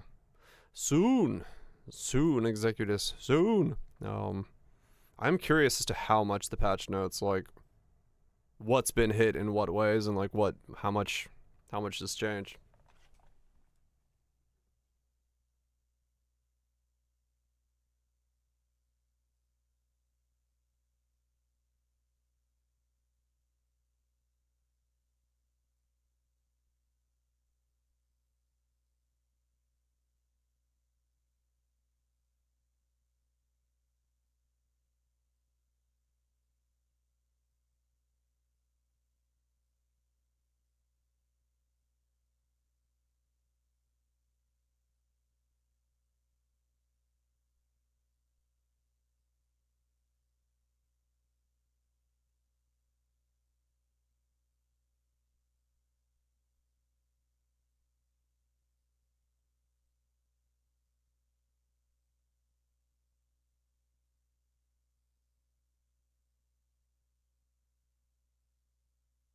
I don't know where the fuck that came from.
Okay, I'm back. Had to talk to me mom about my schedule for tomorrow, because I gotta go into town to help my sister go to PT. So I was like, I can't remember. Or figure out what was going on. Good times. Good times. We got patch notes yet? Notes of the patch kind.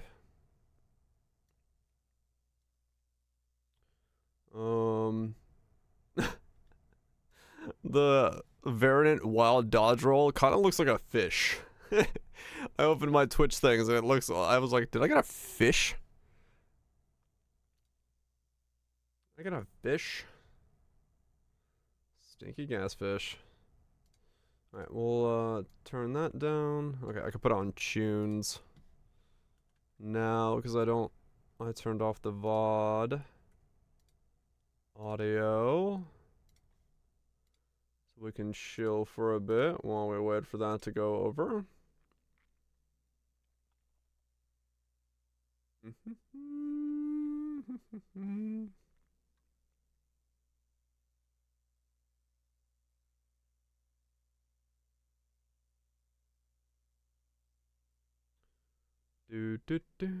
Just put on some chill. Oh, patch notes pop up right when I started. Alright, never mind. Patch notes time. That's funny. I was like, we'll put on some tunes, because patch notes aren't out yet. Never mind, patch notes immediately out. Alright, let's begin the reading. What is coming down the pipeline? All sorts of stuff. Fate of the Val, the new league. Waddle on in, Frizzy, waddle on in. Let's see.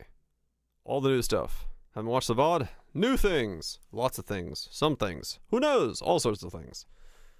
Yeah, we got Fate of the Val. Itziri is the new Pinnacle boss. We got the new Bear, Wolf, Werven forms. 2 new Ascendancies. 21 new skills, 30 new supports. Good stuff. Fate of the Val start with a fresh economy in 0.4. Remnants of the Val civilization. Bunch of corruption stuff. Build some temples. See what happens. Go kill the boss. Who knows? Standard, hardcore, and self-found variants. New content. Class, the Druid. Oracle and Shaman 4, the Druid. 20 new skills. Primarily primal skills, so these are the Druid skills. 35 new supports. 8 new lineage supports. 250 new passive skills on the passive tree. 10 new unique items. New class of weapon, talismans, 2-handed martial weapons for shape-shifting classes. You can swap and choose your forms at any time. 4 new augment items with the new modifiers that can craft onto your items. Continually to improve sound, art, effects, and environments. Abyss is a core. There's a passive tree for it. Preserved vertebrae no longer drop. Interesting. Well of Souls to account for the fact that abysses no longer spawn in all campaign areas. Okay. And you can start seeing them in Act 2. Righto. Significant optimization improvements for the CPU have been made. These changes both improve the speed and key operations and allow us to utilize more of your CPU cores, resulting in higher frame rates. Overall, you should get at least 25% boost and significantly less frame spikes when CPU bound. This is especially impactful for heavy gameplay situations. Note that if you are GPU bound, you will not see any improvements from these changes. When GPU bound, lowering rendering resolution or using a dynamic resolution will improve performance. There we go. Okay. Big changes to the actual quality of things. Player changes. Tailwind now grants 1% increased movement speed, 2% increased skill effect from 3, 10% evasion from 15, and prevent 1 damage from deflected hits per stack. Okay, interesting. So lost some skill speed, but gained some deflection. And lost a bit of evasion. So Tailwind is a little bit worse.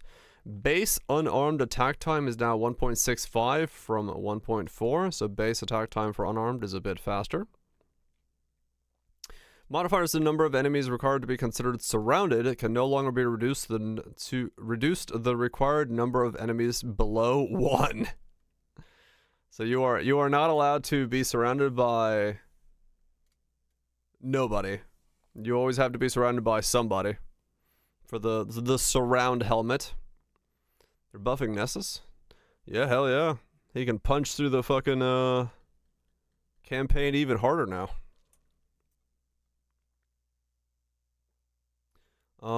Raged regeneration now pauses rage decay similar to other means of gaining rage. This means that your rage will never decay while it's regenerating. Ah, okay. That's a good change. All rage spending costs have been changed to 10 rage. Rage no longer causes a visual effect on your character until you have 10 or more rage, so that you know that you can use these abilities. I don't know which way that does good or bad, I'll be honest. Whether or not 10 rage is a good or bad thing. I'm assuming some things cost 20 and some things cost 5 and now everything costs 10. Physical damage reduction from armor can no longer cause a hit to deal 0 damage. This is mostly targeted at preventing cases where multi-hitting player skills could deal 0 damage to armored monsters at very low levels. In these cases, the hit will now deal 1 damage. Interesting. There was a point where like low-level monsters had enough armor to make players deal 0, so at least now you deal 1 to be considered dealing damage. Okay. Igniting aura effects, including ignited ground, no longer apply infinite ignites. Instead, they apply regular ignites with standard duration, and will reapply them after they expire the next time the aura amplifies flammability to the target. Same as if ignite had been removed from the target. Oh, okay. So, isn't that the same, like, they have to tick? Does that mean, like, they can only reapply every 1 second or something like that? Or however that works? In context of those things? I can't remember how exactly that works in general consensus with everything. But I guess that fixes something about ignite stuff on the ground. And how those were utilized. Ascendancy changes. All skills granted by an ascendancy are now automatically activated when granted. Some previously required the player to manually activate them. Oh, okay. Deadeye. Wind Ward has been removed. What the hell is Wind Ward? I haven't played a Deadeye, so I actually have no idea. Hold on, let me pull up something that I can actually look on. What did Wind Ward do and get removed? Wind Ward.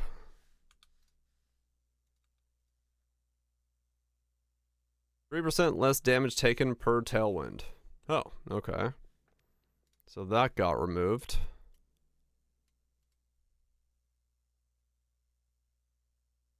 Bullseye now requires called shots. Bullseye now applies 10 critical weakness, previously 5.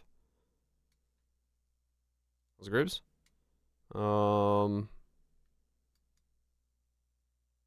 Bullseye here has been removed behind this. Bullseye now requires... now requires called shots. So you have to get called shots to get Bullseye. So this became a 2-pointer, but it applies 10 critical weakness. Okay. Added a new Mirage Deadeye Ascendancy's passive skill, which grants the Mirage Deadeye meta skill. Mirage Deadeye, while active, firing a ranged attack projectile will create a mirage that uses socketed ranged attacks for a short duration, then vanishes. You cannot create another mirage for a short duration after the initial one created. Okay. I mean, essentially, it's just Mirage Archer, but without having to do the rolling thing, because I think it was Mirage Archer and roll. So, yeah. Okay, interesting. I mean, this being moved behind this is a thing, and then this being taken out. It's more, you get more squish. And then this, it's not as easy to get critical weakness, so it's a little bit of a change to it. Not massive, but a little bit. Pathfinder. Contagious contamination has been removed. Okay. Which one's that? The most damaging poison on enemies you kill is spread to other enemies within 1.5 meters. Particle remedies has been removed.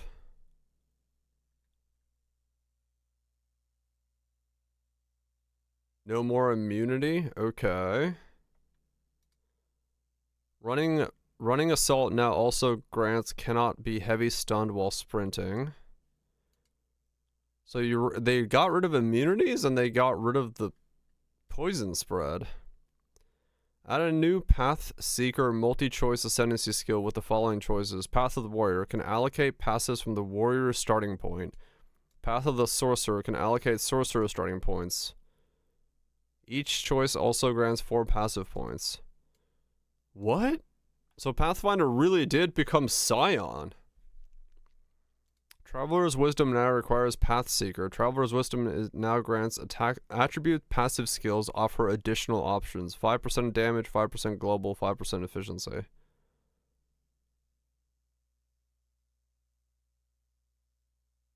Okay, interesting.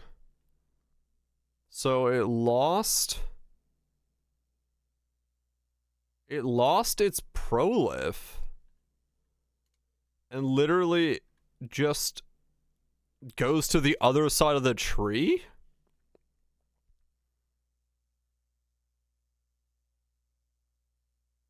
Path of the Warrior, Path of the Sorcerer.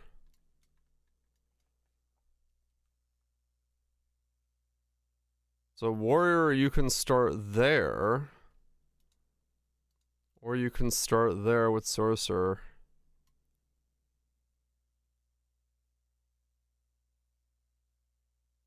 Huh.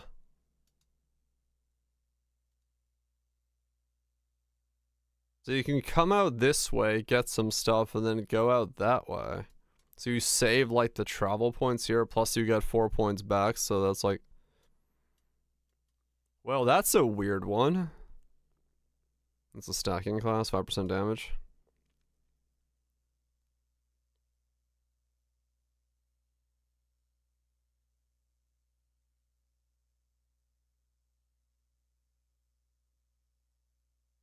Where do you get... I mean, that poison prolif was massive on that, so interesting. Okay, I wonder what that means for things now. It's a stat or mana stack, you know? Yeah, maybe. Global defenses. Amazon, Elemental Surge reworked. Grants skill Elemental Surge. Now provides when you consume a charge trigger Elemental Surge to gain 3 lightning surges. Surging Avatar reworked. Now provides when you consume a charge trigger Elemental Surge instead to gain 2 cold, lightning, and fire surges. Okay, so Elemental Surge just changed into how it's... what you're, like... certain sections of it for the Amazon. Okay. Ritualist. Ritualist sacrifice stolen modifier duration is... Ritual sacrifice stolen modifier duration is 82 to 100 seconds from gem level 1 to 20. Previously 15 to 20. Quality now is 20 seconds to stolen modifier duration, previously 2. This thing went from 20 seconds to 120 seconds. That is quite a movement upwards, I will say. That is, Wait,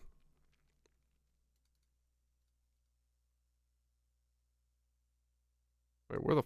No. Ritualist.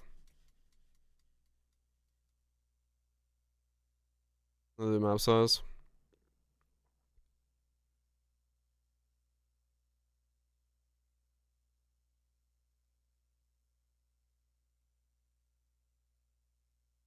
Yeah, okay.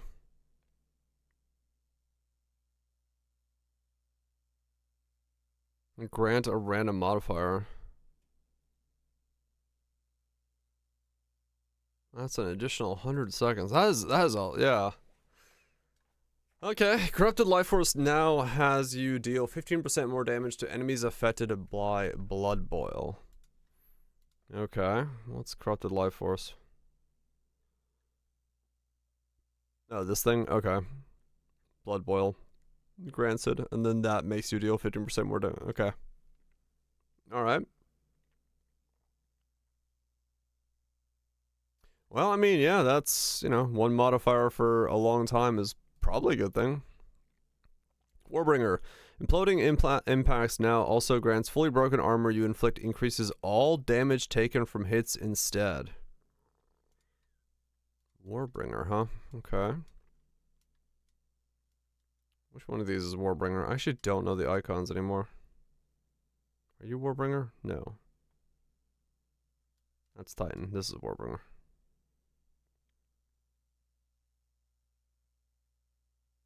Is it? No. This one. You can break enemy armor to below 0. Now also grants fully broken armor you inflict increases all damage taken from hits instead. What? Imploding impacts now also grants instead.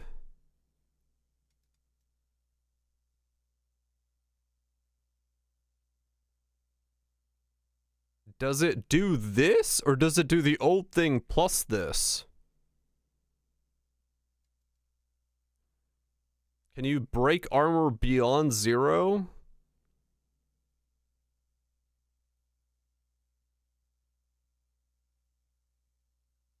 It's also instead.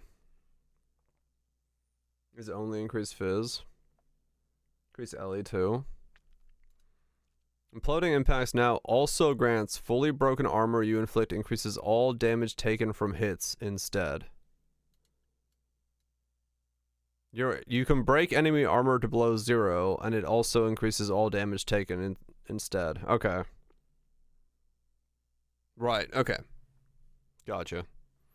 I wish they used, like, quotation marks on, like, what they're adding to the thing, because I was like, now also grants instead. I was like, what?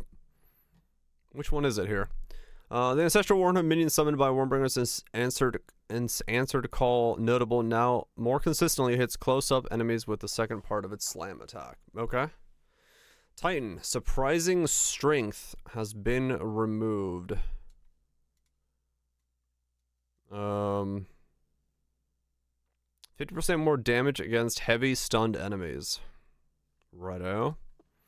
Crushing impacts now also grants 25 more damage against heavy stunned enemies. Oh, okay. So they just made that one node. Your hits are crushing blows, and then you do 25% more damage against heavy stunned enemies. So, okay. Add a new Mountain Splinter Ascendancy passive, which grants every third slam skill that does not create fissures, which you use yourself, causes one additional aftershock ahead and to each side of the initial area, requires crushing impacts. Every third slam that doesn't create fissures, which you use yourself. That is so specific. But, I mean, it's good, but, like, any more modifiers we want to add on to that? Just to make it, you know, damage on a Tuesday? Every third slam skill that does not create fissures you use yourself causes one additional aftershock. Okay. Requires crushing impacts. No, it's very clear what it does. It's just ridiculous that it's so fucking specific, is what I'm saying.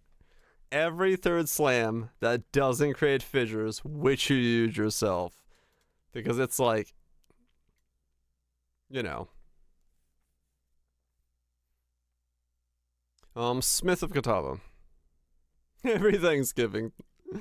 Yeah, that's like, it could just say, it could, I mean, I guess they don't want fissures being used with it. Okay.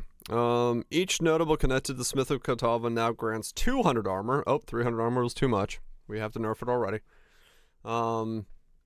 Padded plates has been removed. Okay, which one's padded plates? No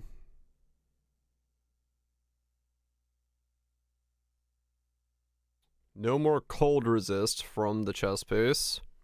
Lead lining. No more lightning resist. Heavy bracing. No more fire resist. So the easy resist are gone, which is fine. 60% increased glory generation. Your body armor grants 100% increased thorns damage.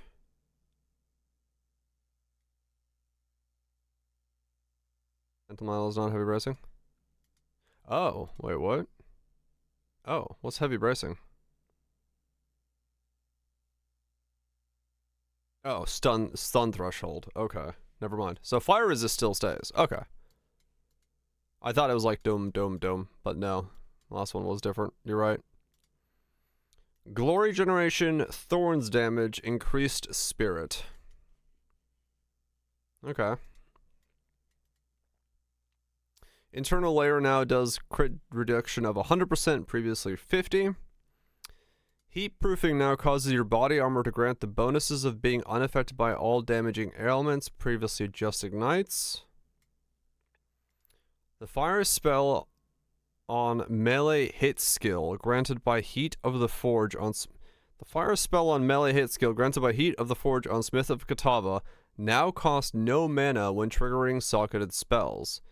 It also now gains 10% increased damage per level, up to 200% increased damage at level 20. Interesting. I wonder if anyone made something good with this. Heat of the Forge. Fire spell on melee hit.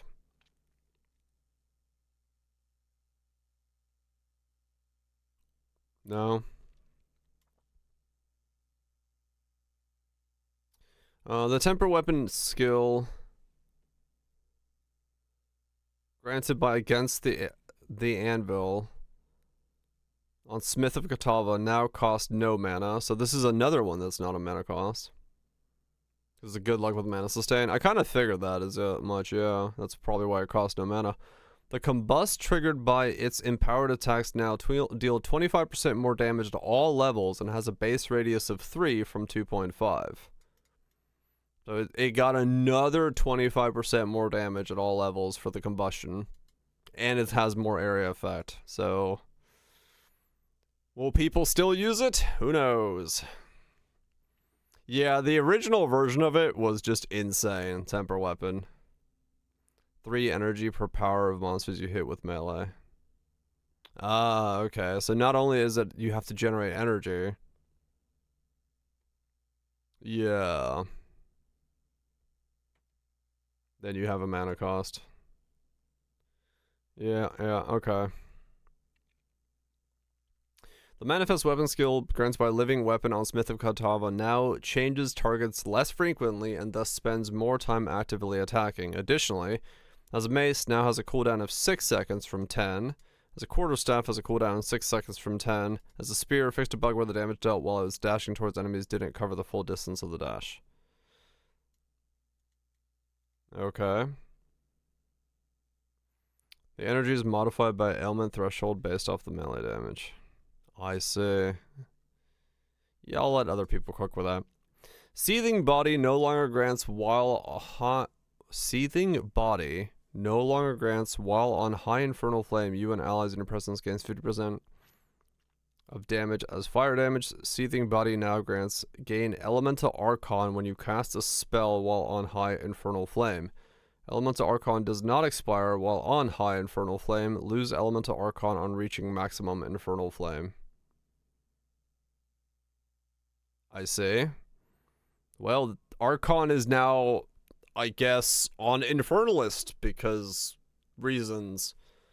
What's Elemental Archon? Does that mean like all 3 Archons or...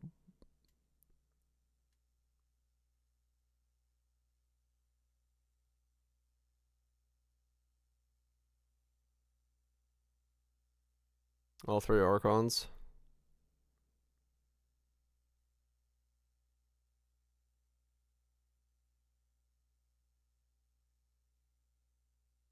condensed them into one. So you can, like, pick up all the Archon nodes. But, like, they're kind of not. Okay. Alright, interesting. So you just have to, like, maintain a minimum flame level and you can just stay in Archon mode? Okay. Whispers of the Flesh now grants targets cursed by you have 100% reduced life regeneration rate. Righto. Stormweaver.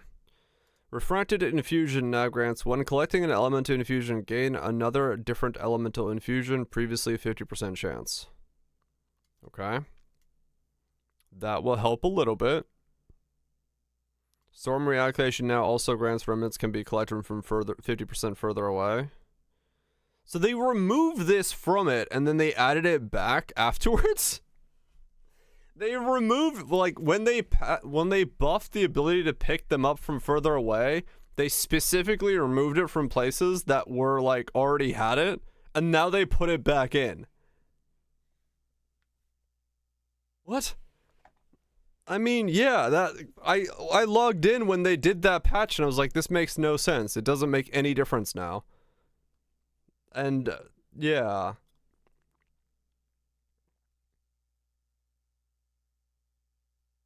That was such a weird change.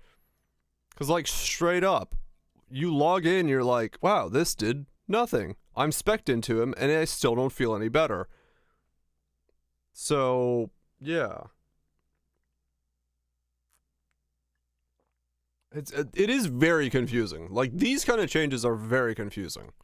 Like, why was the distance removed from Stormweaver to begin with, when Stormweaver is supposed to be the infusion setup?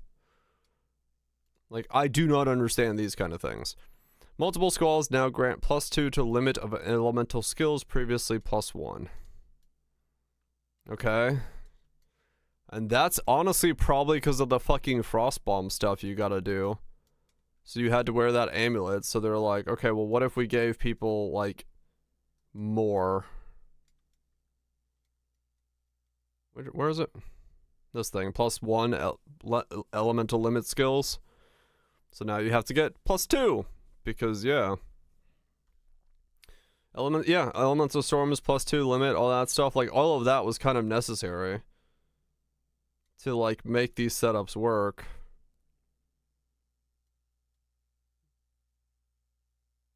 Like, yeah. What if? Yeah, this confuses the fuck out of me as like, changes to it, because, yeah, that, like, I played Stormweaver from the moment the league started, and I was like, these changes need to be made. This isn't working. And this could have been done in, like,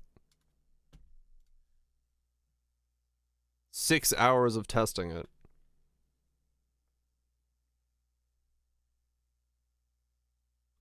Chronomancer, Inevitable Agony granted by Inevitable has been updated, now ignores the curse limit, now causes cursed targets to take 50% of the damage hit damage dealt to them while cursed again when curse expires, previously 20% at gym level and 33. So they buffed this from 33 to 50. Okay. Gimling Legionnaire, Thaumaturgical Infusion now grants +1 max cold resist per 3 blue socket, previously 4, +1 max fire per 3 per 4, +1 max cold per 3 per 4. So less sockets, more pluses.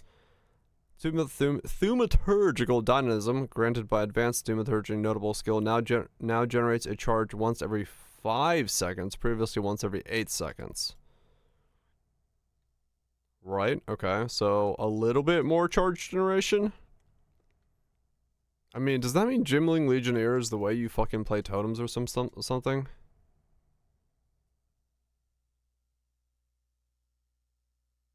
Which one is that?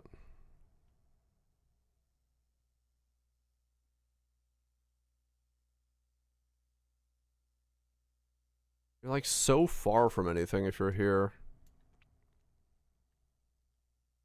But maybe not. Because, like, spell totems, you have to somehow get charges on spell totems. What does this do again? If you want to do... Nope, wrong wiki.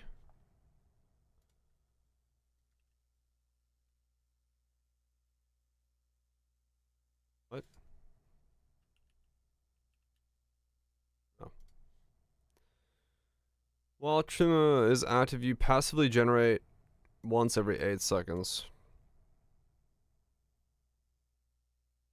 The kind of charge you generate is determined by the attribute requirements of the skills you have socketed in your skill gem sockets. The higher the total strength requirement of the number. Okay.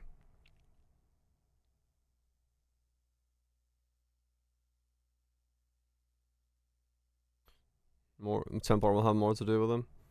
I mean, probably, but like right now, it feels like to be able to generate enough charges to spawn them in single target, you may have to use something like this to like, unless you go bear with rage and then consume rage to spawn them. But like, if you want to use them as your actual like main thing, you'd have to like make it so that your strength is your highest to generate, or power charges are your highest intelligence stuff. Someone work with Druid? Probably, yeah.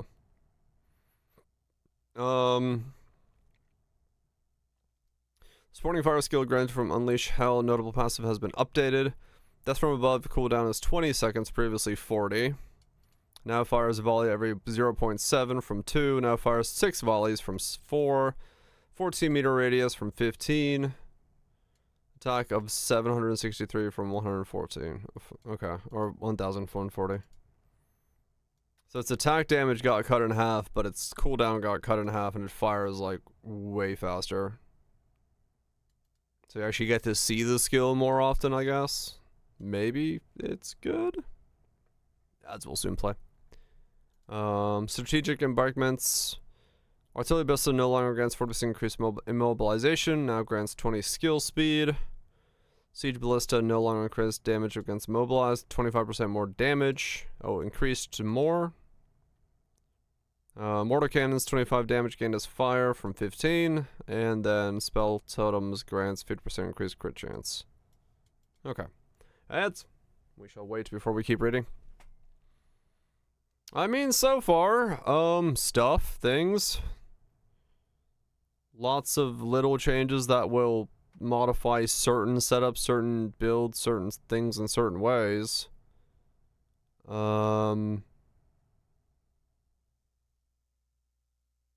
But I'm not seeing anything majorly shifting so far. Like, not in this section at least, not in the Ascendancies.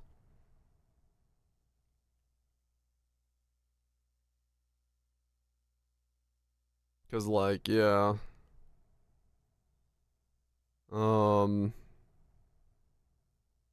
Get fucking hyped.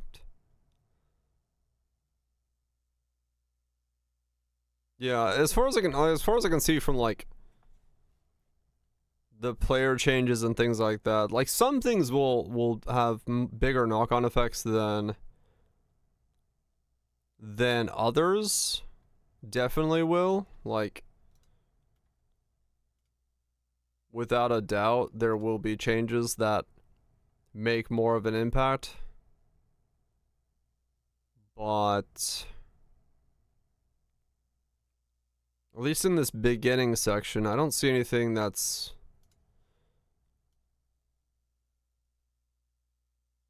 Yeah, I don't see anything fundamentally that's going to... Is the canon part of the timeline? Is it? Hell yeah. It's the only collab on there. The timeline feature is interesting. Fuck yeah. I mean, it's the fact is that, you know, it's a thing that people want to know is like, what timeline do I watch this stuff in? There's errors in it though. I did see that. I see people pointing out some errors, like some of the stuff is in a wrong timeline.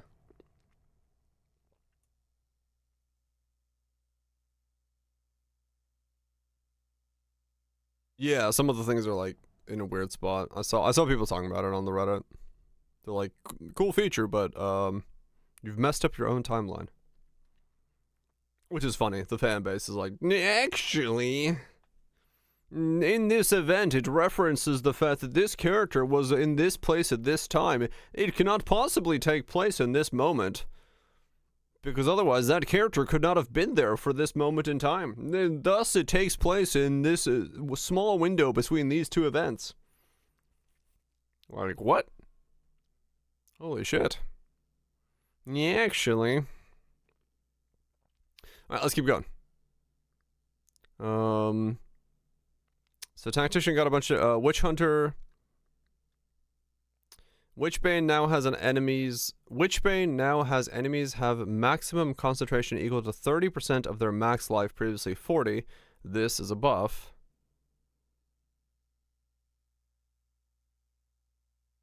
What? I don't even know what that does. But okay. Ceremonial Absolution now instead grants Sorcery Ward, also protects against Fizz and Chaos damage. Cool. Invoker, 35 less evasion rating, previously 50. Now additionally grants meta skills have increased Spirit Reservation efficiency. Now has a 12-second cooldown, whatever that is. Gain Unbound Fury when you inflict elemental elements when you hit an enemy, no longer has no more than once every 0.2 seconds for each type of element. Shocking and Igniting now grants 1 Unbound, previously 2. So you can do it quicker, but you get less of it, okay? Plus 10 max darkness, 15 leeches life, 15 leeches mana. Last 8 seconds from 5. Created closer to the player. Choice of power, choice of life, choice of mana. It now grants 50% increased effective remnants, increased remnant pickup range. Okay. You spend 4 minutes to do 40% more to enemies with 0 concentration. Oh, okay, gotcha. It was that system, right? Okay.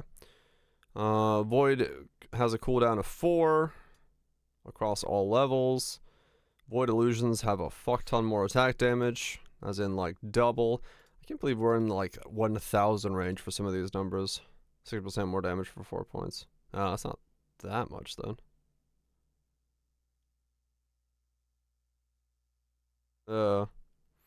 Void skill Grasp of the Void now has a 3 cooldown charges, previously 1. Okay, interesting.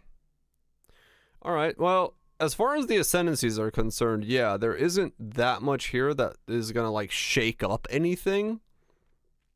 Like, overall, there are little changes, little things here and there that will, I'm sure, have knock-on effects with other changes, but yeah, it doesn't change what I would think would be anything massive, but probably someone who's played a different class than I have would look at this and go, oh no, that's a massive change, but I don't know what they would be.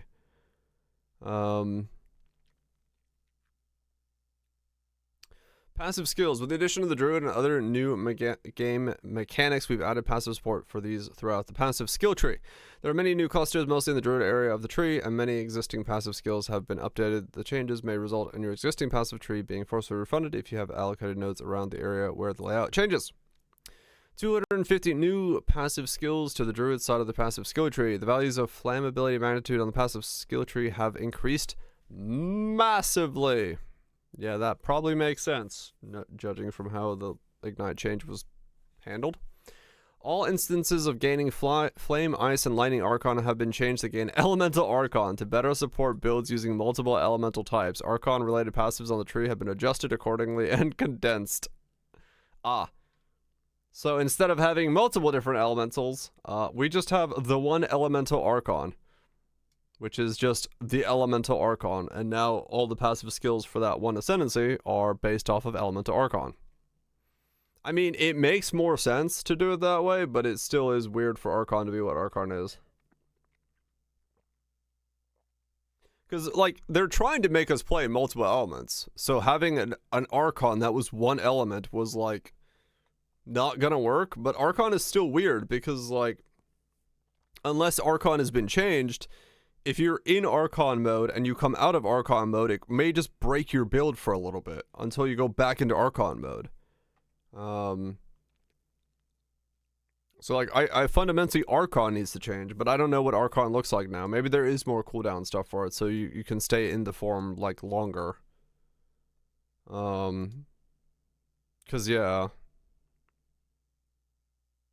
Triggering the Archon stuff was really awkward. Yeah, from like everyone I heard talk about Archon, it was like it was really weird to get into Archon mode, and then when you're out of it, you're just like half a build. So it still may not be good enough. Hull Pump Technique Keystone now grants 1% more attack speed per 75 item evasion rating on equipped armor from 25. Base attack unarmed is 1.65, previously 1.4. Okay. Firecon was the easy one. Probably. Just ignite stuff. Now grants 1 more attack speed for 75 evasion from 25. Okay, interesting. Cold skills being based off freeze so much in Poe 2 is very bizarre to me. But also, like, this one being, like, when your energy shield recharge begins is also bizarre as fuck. Which is not great. So...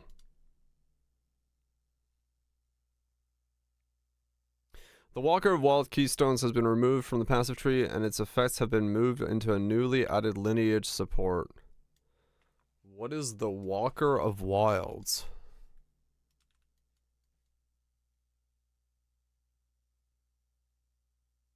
Mana Leech recovers based off elemental damage types instead of physical. Oh. So now it's accessible to... things as long as you are willing to give up a support gem socket for it. Okay. Elemental Equilibrium Keystone now grants cold infusion remnants you create are instead fire. Fire infusion remnants you create are instead lightning. Lightning infusion remnants you create are instead cold.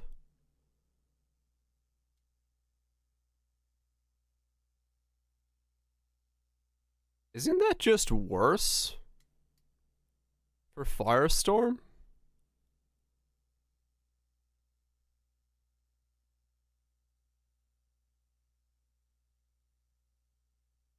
Yeah, that's just straight up worse for Firestorm.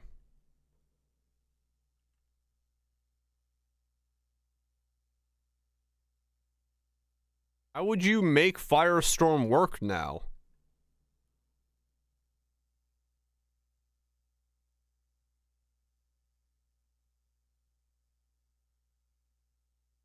Like, how do you generate infusions for Firestorm if you want to play Firestorm?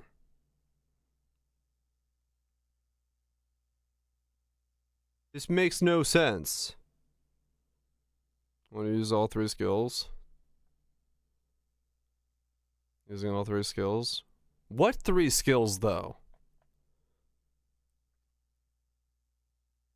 Like it... What?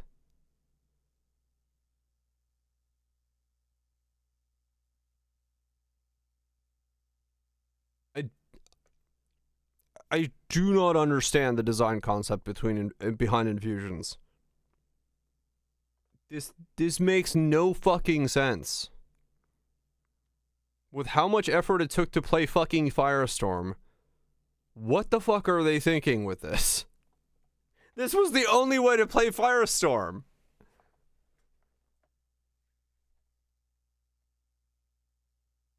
What? Okay, well, whatever. I've played Firestorm. I don't need to worry about it. But like, Overswords, Frostbound, Living Bones, Snap. Right, but like, so Orb of Storms. I mean, you basically have to rotate Orb of Storms and Frostbomb now, and then hope that the 100% gives you the right one and not the wrong one. Because if you get the wrong one, then you can't pick up either of your orbs, and then you can't cast. I don't understand this one. This is Like one charge, but no, can't use it. Right. So they can change it to the other charge. I don't know. I would love to be a fly on the wall for the infusion design meetings, because I could tell you right now that it just feels like they don't actually play fucking infusion skills, or at least they don't play Firestorm. Yeah, I mean, I see the idea behind what this is doing, but this could just be like another node that does this. Instead of getting rid of Elemental Equilibrium, which then removes the ability to play Firestorm, just add another node that has this as its modifier. Just put like Elemental Equilibrium here, and then put Elemental like Confusion here. Just one node apart, and one gives you random, and one modifies what you're doing. And just leave it at that. Don't get rid of Elemental Equilibrium. You need that to have your game work.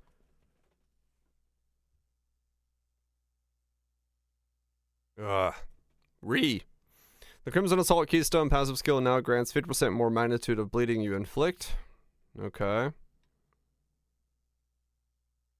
This for not Firestorm? Maybe. Maybe. Oh, where is Crimson? Giant's Blood. What the fuck is Crimson? What's this thing called? Crimson Assault. That's this one.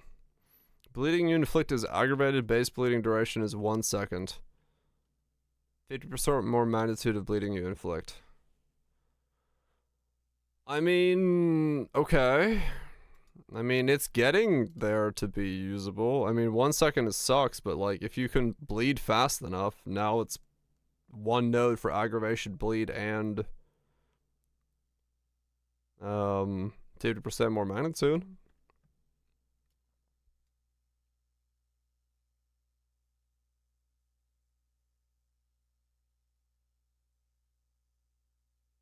Yeah, I don't understand. Elemental Equilibrium should not be like this. Yeah, it's base 1. It's base 1.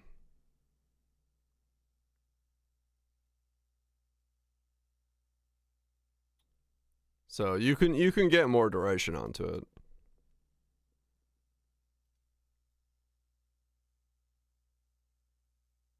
Bleak Gosh may be back. Maybe, with that change.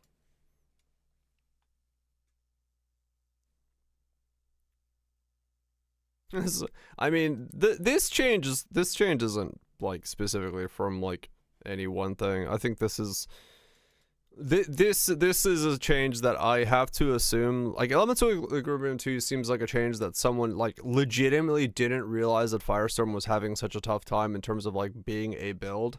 And they're changing this to modify based off other things, but they did not have the like real world factual idea of like what else this was changing, because they didn't actually like consider that modification.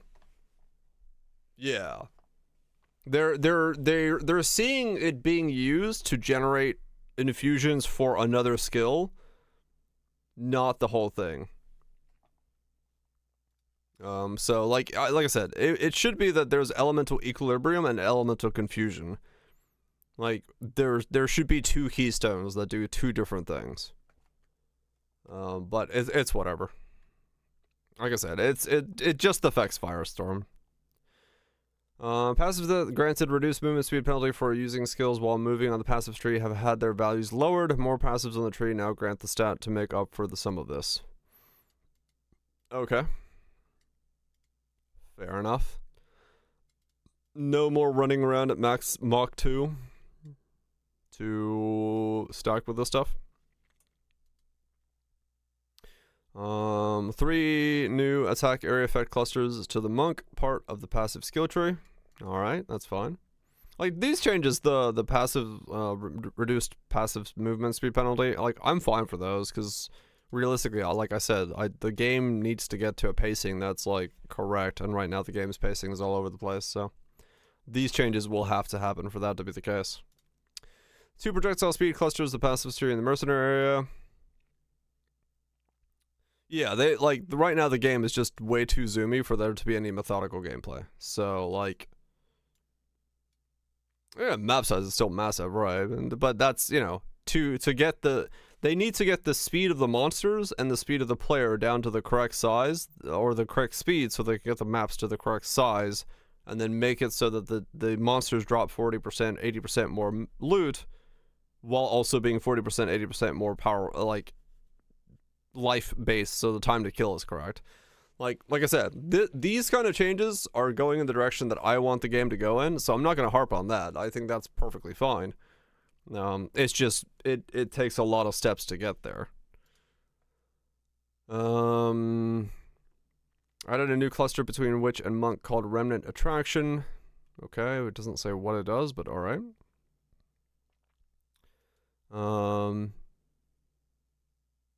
Add a new bow cluster, modified projectile cluster in the ranger section of the tree, granting surpassing chance to fire an additional arrow. We don't have what surpassing is yet, so hopefully that's explained somewhere in these notes at some point. Principal Infusion now has remnants collected 30% further away from 20. The Grand Tribute, notable for the Heart of the Well, unique jewel, now has remnants can be collected 80% further away if you have at least 100 tribute, previously 50. Remnant pickup range even further. See, this is, once again, all of these things got, like, tweaked already. Like, down one time, and now they're back up, which is weird, but okay.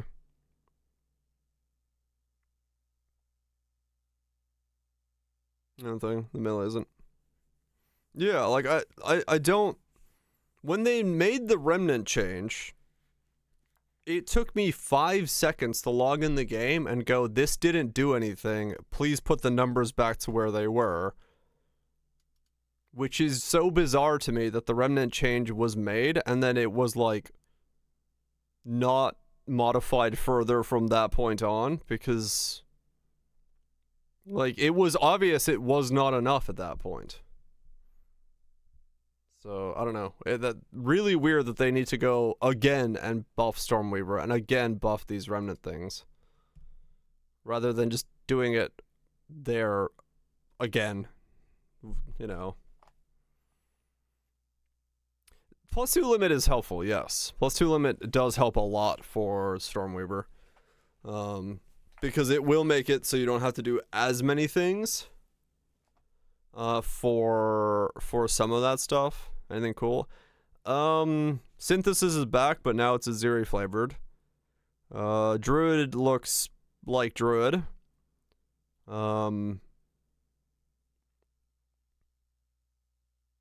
Ascendancy passive changes haven't really been that impactful. There's a couple small ones in there that seem to be doing something. Most of the passive skill tree changes are something. There's nothing massive in here. Besides fire and elemental equilibrium got destroyed for how I was using it. Double corrupting is in the game. What else is there? About a superior game of bow? Maybe Lime.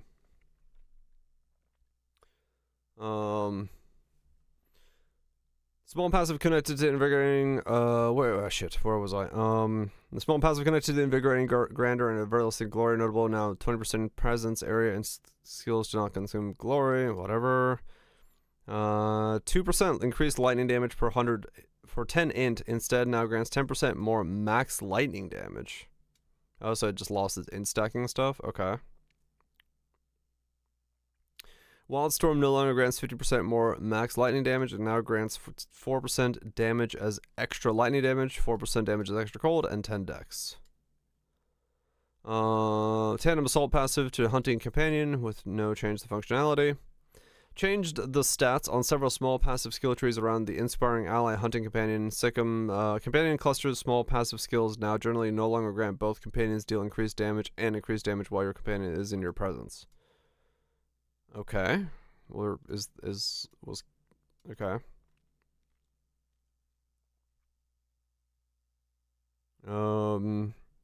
Gym changes. Crescendo 1, 2, 3 are now intelligence, previously dex.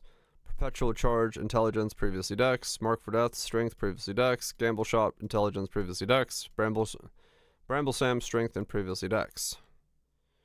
The font of rage has been disabled. Disabled ricochet 3. I guess no more easy rage from a fonts thing is the idea there.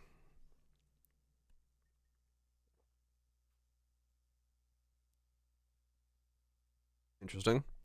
Inevitable crit support has been renamed to Inexorable crit support 1. Okay, so there's 1, 2, maybe 3. Yeah, rage has more spenders, so they don't want you just putting something down. World drop lineage supports are now less common overall. Specific lineage supports have been adjusted to relative to others. So they're trying to make those a little bit rarer because those were raining down like candy, I guess. Atola's bloodletting lineage support now grants 2 extra physical damage per 20 life cost, previously 10 life cost, up to 40, and no longer has a cost multiplier. Not add friction. 40 damage is extra chaos from 20.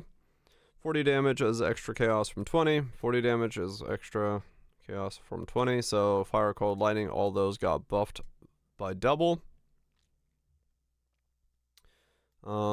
Fizz extra chaos from 20 also got buffed. Okay.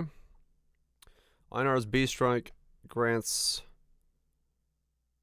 Einar's Beast Strike now grants killing blows from supported skills, strike skills against rare monsters granted 2 of their modifiers for 5 minutes, previously 40 seconds. Okay. That is a long buff, but I mean, I guess the reason is, yeah, the map size is just so large and you're in maps for so long. I mean, honestly, that should tell somebody something about map size, where you need a 5-minute buff to make a skill gem worth using. I mean, yeah, exactly. Like, that might actually be useful now, because a 5-minute buff is like, that's a long buff. Like, in video game time? Holy shit.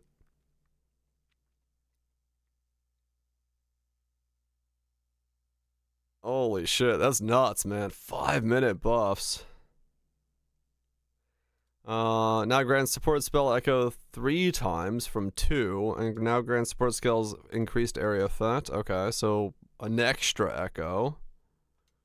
Alright.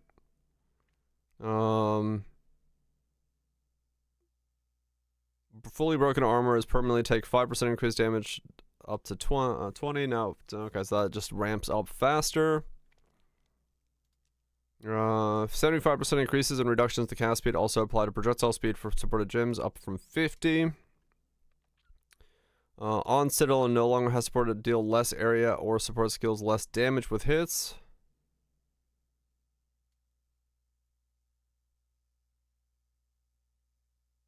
Refrain. This thing?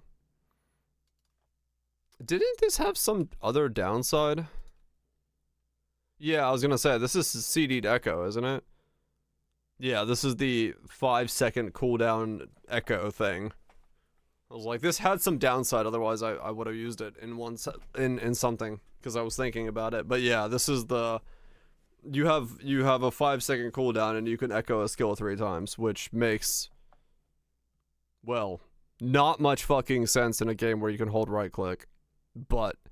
it's for burst stuff, you know. If you're gonna do something that needs to do a big chunk, you can use this for it. Yeah. For Firestorm, maybe. Like a Scuffed Unleashed, right? Yeah. But yeah, the cooldown is what made it weird. Well, the cooldown with 2 was like nothing. It wasn't worth using. Maybe with 3. I mean, it could almost do 4, and it might be worth it at that point.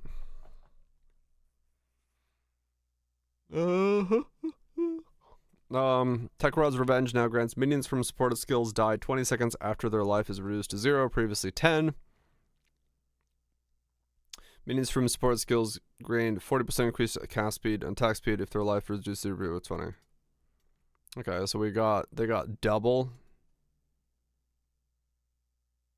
Okay. Rigwall's Ferocity now has support skills 30% increased attack speed if used in weapon set 1, previously 20% more. Okay. Turns out 20% more was too much, so 30% increased is the correct number. Makes sense. 20% more was so much. Spark Totem. If people can figure out how to generate power charges, maybe, or for endurance charges, but we'll see.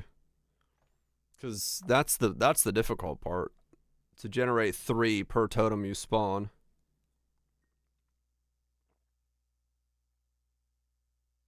Yes. To spawn a totem, it's 3 charges. Either 3 endurance or 3 power. Per totem to spawn it.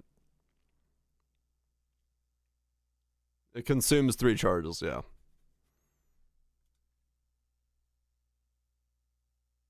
Was it in here somewhere?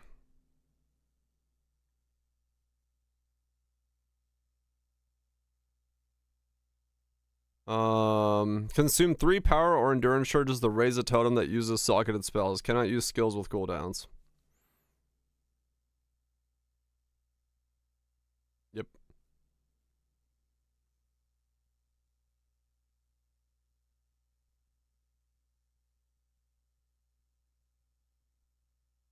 So, yeah. Like, yeah, you either get one or the other. You don't get both. So you, like, to make use of this, you have to basically generate 3 power charges every single time you put a totem down. I have 0 idea how you do that in Poe 2, but that's what the skill gym is asking of you. So hopefully there are ways to generate power charges quite fucking rapidly if you want to use one of these as your main caster, because I don't know what those are.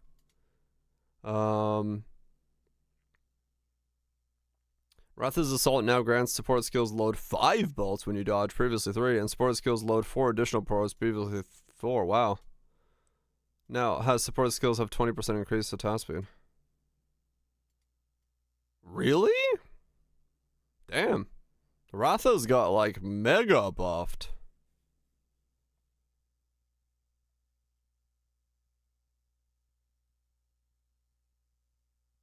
I thought it was already pretty good when I was using it, but that's surprising. Because Ratha's is what I was using on the Ignite dude. That was like night and day difference on how strong that felt. That's surprising. Okay. Druid crossbows. World first. Arn's Metal now grants 100% chance to load a bolt into all crossbow skills on dealing a blow with previously 35. Okay. Reload on death. Comes Madness now grants support skills deal 20% less damage, previously 40. Totems granted by support skills have 25% more life, and now Tona's expansions 20% max totem life. Oh, so less life, but more totem life. Okay. Less curse effect. Now grants max critical hit chance with supported skills is 50. Also no longer grants supported skills usable after move 20 meters. Supported skills become unusable again after use. Also no longer grants support skills become usable after you move 20 meters. Support skills become unusable. I don't know what this means it does now.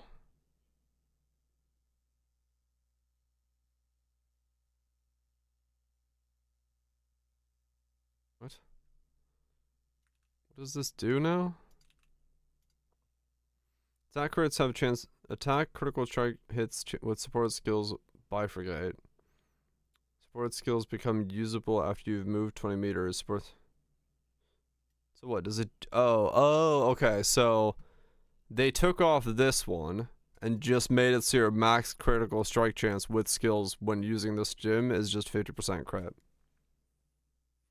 You don't have to move anymore, but you get 50% crit for, or you max out 50% crit, but you get bifurcate.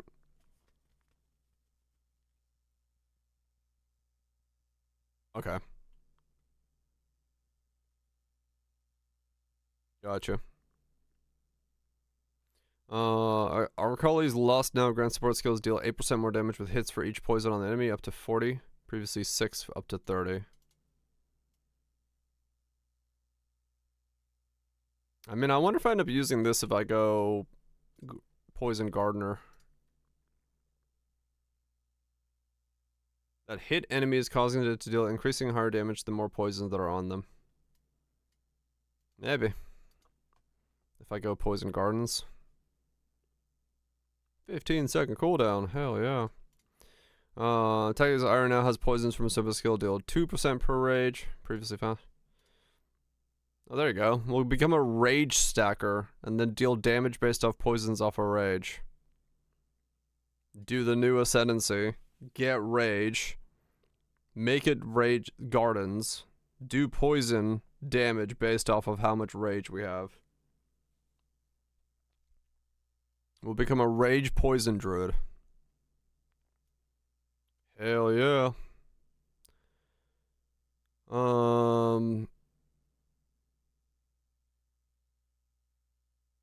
More chance to gain power charges. Rage poison druid. I mean, maybe. Fuck it. Why not? But then again, it doesn't really do any much for that because spell damage doesn't help me there. I'd have to get I'd have to travel and then move around a lot, yeah. Arbor's Ignition now has a 100% chance to gain Elemental Archon on igniting enemy with supported skills. Previously 20% chance to gain Flame Archon. I just straight up go into Elemental Archon. Oh wait, no, that is a spell, right. I'm getting shit confused. This is a spell, yes.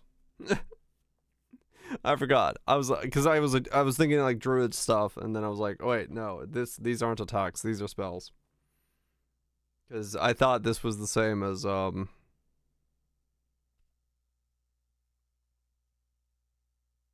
thought it was the same as Toxic Rain, because I had Toxic Rain in my head while druid. So I would go the druid ascendancy for rage gain to put down entangled spines. Make it rain, gain rage, use that support to make the poisons deal faster because this could be made to poison. That would be one fucked up setup. Toxic rain. Nova projectiles can no longer cause support skills to gain 4 additional projectiles. Or support skills now deal less for damage. Okay. There's also elemental. So some of them are different elements. Like bear is, I think, mostly based off fire.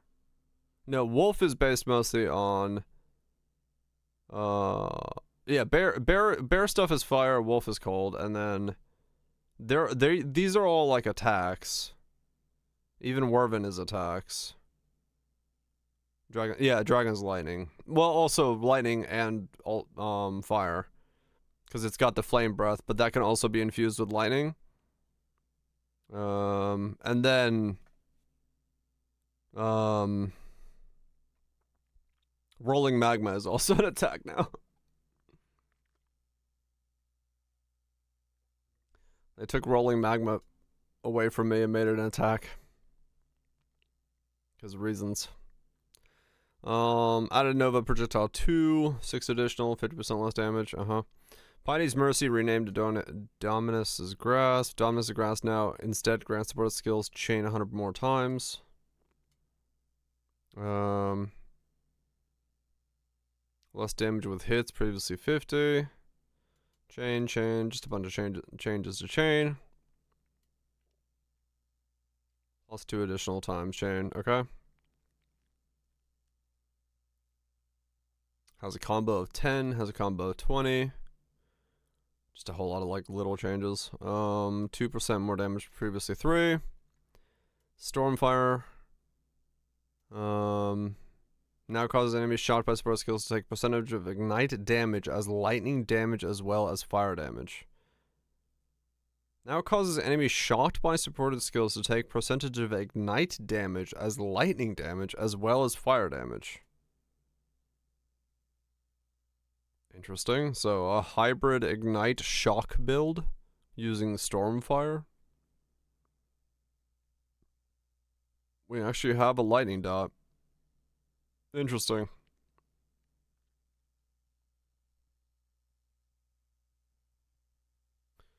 I mean, yeah. Which is dragon skills. I mean, technically, yeah, whatchamacallit, flame breath. 7 to 50 more ignite magnitudes, and then you empower it with power charges to also make it do lightning damage, so then you have make this thing crit, and then you get both flammability and shock, and bada boom bada bing. You essentially make it rain on the enemy and then you use this, and then you're like, ooh, cool, damage.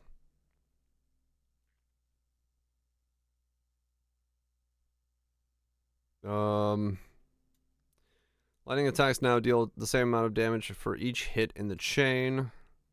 Previously, enormously deal less damage. Okay. Living Lightning has a cooldown count of 8 from 5. Engage. Enraged Warcry and Rage Force supports now are treated as spending Rage. Upheal and Branching Fissures supports no longer restricted to melee attacks, can now support any skill which creates fissures. Okay, that's surprising. That's nice to see. I think I ran into that at some point.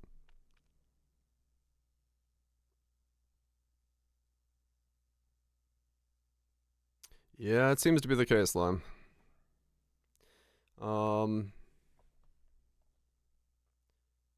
This game the way it is, I don't know. Like, honestly, it is to even me, like, as someone who loves character creation in Poe and like Poe 1, it is the thing that just makes me get excited for something, and then the moment they're like in the reveal, totems, they're like, oh shit, we're adding spell totems, like, oh shit, I can play totems. By the way, you need to generate 3 power charges to be able to spawn a totem. I'm like, why?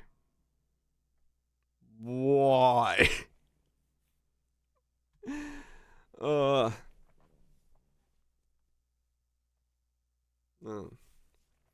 Recent Bloodline Ascendant felt like as well. It's like, why can't I just spawn spell totems? Why can't I just put spell totem down? I just want to put a spell totem down. I don't want to make power charges generation happen and then put a spell totem down. I just want to put a spell totem down. Oh well, there'll still be fun things to play, but it does suck that some of the stuff is just like, you gotta jump through like 7 hoops to make spell totem spawn. It's like, I just want to put totems down.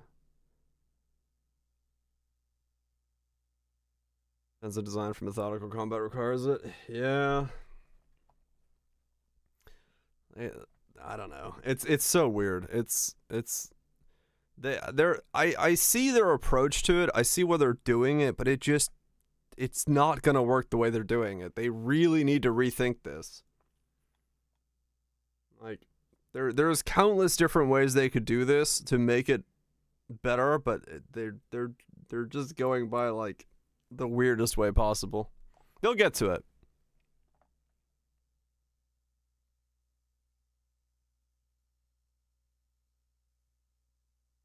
Plays Lightning, yeah.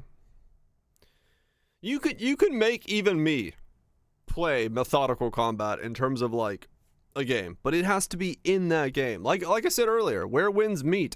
I have like a 7-button combo to do a full, like my full rotation in that game, but it's like, I set it up, I get the mob to go down, and then when I use that 7-button combo, and I get all my timings right, I don't do 10% of the boss's HP. I don't do 20% of the boss's HP. I do fucking 85% of a boss's HP because I got the combo correct.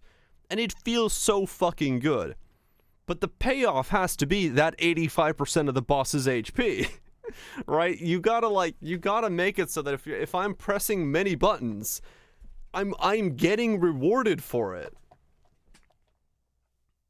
Left, right. No, like the combo, like to give you an idea, Klepta, if you haven't been watching, the combo for where winds meet is I have to weapon swap to spear, press Q to debuff the enemy, to press E to leap to the enemy, down them, which gives me enough time to hold down R, so I can do a fully charged R attack to stab the enemy 7 times. The 7th stab will then give me a buff called Drum Beat, where I can then press tab to weapon swap to my greatsword to use the shield on my greatsword because it's buffed by Drum Beat, which then allows me to activate my R to hold down R because my R is now supercharged for it to spawn twice as fast at twice as much power, so that I can do R on the second hit of R, hold down R again to do a second R hit, and all of that entire thing will do 1 bar of an boss's HP.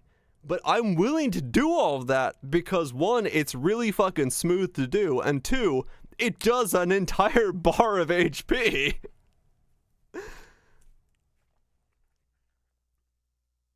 It's rewarding. It's fucking rewarding to do it. And well, that's like one-on-one mobs like lunch meat. Like, I wouldn't do that against packs, but that's like one mob on one mob. Like, it's rewarding as shit, and it's complicated as fuck. But it's like, it's fucking cool. But you can't do this here. Why bug? Like, why continue? Right, exactly. Yeah.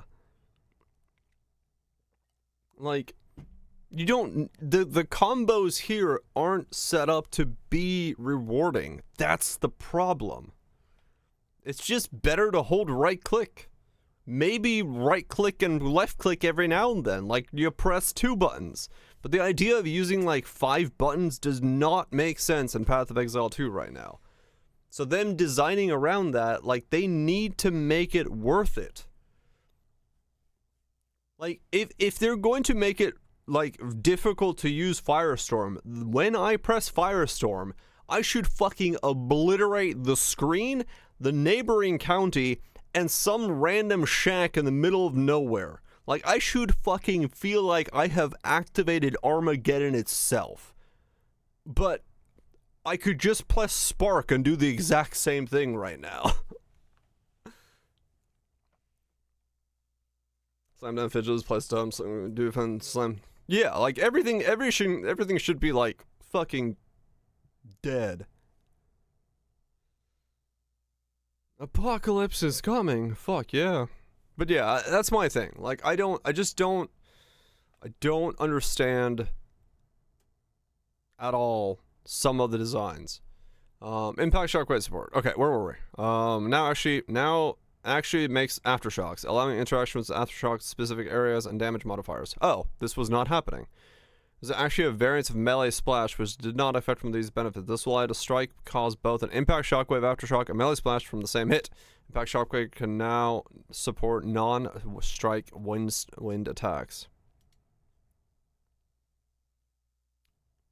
Okay. So a bunch of support changes. Some of them are okay. Some of them don't affect much. This is really crazy that this got buffed. I don't understand why, but okay. Ratha's Assault was already, like, insane when I used it, so to buff it even more is absolutely nuts. Cool. I'm not saying it's a bad thing, but, like, hot dang. That thing is fucking goated. But yeah. I'm just being a shit build. Hell yeah.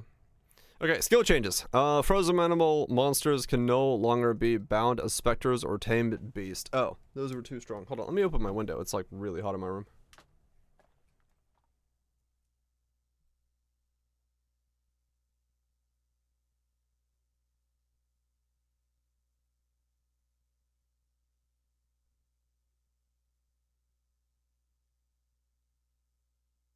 There we go. Less toasty now, because it's like 5 degrees outside. Buff summon spectre variants of certain monsters in each act and their endgame variants. Further details on which monsters have been adjusted will be posted separately prior to release. Okay. Spectre changes.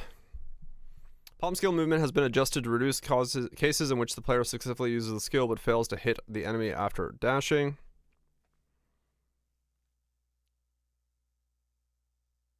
Ice fragments created by skills such as escape shot and ice tipped arrows are now able to hit each enemy once per group of fragments created. No more like What, Giga hitting with ice fragments? The per target hit limits on Firestorm, Ice Storm, Rain of Arrows, and Hailstorms are now displayed. Not removed. Not like changed. Just displayed. That's funny. I wonder if like the number is bigger than people think it is. So it's like it's actually beneficial. Because I know this was a big thing with Firestorm, like the infusions, people were like, are the infusions actually doing everything or anything? Because of the fact that like they have the per target hit limit. So I guess we'll see. Whirlwinds now take on elements from overlapping allied grounds for 8 seconds, previously 4. Added wind to the type of following skills: Twister, Slash, Wind Blast, Wing Blast, Wind Blast, Wing Blast. Okay. Whirling Lance, Wind Serpents, Fury, Tornado, Tornado Shot, projectiles created through Staggering Palm. Fix the following skills having modifiable limits that were not described as limits: Frozen Locust, Earthquake, Earth Shatter, Shield Wall. These skills can also be supported by Overabundance. Huh, okay. Interesting. Acid Concoction no longer consumes poison nor trigger acidic bursts from inanimate objects like vine, arrows, plants. Okay. Invocation has a skill cooldown of 0.2. Freezing Salvo is tier 3. Wind Blast is tier 3. Attrition is tier 4. Vaulting Impact is 5. Ice Tipped Arrows is 5. Okay. Ancestral Cry has a volcanic eruption of 210 from 105. Triggers volcanoes every 1.2 meters traveled, previously on step. Okay. So that triggers, I guess, less, but... right. Less... Ancestral Warrior Totem no longer has 25 less attack speed. Righto. Arc now has 50% increased magnitude of shocks inflicted instead of 50% more magnitude of shocked. Okay, so Arc is no longer a more, but an increased. Right. How do you make the player understand the information they need? I mean, yeah, I know, like, understanding information and getting more information is definitely important, but sometimes it's knowing the information and like having the ability to understand the information are two different things. Rarity on gear will eventually be removed. Oh shit. Okay. So they are going away from rarity. So no more rarity stacking randomly on your gear. Well, that'll be interesting. I mean, I'm actually like somewhat interested in what that change then brings, because yeah. That does make it sound like they're trying to make the monsters themselves and the content you're doing be where the juice is, rather than like randomly having to, you know, stack it on your character. So that's good.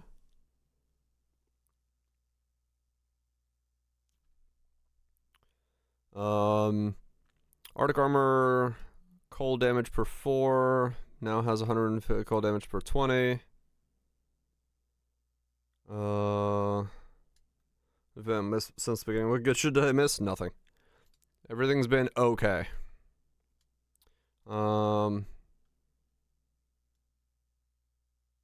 Is this doom and gloom? It's not doom and gloom. I just nothing so far has like. I like the fact that Synthesis is back with Aziri, and I like some of the skill gems we've seen, but like none of the changes so far have done anything that I've been like, wow, that's a massive change. Armor Breaker deals more damage, breaks more armor. Cool. Attrition now reserves 30 spirit, but previously 60. Okay. Lightning does more damage. Less chance to shock. Fire infused explosions now deal more damage. So all the infusions for ball lightning went up a lot. Like, a lot, a lot. It lost shock, but, like, they really buffed ball lightning. Interesting.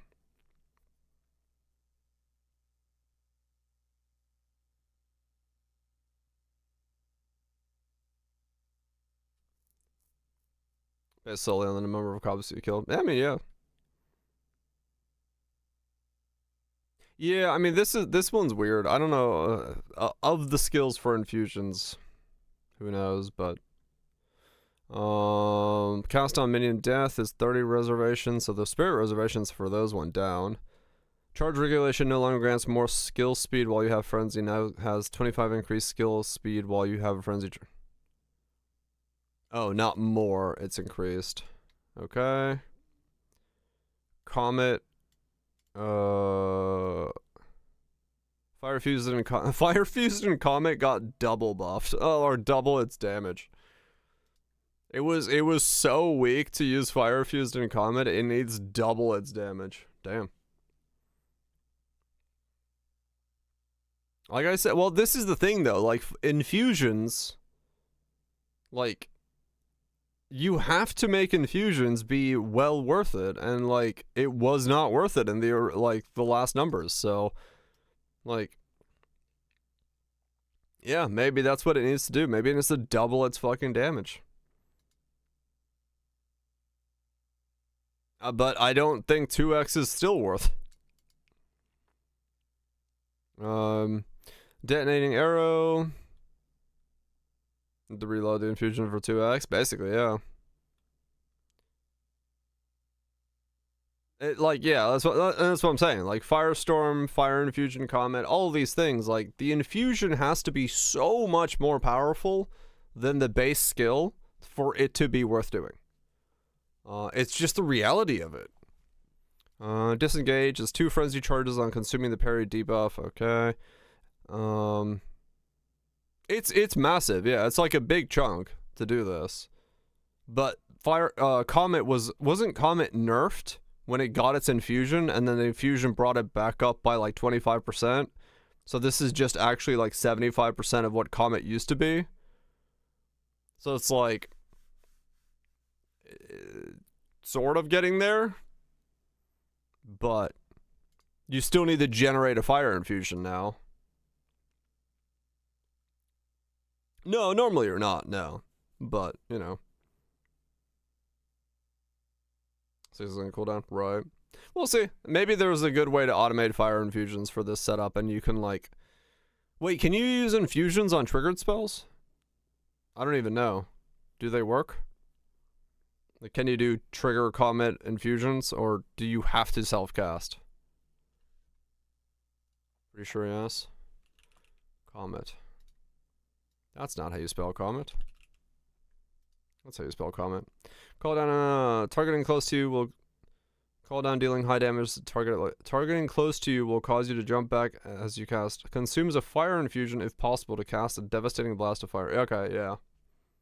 So it does look like... It doesn't say you can't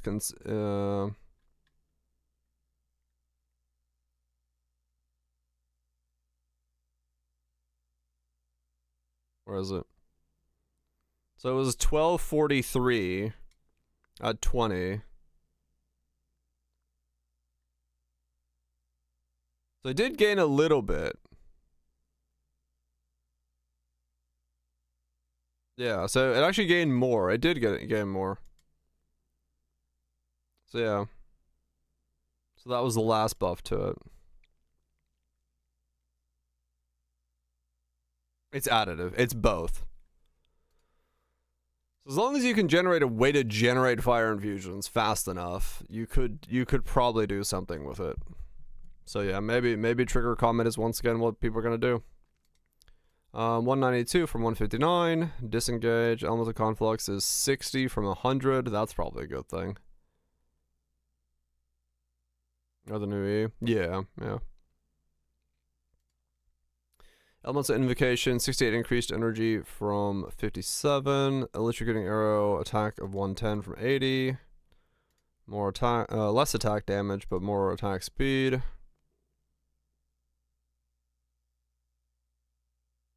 I think E with Frostbomb works. Where the fuck was it?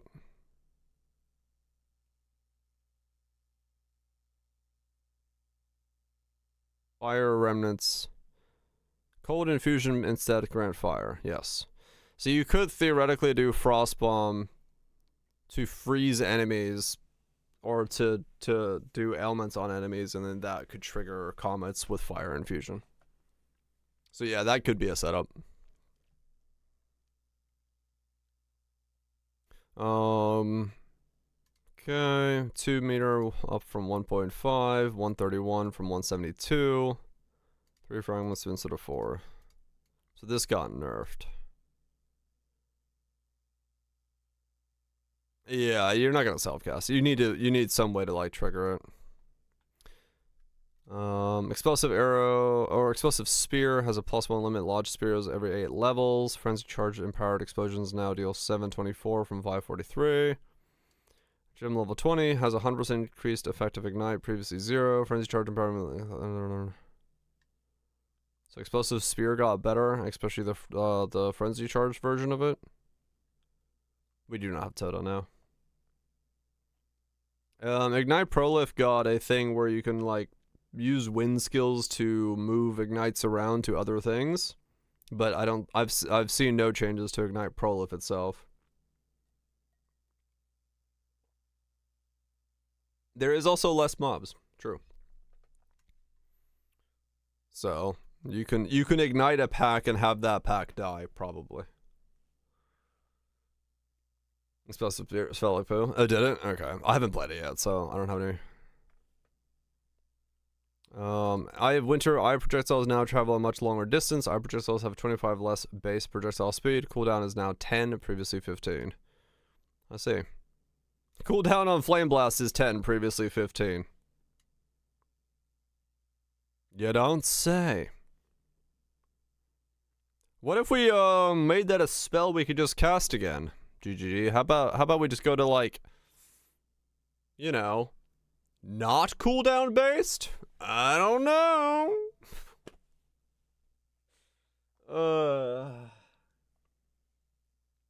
You might only cast that then. I might.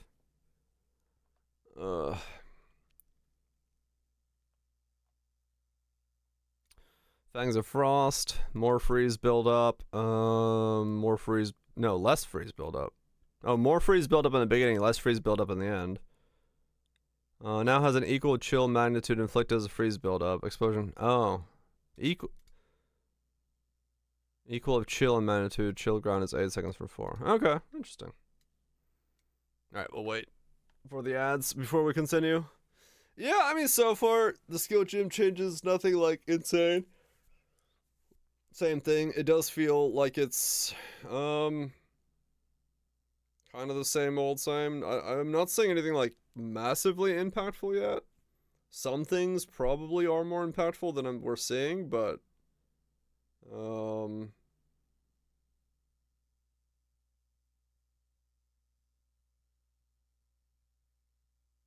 what? That's a weird bot. Okay.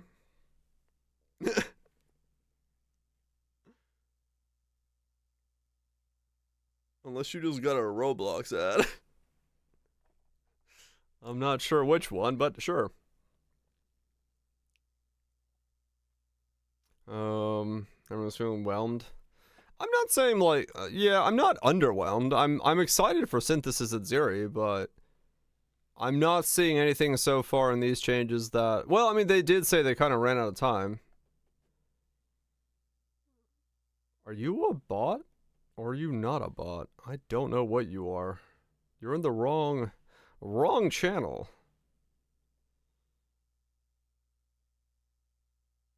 It's a hijacked account. They have a lot of... But I'm so confused. It's a hijacked account advertising Roblox?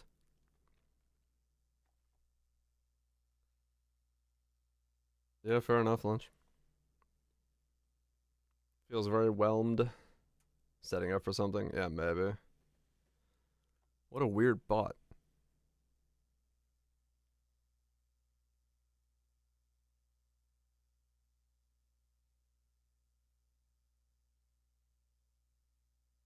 One more minute of ads.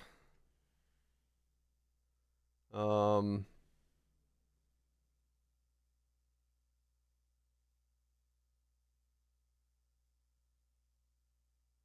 have a dumb idea? I have many dumb ideas. I should get a drink.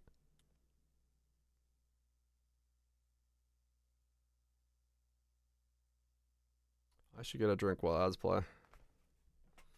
Go on. Hold on. Let me grab a drink real quick. And I'll wait for a drink? Okay.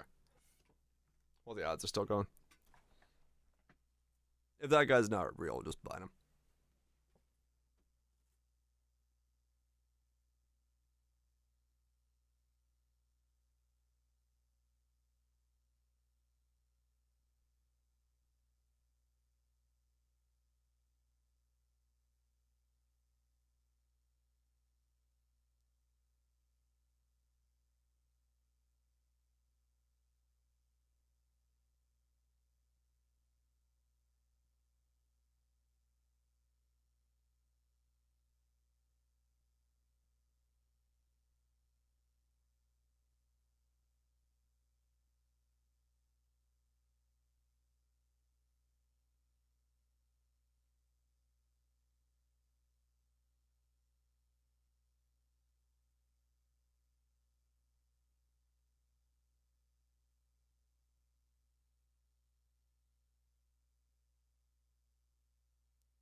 Okay.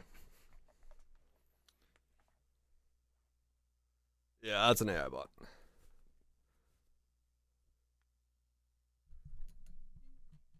I don't think so. Recipe for, can we offer a sandwich? If you are a real person, tell me your favorite sandwich. If not real, you will be banned. You have exactly however long it takes me to figure out how long you have to tell me your favorite type of sandwich. Okay. That's a bot. We gave him. Oh boy. He seemed real. He answered po' boy. Oh no, that's a different guy. Never mind.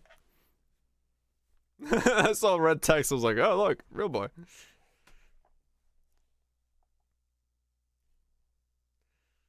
What the fuck? Cook an IRL, craft the spaghetti and meatballs power up, grab noodles, roll meatballs, simmer sauce, boom, 50 family XP. Different guy. Oh man, that's what. Look, his name is Red. This guy's name is Red. Don't mind me. I just see red. What a weird bot. Okay, let's keep going. I don't know what the fuck is the point of a bot like that.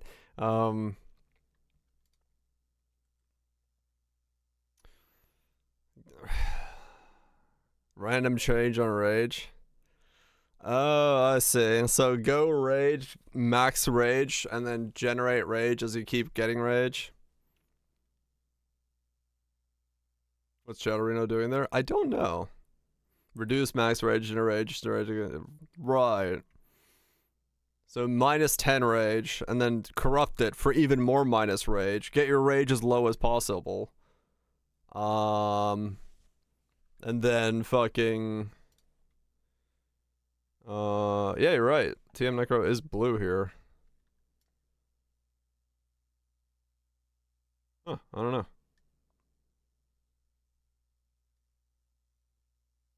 How to generate rage. You go Shaman and use that new node for like rage generation. It is affected by mana duration. No, that gives you +7 max rage. Never mind.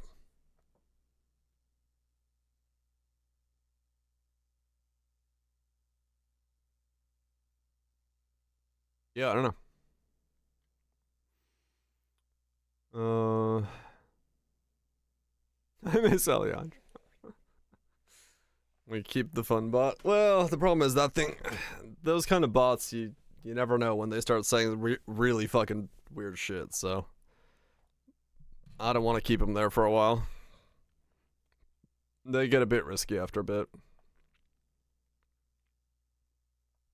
Fragmentation round now has balls pierce 2 targets at level 1, scaling to 5 pierces, previously 2 at all levels, base per turn, okay. Fragmentation is what I used, right? Wasn't that my, Right, exactly. Reading this chat, it would probably go into weird places very quickly, and I don't really wanna have something odd pop up in chat like that. Oh, wrong character. You're not the right character.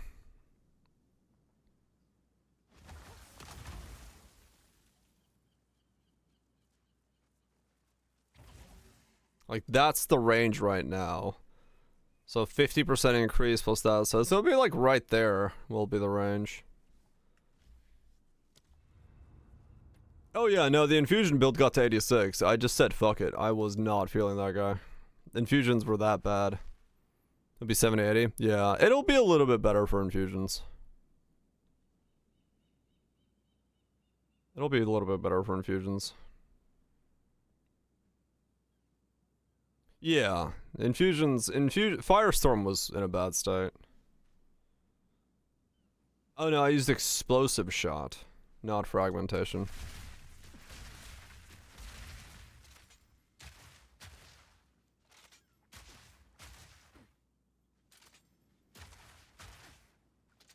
Okay. Incinerary and explosive.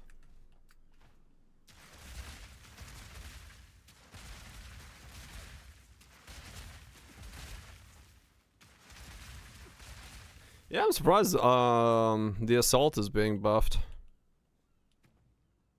Cause that was like a proper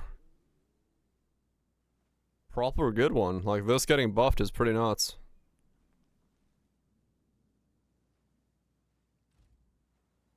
Alright, cool. So it's explosive incendiary is what I was using. Freezing mark can no longer cause an explosion. Instead of freezing the target, grants buff that grants damage as extra cold for duration. Frostbolt has 195 more chill magnitudes. No longer chills enemies as though dealing more damage. Okay, so you gotta make it deal damage. Frostbolt lightning infused deals lightning damage, scaling up to this amount of lightning damage with lightning infusions. Okay. I honestly probably will not touch infusions unless I need to for Druid this league. I just don't really want to fuck with it. It was just pain.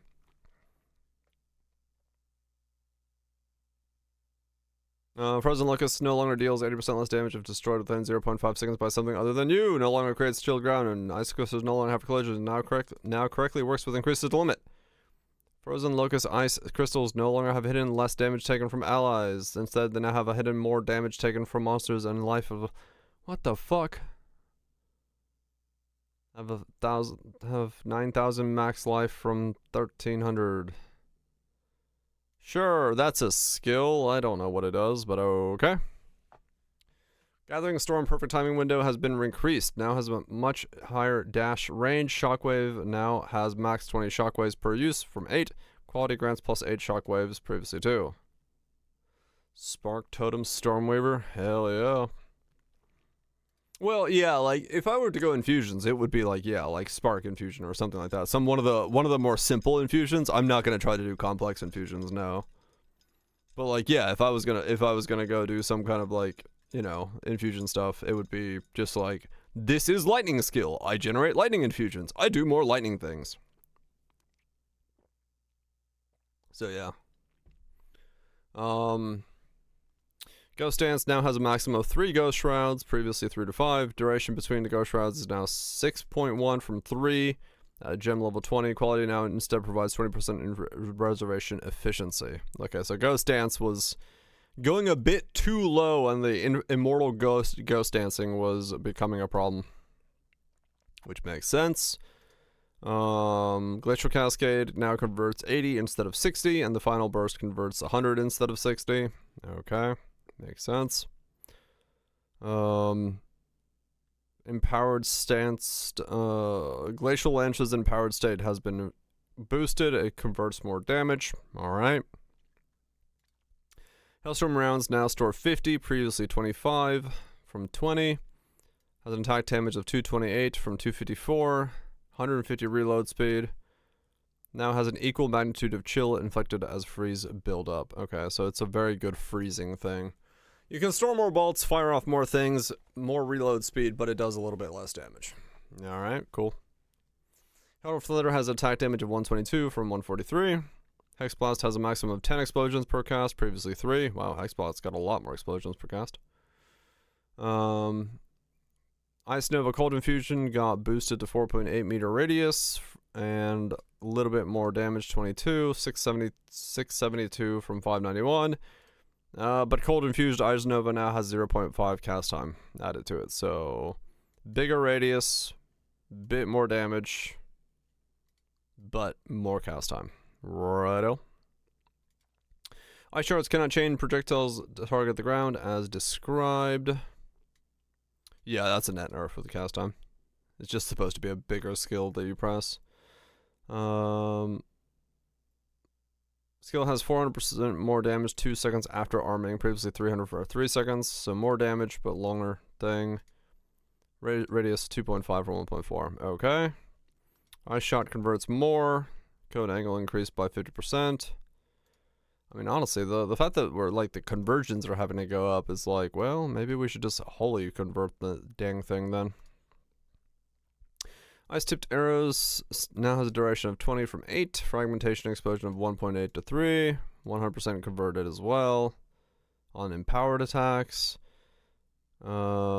Incendiary Shock now consumes 15 heat to gain 100% more magnitudes. Previously 30 heat to gain 50 more magnitude. Cool, but I'm still not going to generate heat. So, okay, whatever. Doesn't matter. This is such a weird thing, like this heat consumption thing. Like, I was literally one-shotting everything in the game without even thinking about heat. So to then, like, to modify the heat modifier doesn't do anything because I was already one-shotting everything. We need a heat generator is what we need. Then this is worth doing, but I'm not rapid firing to generate heat. Fuck that shit. It's just not worth it.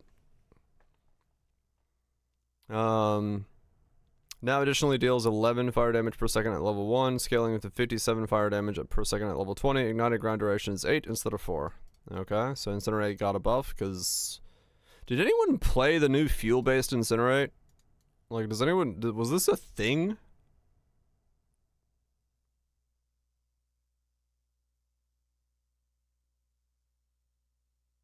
I know someone did, I don't know who. Okay. Do you want to do it? Yeah. Like, I didn't look at it, so I have no idea if this is, like... What this, like, played like, did like... I don't know anything about it. Killing Palm now grants power charge if a callable enemy dies while you are dashing to them. Also now also quickly dashes and strikes additional valid targets. Someone made a major build out of it. It was recommended on YouTube. Oh wow, okay. Huh. Fair enough, I guess. I mean, that's buffing it, so sure. Lightning Arrow no longer bypasses the charge up time on Lightning Rod's burst. Instead, the burst caused by Lightning Arrow can occur once every 0.1 seconds. Projectiles now convert 80 fizz to lightning, previously 40. Beam now converts 100 fizz to lightning, previously 80. There's a purple keystone. Oh, right. I remember someone playing with the purple stuff. No longer bypasses the charge up time on Lightning Rod's burst. Instead, now burst causes a Lightning Arrow to 0.1 seconds. I mean, does this do anything to it? Like, is this... The active limit for lightning rods is 10. Previously 20. So there's less lightning rods. And it's... I mean, this only affects its single target a little bit, right? But otherwise, it's pretty much perfectly fine. So there's not much of a difference. Gear carries anyway. Okay. So that looks fine. I mean, people are still going to play it, probably. Lightning Conduit now provides 10% more damage with hits per 5 shock, previously 20. Quality now provides... Oh, the Lightning Conduit was too strong. I did wonder if that was going to be changed. I saw a bunch of folks playing with that. Quality now provides 3 more lightning damage instead of 5 more with hits per shock. Yeah. Wow, that got like... That got tapped. Holy shit. Lightning Warp explosive shock and radius is now 3 meters from 4. Shock to ground now lasts 8 from 10. Additional behavior: if you used on an enemy that is not under the call threshold, it will apply a debuff that will cause its normal warping behavior automatically if the enemy falls under the call threshold while the debuff is active. Oh, weird. Okay. So you can like preemptively like put a debuff on something so that when it goes low, it'll warp to it. Huh. Okay. Interesting. Lingering illusions. Illusions now linger for 3 seconds, previously 1.2. Illusions have 1% of your max life, previously 15. Oh. That's how the lingering illusion was choosing how much life it had? It was taking your percent life? No wonder I couldn't get that thing to die when I tried it on a setup. Because it had 15% of your life. Now it has 1. Huh.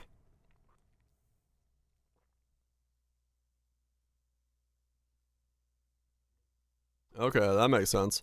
Lingering illusions can now causes its illusions drop a remnant that grants a power charge on pickup rather than granting a power charge when an illusion was destroyed. These remnants last for 5 seconds. Lingering illusions now require its illusion to be destroyed by an enemy to drop its remnant. Okay. So the remnant, I guess you can get multiple power charges per remnant because it's a remnant power now instead of a pickup thing. Sure. Living Bomb does 721 fire damage from 510. That's quite a substantial boost. Magnetic Salvo. Explosion now converts 100% fizz damage taken to lightning, previously 40. Magnetic Salvo. Explosion now converts 100% of fizz damage to lightning damage. Damn. They're really having to bake in a lot more of this conversion stuff, but I guess that is because we don't have a lot of conversion methodology available to all these setups. Like we do in PoE 1, where we can just convert wherever the fuck we want to. From Watcher's Eyes to gloves to whatever, trees. So they're having to bake in a lot more of this conversion system. Mana Tempest now has an effect of... now has effects of Mana Tempest linger for 2 seconds after leaving the Tempest. Okay. Yeah, it is free fire amulet, yeah. Oil Grenade cooldown is 4 from 5. Oil and oil ground duration is 6 from 5. Okay. Perfect Strike is 344 from 312. Permafrost Bolts now has projectiles pierce 2 targets at level 1. 5 at level 24. Base projectile speed has been increased by 50%. Now chill magnitude is inflicted by freeze buildup. Plasma Blast has shock increased magnitude instead of more magnitudes.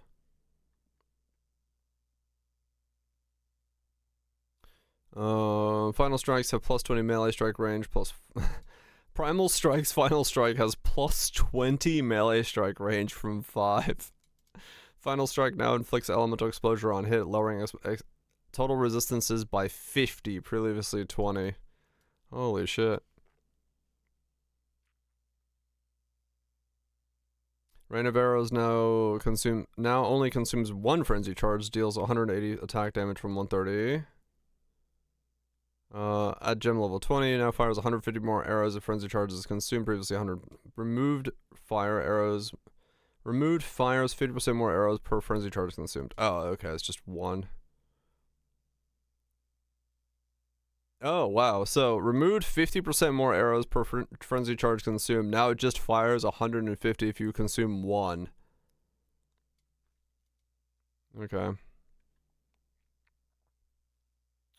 That's a fucking insane. Okay. Raise Zombie and Power Zombie deals 253 from 100.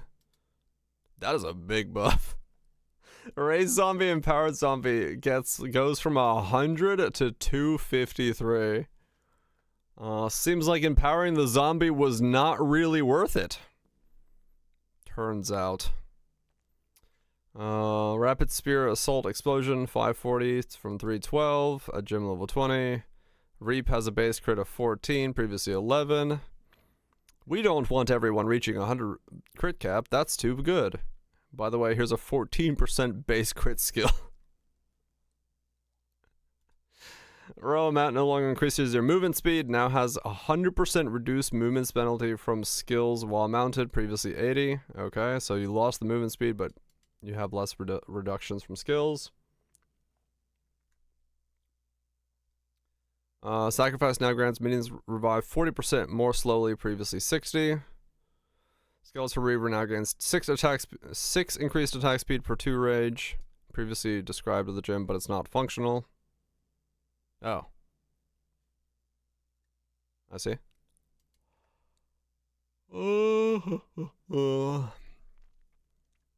Shard Scavenger 3 from 2. Shattering Palm causing explosion if the target dies. Shock Chain Arrow projectiles convert way more conversion once again. 80 converted to lightning, previously 20. They're having to go through and just add a conversion to everything because there's no conversion modifiers on gear yet. Shock Chain Arrow no longer releases secondary beams that continue to split. Instead, the initial projectile now consumes shock to create a chaining secondary projectile, which creates a lightning rod in the ground near its last target after its final chain. This secondary projectile does not consume shocks on target hits. The shock wave now deals 500 attack damage at from 5. Shock Chain Arrow no longer releases secondary projectile that continues to split. Instead, the initial projectile now consumes shock to create a chaining second projectile, which creates lightning rods to the ground near its last target after its final chain. Consume shock to fire a secondary projectile, which then puts lightning rods down. And the secondary projectile does not consume shocks. Righto. Shield Charge Collision does more damage. Siege Cascade now has 100% more against immobilized enemies. Okay. Right. Snipe Icy Blast. Snipe Icy Blast deals 2100 up from 1800. Removed Heavy Blast and Heavy Stun interactions from this skill. Okay. So offering spike duration is 6 seconds. Spark's Cold Infusion is up 310 from 270. Cold Infused Spark now deals 245 from 216. So Spark got the same ball lightning treatment, not as much, but still within, got boosted. Infusions weren't good enough. Here's more. Please use infusions. Spirit of Solaris removed generates 100% of the monster power as glory for the skill on heavy stunning enemy. Now generates 1 glory when you inflict free shock, chill, or ignite. Oh, free shock or ignite. Chill is not an actual modifier. Because you gotta freeze. Can't just chill. You gotta freeze. Spiral Volley is 206 from 187. Staggering Palm is 204. Now deals that. Staggering Palm's projectile buff's duration will now only start decreasing after the first projectile has been generated. Staggering Palm now grants its buff to primed enemy is stunned or killed while you're dashing to them. Now also quickly dashes and strikes additional value targets. Okay. There's a lot of stuff here and none of it really matters. Stormlance empowered state is stronger. Stormclaw Arrow converts more. Shocks for more. Converts more. Sunder has a base attack speed of 40 from 35. Supercharged now has an attack override of 0.85 from 1. Tempest Bell got more radius. Shockwave got more radius. Bigger hitbox. Thunderous Leap has a 100% chance to shock at all levels.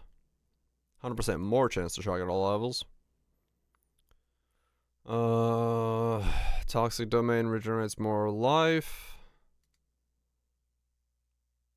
Pustule explosion mechanics are now consistent across skills. Pustules have base duration of 15 seconds, which can be caused to detonate faster by poisoning the pustules, resulting in more violent explosions. Okay, Toxic Growth has a limit of 12 pustules, previously 8, now fires 4, previously 8, has 100% base attack speed, previously 80. Okay, Vine Arrow has +1 limit. Whatever the hell happened here. Now has a seed. I've never used the skill, so I don't know what it does. Volcanic Fissures deal more damage. Volcanic Grenade has 3 uses from 2, cooldown to 4 from 5. While Toxic Mark no longer makes the target susceptible to shock or cause explosions, instead makes the target more susceptible to electrocuted. On electrocuting a marked target, grants you the buff, which you gain extra damage as lightning. Wave of Frost can now be used to cancel other actions. Whirling Assault, baseline movement of Whirling Assault has been made more fluid. It now has +1 total second attack time from 1.4. 14 strike range at all levels and more area effect. And Wind Dancer's Gale Force now deals 82 from 166. So that got cut in half. Okay. Skill change wise, I mean, realistically, yeah, I don't see anything in the skill changes that it's like, dang, I gotta go play that. It's all kind of what you would sort of expect, I would say. Like,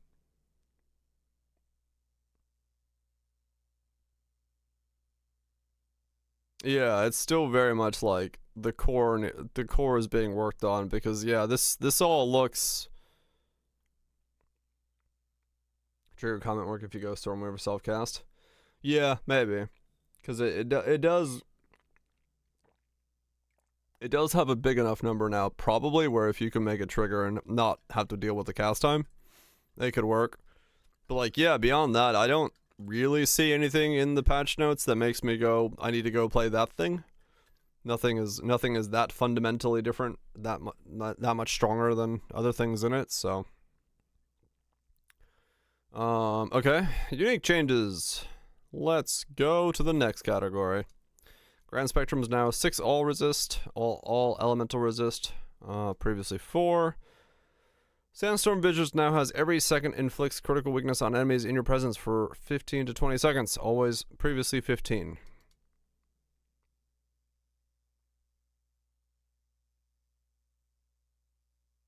That's the change to Visage? That was the big change as to why it was like listed on the fucking slideshow? Okay.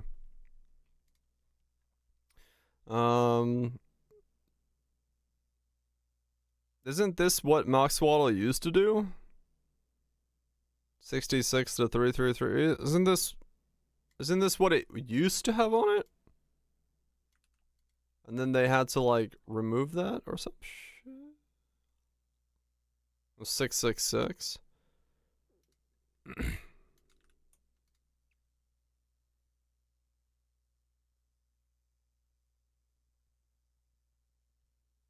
Yeah, it used to be 333 to 666, then it was put down to 100, and now it's going back up to 66 to 333. Okay.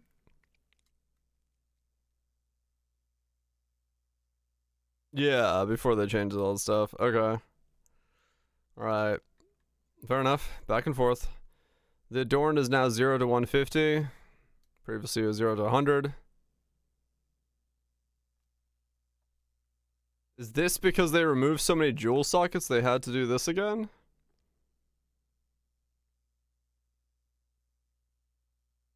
Yeah. So this has always been 0 to 100, but yeah, because they removed jewel sockets, it wasn't worth it anymore, so now they have to make it 150. Yep, okay. Asylum is 300 increased armor from 100. Perfidy is 450 from 150. Damn, that's a big fucking jump in that one. 450 from 150. A lot of armor. Melting Maelstrom now has every 3 seconds during effect to deal 100% of mana spent in those seconds as chaos damage to enemies within 3 meters, previously 50% of mana.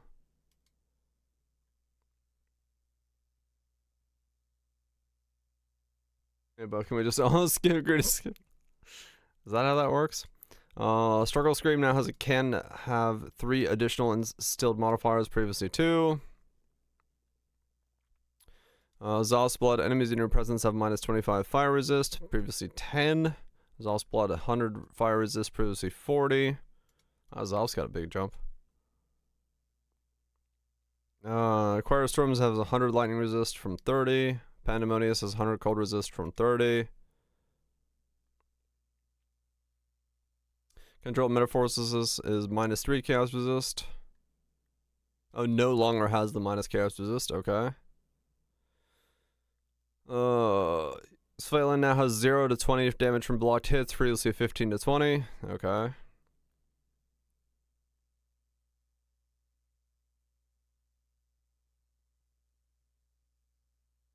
It has 300 armor.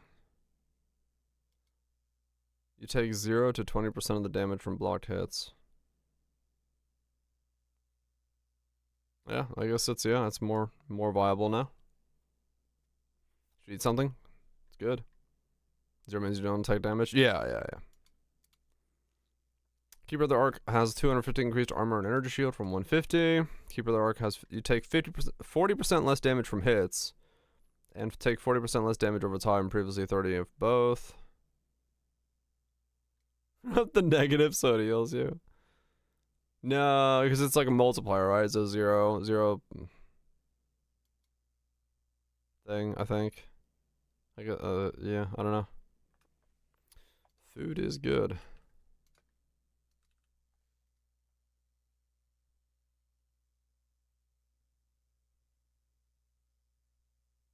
Like, even if it's like, well, I don't know. Maybe, that'd be funny. If you got a positive healing Svaelin.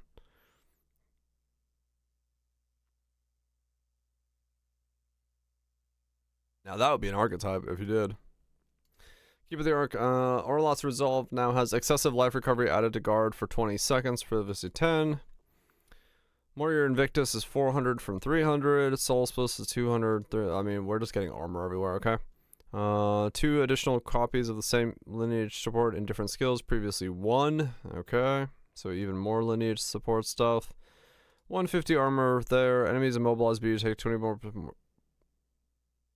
Enemies immobilized by you take 20% more damage, previously 25 less damage. Wait, what? What is this item?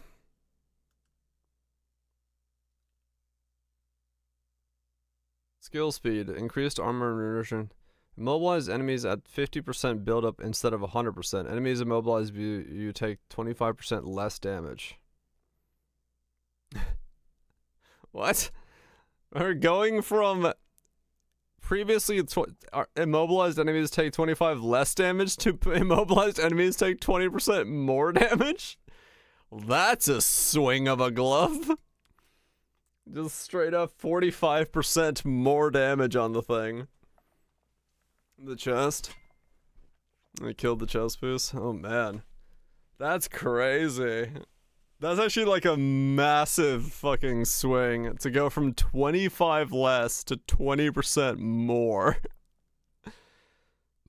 That's huge.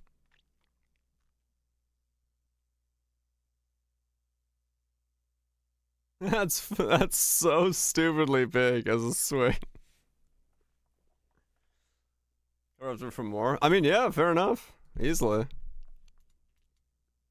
But that's funny. That is a massive fucking buff. For a gear piece. I don't know if I've ever seen a fucking glove get 45% more damage to it.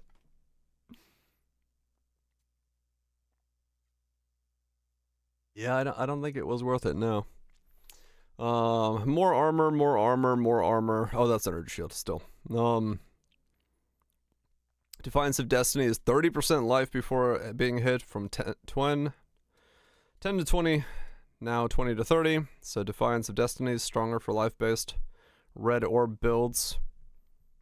Wrathpith non-channeling spells have 3% increased crit from 100 and now has previously 5, so Wrathpith got nerfed a little bit. More armor.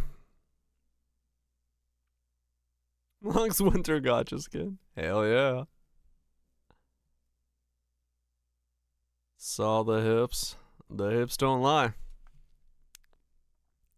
Broadable attacks with his bow repeat +2 times if no enemies are in your presence. Okay, so make your presence radiance as small as possible, I think. Doomfletch attacks with his weapon gain 100 fizz as extra damage of each element. Wow, that's how much Doomfletch got 150% more of extra. Because it wasn't worth using. That's fucking crazy. I mean, it's still ass. But it's crazy that it needs that much. But it's good for, yeah, it's good for like leveling and stuff. You still can't use it late game.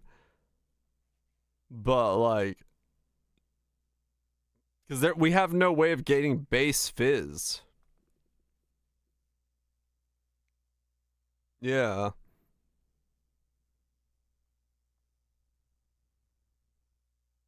Okay. Whispering Ice has 7 to all cold levels, 10 to intelligence. Oh, from 15 though. Wait, Whispering Ice got nerfed? 7 level to all cold skills, and it lost 5 intelligence and lost half of its per int. Inflicts elemental exposure on hit, lowering total resistances by 50 to 60. Oh, okay. Gotcha. So you lose a little int, lose the increased scaling, but you get like a bigger roll here. Okay. +7 plus. Yeah, yeah. Okay. Yeah, I didn't read that last line. That's a good point. Yeah. Okay.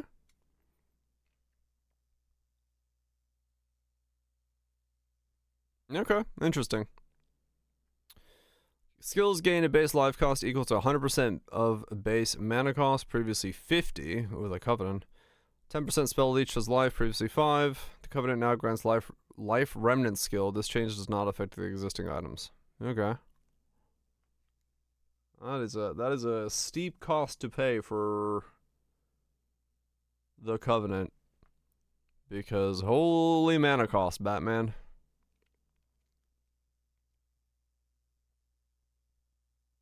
That would be like a curse is so much to cost on this thing. Lich, yeah, maybe. That'd be like the one way to do it.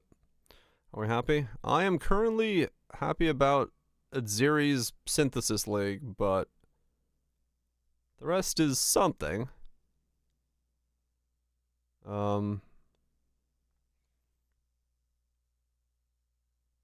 It's something. Skills of Veneration. Doesn't have all resist. Gain more armor. Mana regenerate went up on Cloak of Defiance. It's got 50 damage taken from life before mana. Easier to go 100% mom no matter now with Cloak. Bigger mana regen, more mana matter. Yeah, Cloak is pretty powerful actually now.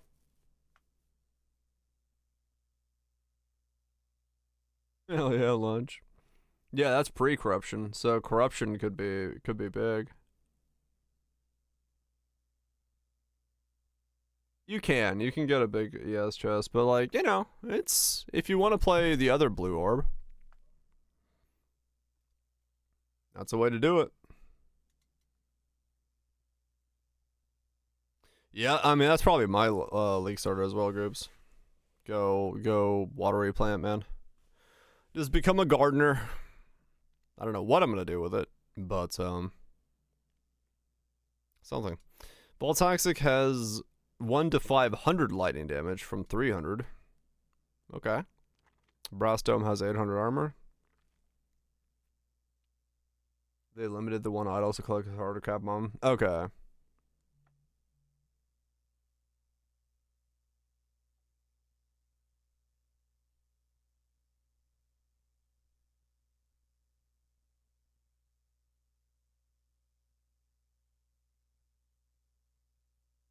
One idol, resistance tree.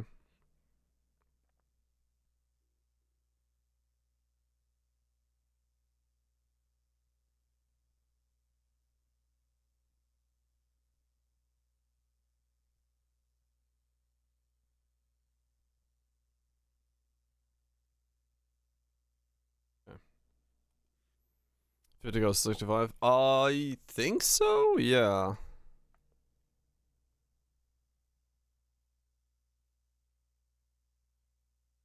I forgot what they can corrupt to.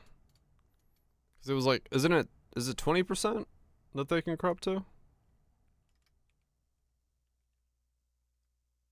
Is it 60? Or is it 120? It was it 23%? It's 1.2, that's what it was. So 61 is what I can go to.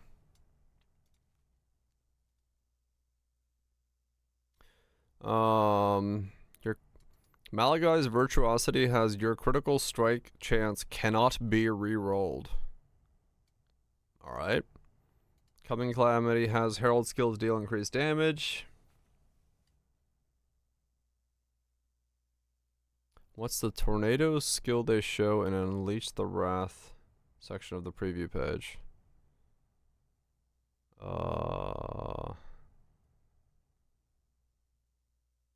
That I don't know. They talked about some new tornado skill. Or something, some tornado that can suck up elements. I don't know what this is.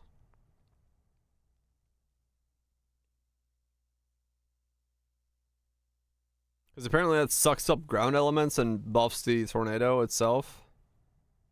Yeah, there's a bunch of like druid skills coming.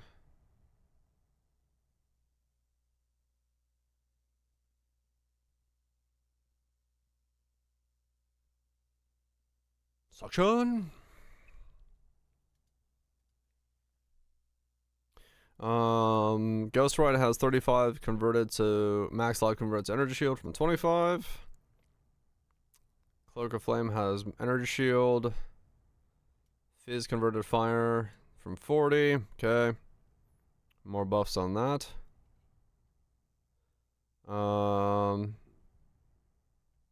Widow's right now is life that would be lost by taking damage is instead reserved until you take no damage for 3 seconds, previously 5. Right. Lightning Coil is 30 to 50. Fizz to Lightning from 20 to 40. Vols has more armor. Now drops on the plated vestment base. Sunder drops on the Val Tower base. I'm just changing bases to probably make them better armor bases. Crimson has 15 life from 25 for reduced. Oh, wow.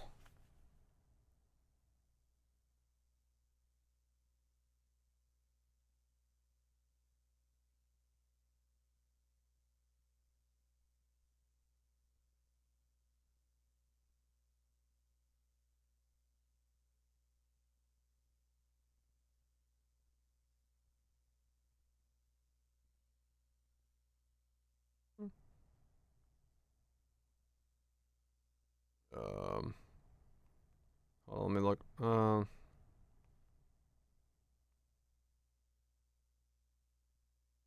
I need to be there at 12:30, so I need to leave here.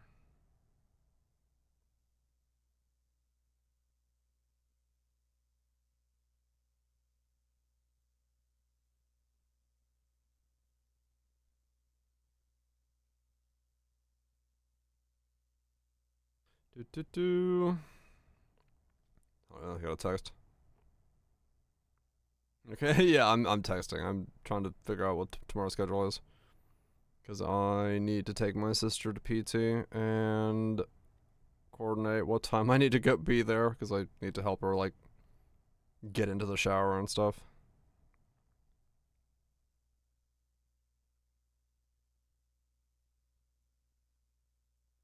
Yeah, there we go.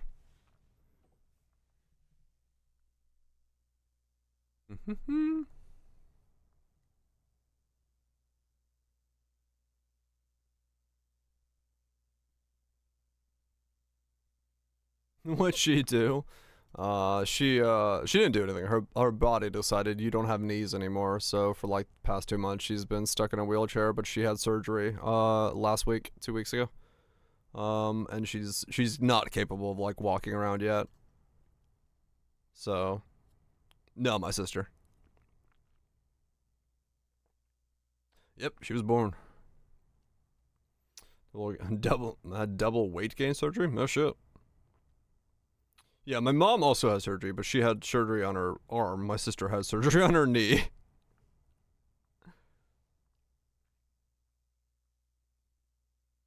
And then late February.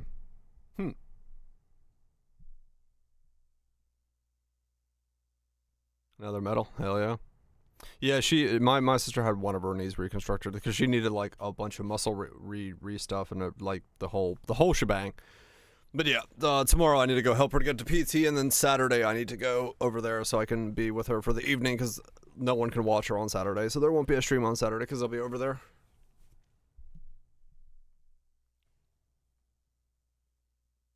That was bad.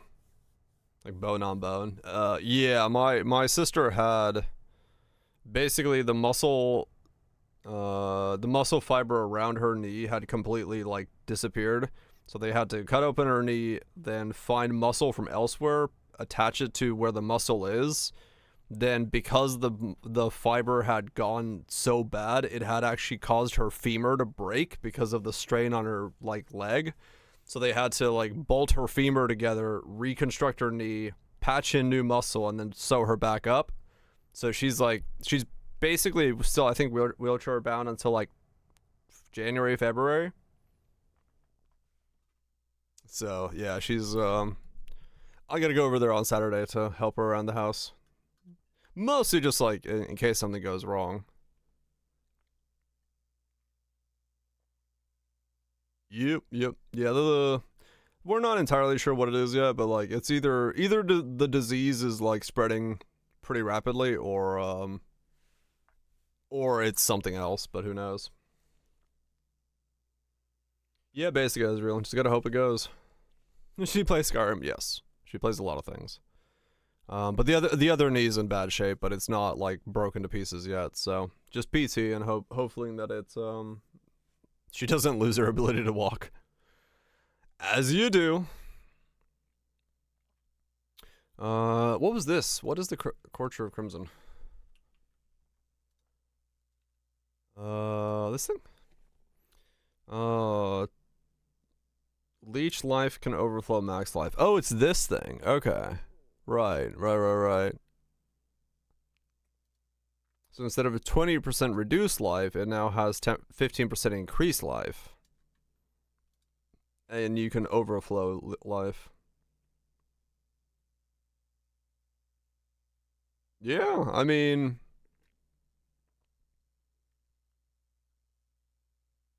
up to half the Mora's max HP.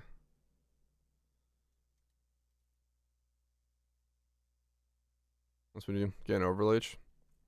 I think this is like one of the few things that there is.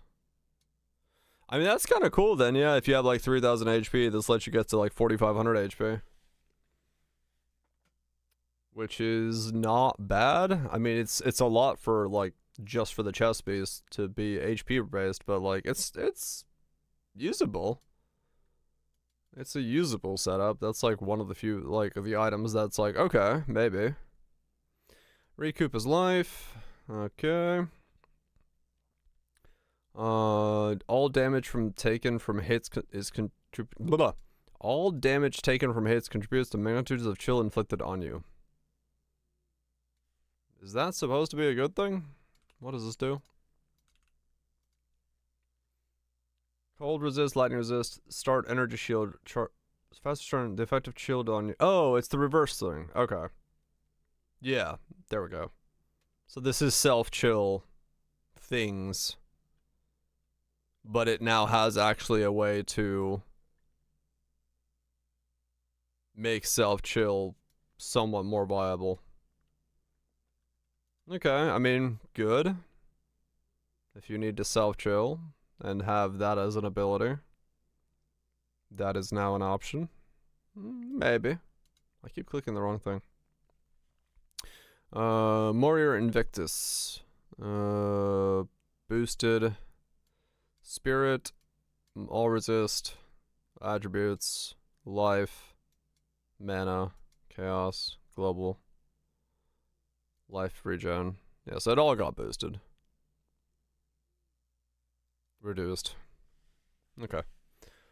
Okay, so yeah, basically everything on the Warrior Invictus got boosted by a little bit. Couple percent. Cool. No longer has. Now has gain damage as extra cold. Freeze duration on enemies. Okay. Queen of the Forest has 25 movement speed. 1 movement speed for 600. But capped at 50. Okay.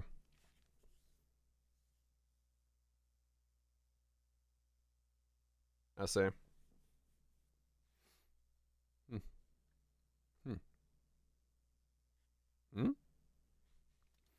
Thunder Fist is a base 15 crit from 5. One hell of a jump up. And has 40% more lightning damage at all levels. Well, I guess if anybody was using Thunder Fist, they're a lot more likely to use Thunder Fist again now, because that seems like a fairly straightforward buff, maybe? Seems pretty good.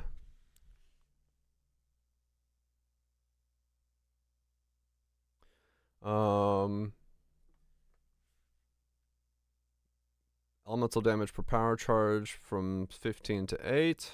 Okay.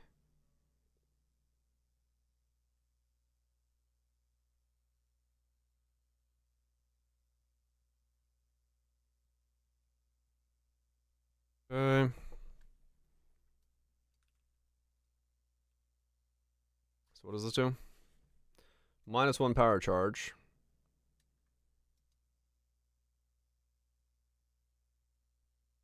-10 elemental resistances per power charge. And now it grants 15 more elemental damage per power charge consumed. Previously 8. The pinnacle of power is what it was. Consume all power charge to master the elements, getting elemental damage, and its ability to apply elemental elements with other damage can only be used while you have max power charges. Okay. I mean, was this used? I have no idea.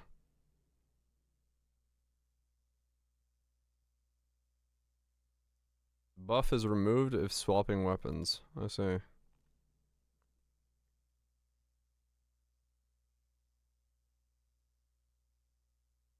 Huh. Okay. I didn't know that was a thing. Charge skill now bolts 2. Perfidy now has 30% chance to avoid physical damage from 40. 30% chance to avoid chaos damage from 40. So I got more armor but lost avoid chance. Okay. Avoid chance, avoid chance, avoid chance. Oh, it gained all the avoids. Oh, it can avoid everything now, not just physical. It also avoids fire, cold, and lightning. Okay. We're missing someone? Maybe. Skin Loyal has an element. The threshold is increased by uncapped chaos resist from overcapped chaos resist. Armor is increased by uncapped from overcapped. Energy shield is increased by uncapped for overcapped. And Virgin rate is uncapped overcapped. Okay. That got moved. Choir of Storms Lightning Bolt now has a cooldown. Now has 5 cooldown uses. Previously 1. Oh dang. Oh, Fairgraves got no changes. That's funny, you're right, yeah. Fairgraves isn't on this list. Yeah, okay. So that's more cooldown uses to like stack up when you need to go for that.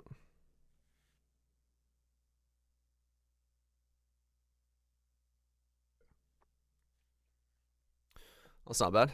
Now has hitting melee gained maximum added lightning damage equal to the enemy's power for 20 seconds, up to a total of 500. Previously 6 seconds. Okay, so you keep up the power a little bit longer. The Unborn Rich now rolls 4 desiccated from 3. Grip of Kolmak has many of its modifier ranges buffed. Cool. The sacrifice of blood keystone granted by the Undying Hate unique now regenerates 1 life per second per 16 life spent in the last 4 seconds. Previously 1 life per 8 in the past 8. Now has 20% more life cost of skills, previously 50. Okay, so life cost of skills went down a bit. You regenerate less health because it's less. This got doubled, and the time got halved. So 50% less from life regen, and then 50% time. Water the outclip? No, I did not. I did not see the outclip of watering plants. Oh man. Oh, these changes are so something.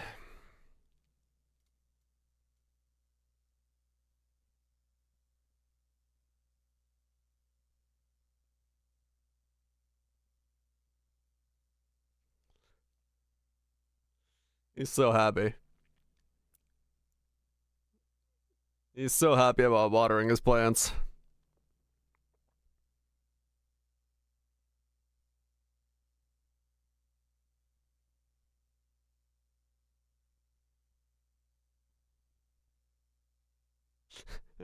Yeah, just bust out the watering pail, man. You gotta water your plants.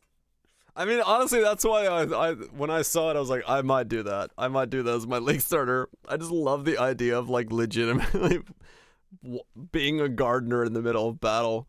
Fucking Ziri is like, I am the ultimate. I am undefeatable. I have consumed the beast. And you're like, what about a small little watering? What a small little watering here. We're just gonna grow this little plant here, and we're just gonna give it a bit of water. It's gonna be a happy little plant. Oh, by the way, that plant's gonna fuck you up.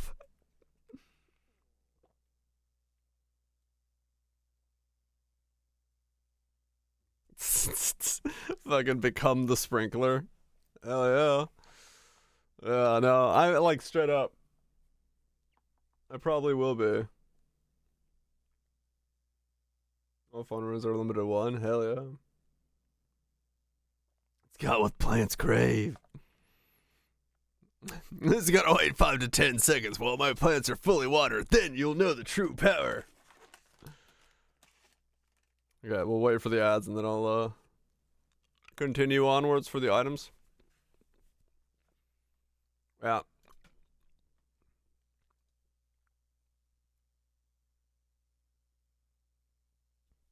I'll probably do Entangle as my league starter. Even if it's bad, I don't really care. I'm just gonna play whatever I find interesting. Just cause it's gonna be fucking hilarious to go through the game watering plants.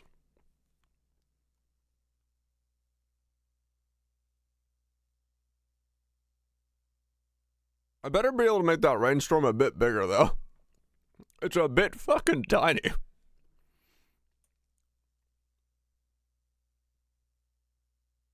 Water transversion. Guardian Shonen, true. Yeah, power charges via rolling with illusions and take remnants for chance to game. You could, yeah, Raj. I was thinking, I when I saw that, I was like, maybe possible. Because they die a lot quicker now, because they have a lot less HP. It's possible. It is the same vibe, yes. Hold on, let me smith my weapon. I will be ready for battle soon. Like, we're in the middle of battle. I don't care. I gotta smith my weapon. Yeah, probably about, yeah. Use the combo.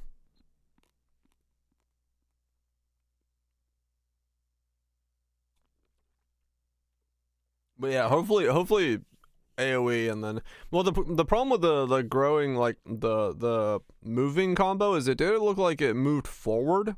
So I don't know if you actually want to use that, because if it like just moves off your plants, that might be bad. But maybe like AoE with the moving forward, it just like hits enough fissures and then you're good to go. It will be a 2-button build though, which is kind of a thing, but whatever.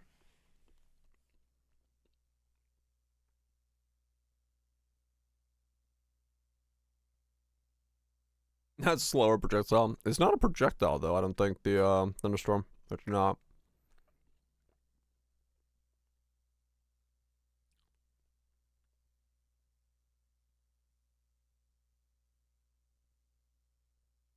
I will become a gardener, yes.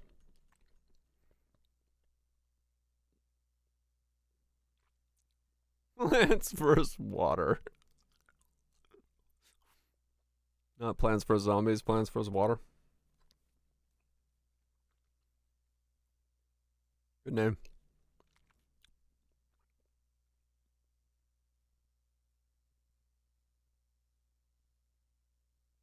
Because it's the fun thing to do. Okay, what's going on here? What's in the item changes? Ugh. What are you in? 6 hours in already? Oh man. It's not good. True.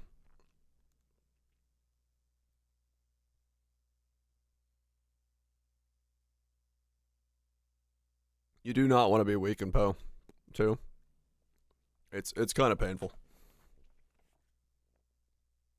Instead of streaming in 30 minutes, I start fucking passing out in 30 minutes. Gotta fucking fall asleep. Rune sockets have been named to augment sockets, right? Non-jewel items that go into augmented sockets have been renamed to socketable to augments. Existing augment talisman have been renamed to idols. Existing items that invalid.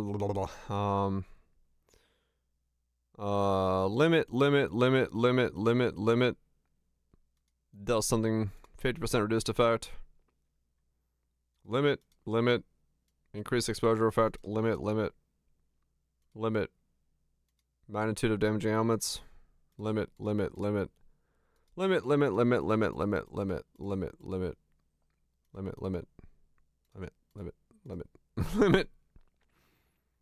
Total power, cost efficiency, increased damage taken.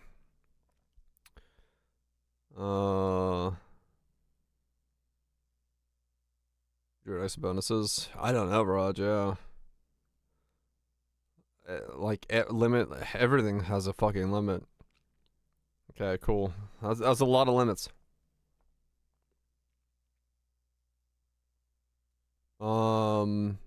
Inflict instead of elemental exposure instead of that. The modifier for bow attacks fire X additional arrows on bows has been disabled. Okay. A new modifier has been added. Plus surpassing chance to fire additional arrow.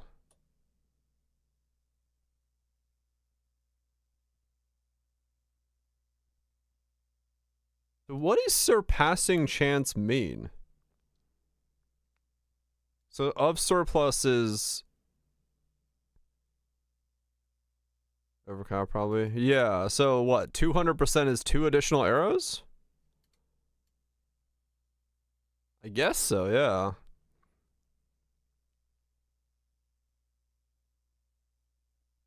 Or another. Okay. I guess surpassing chance is their way of saying like multi-rolling. Maybe, yeah, maybe you can like get more of it and they stack. So instead of having to get +1 additional arrow, you can get like +30 surpassing chance on like a quiver, and then you have 70 on your bow. Combined, you have 100, and you always fire 1 extra. And maybe there's some on the tree as well. Yeah.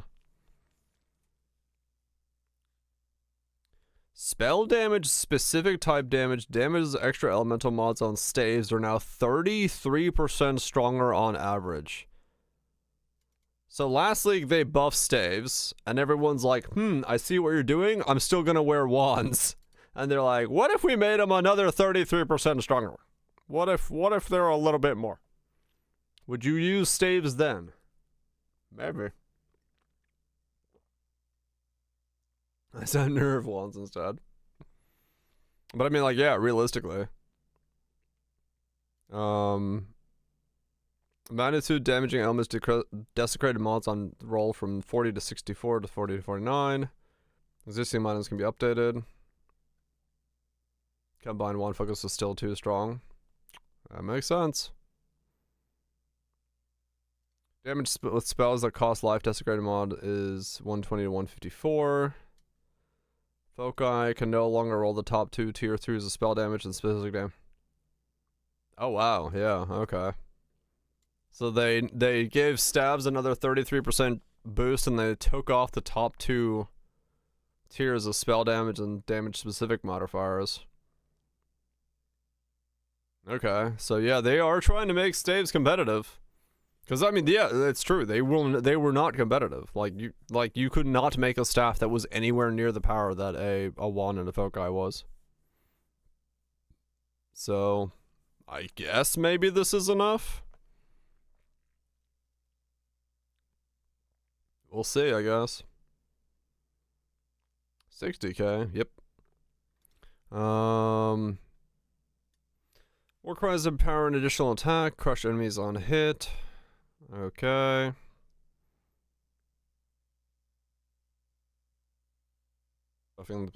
Yeah, I don't know. Want a skill? Yeah, whatever skill you're looking for. Like, it is true that, like, yeah. We'll see what this brings change wise and stuff. Bunch of base crit boost here and here and here and here. Yeah, I think so, Viraj. I didn't see anything changes to that, so.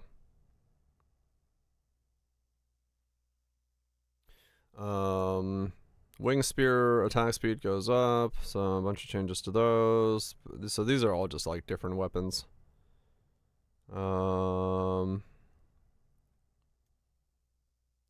Of the mage modifier, +1 on the focus enemies now has level requirement of 10, previously 5. Okay, weird.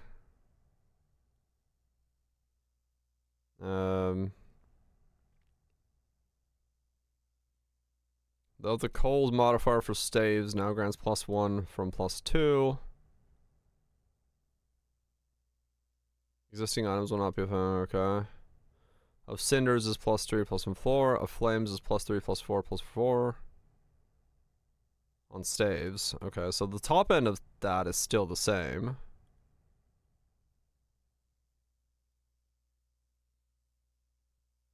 Okay. Staves is +1 +2. Okay. Perfect Essence of Battle now grants +2 level of all attack skills.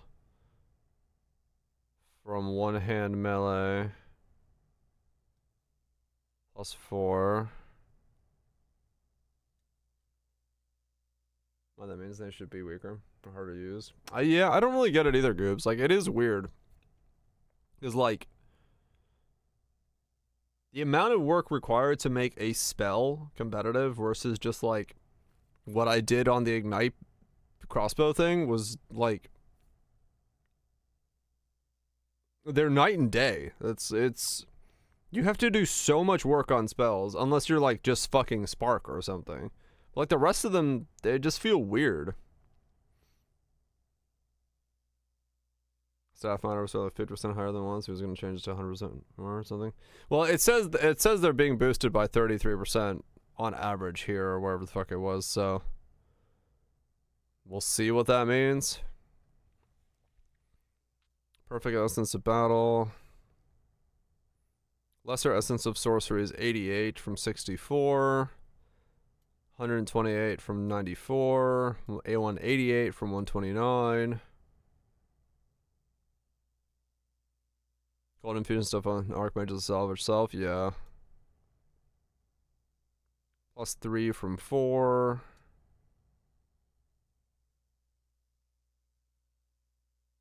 5, 6. Could be. Plus 5 from 6.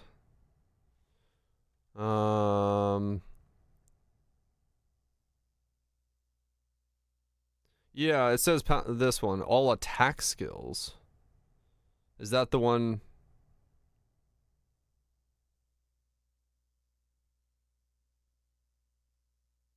Does it? Oh, maybe Perfect Essence of Battle. Does it no longer work on foci? It just only works on one-hand melee weapons and bows? Is that what they did? They made it so it doesn't actually just work on foci? Or the one for focus is different? Okay. I don't remember the name of it.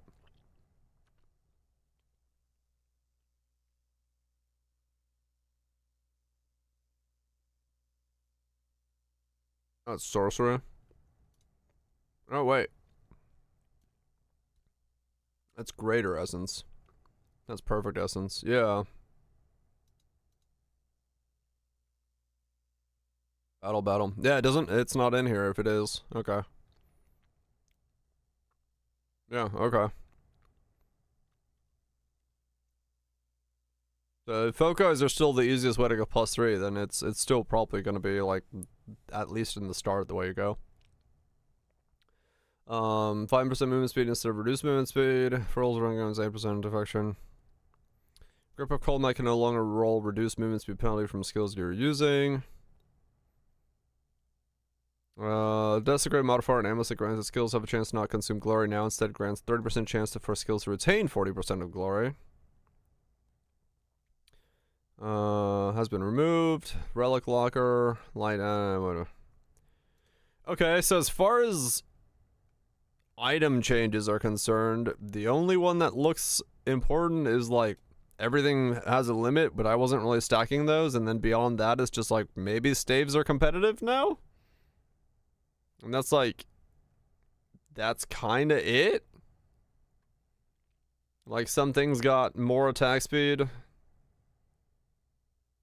and certain implicits got changed, but like there isn't really that much that I see that's... Yeah, I think it's still going to be, if you can brute force the pluses, it's just going to be the strongest thing to do.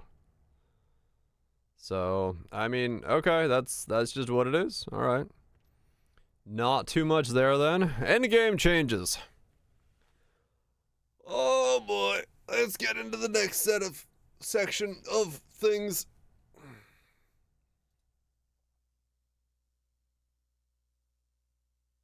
What is happening in the endgame? Maps no longer scale pack size as you increase in tier. Good shit. They instead increase non-unique monster effectiveness. Effectiveness grants monsters increased life, increased experience granted, and increased quantity of items dropped. Tablets now have a maximum of 4 modifiers. To unlock the ability to craft a tablet beyond 2 modifiers, you need to defeat the Arbiter of Ash. Okay.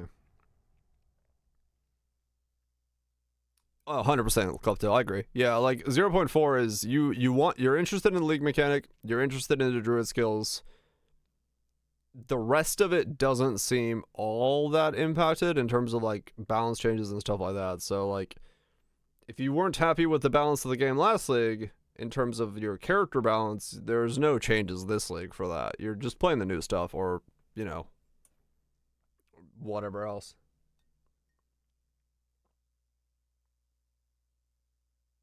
Yeah, probably, Raj. You're not on those, but you do it on the foci, and if you can then get a cheap wand, then, you know, you get a cheap wand.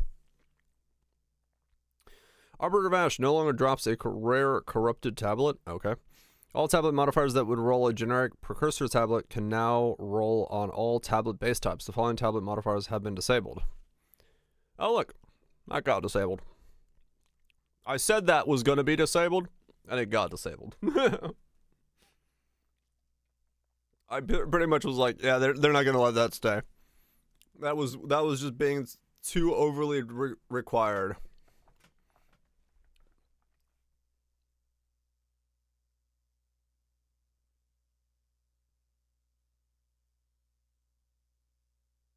No, I can believe it, Vouch. I think a lot of people did last week, yeah. This is weird. Yes. Like the this thing. Like if you don't want to like rush Arbiter of Ash, you can't juice your content when that's like the way to juice. Why?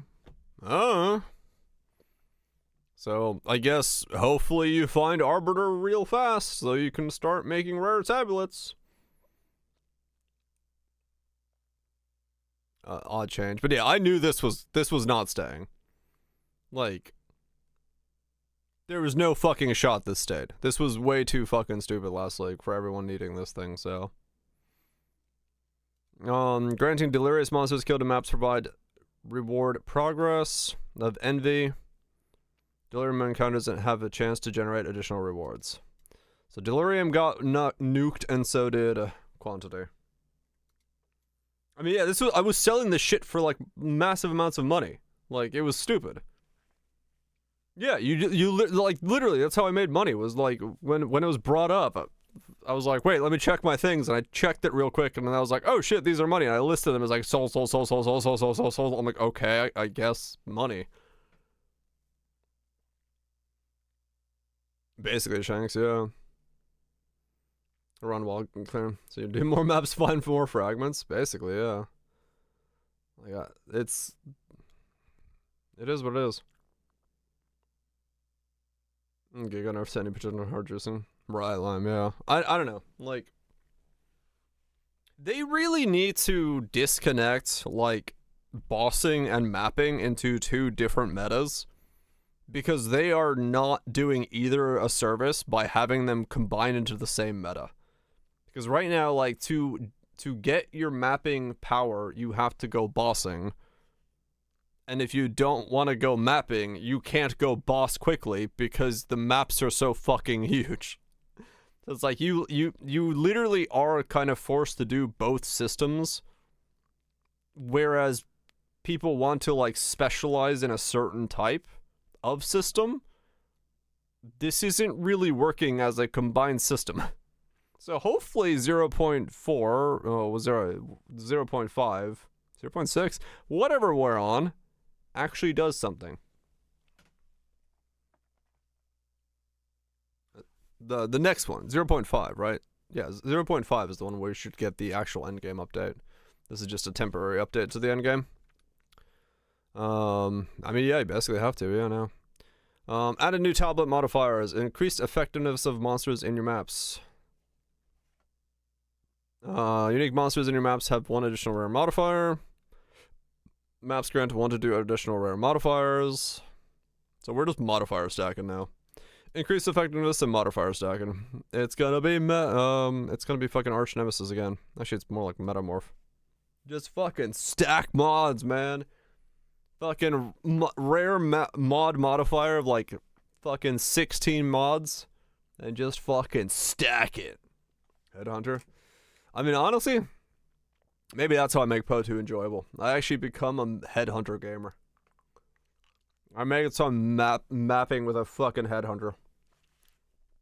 I could afford one.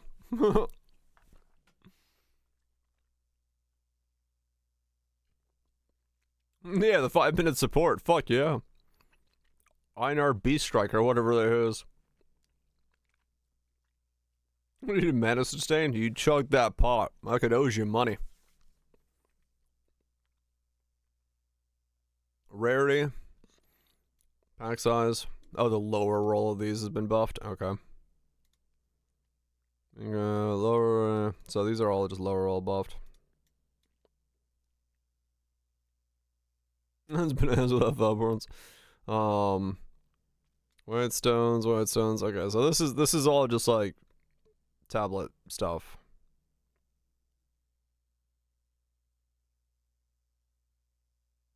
So where's the next one?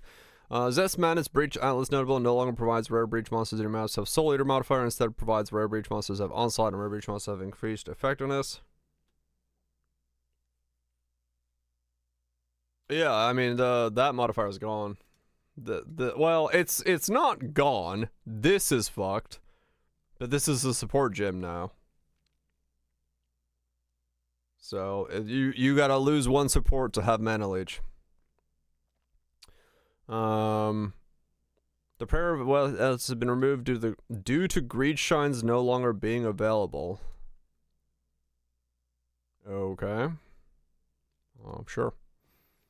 The Hyaluronic Waystones have higher tier chance number 10% chance for Waystones found in your maps to be rare or corrupted. Rare and corrupted.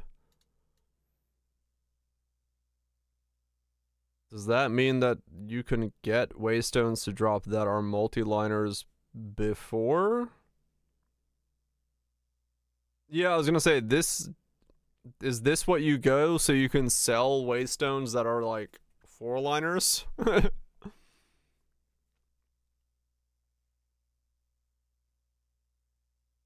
That might be honestly what it is then there.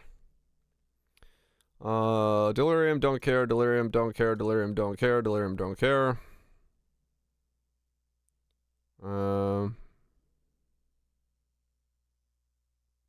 Waystones can no longer be instilled using liquid emotions. No, I have no liquid emotions. I have hard emotions. Rock hard emotions. I guess, yeah, you could, Raj. You got a 3-mod corrupt. But, I mean, it'd save you some stuff.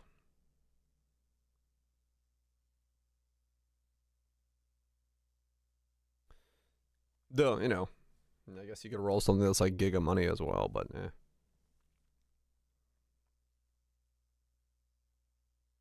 It'd be useful. Maybe not. Who knows? Improve the visuals of fog. Delirium no longer has a rewards bar indicator. Instead, Delirium monsters have a chance to drop liquid emotions. Yeah, probably. Delirium monsters are guaranteed liquid emotions drop and an increased chance to drop higher tier liquid emotions. Boss waves and Sumac can also drop liquid emotions.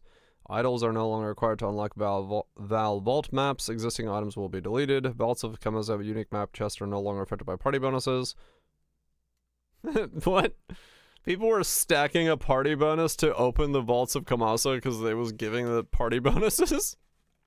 Okay. Remove camera zoom out on completion of tower maps. That was that weird bug where sometimes you'd get stuck on the overworld. Like, or the like really zoomed out thing. I like that though.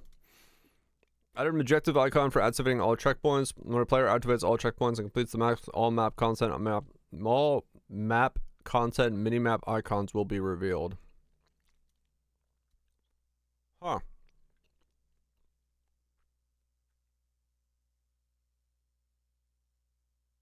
That's kind of handy.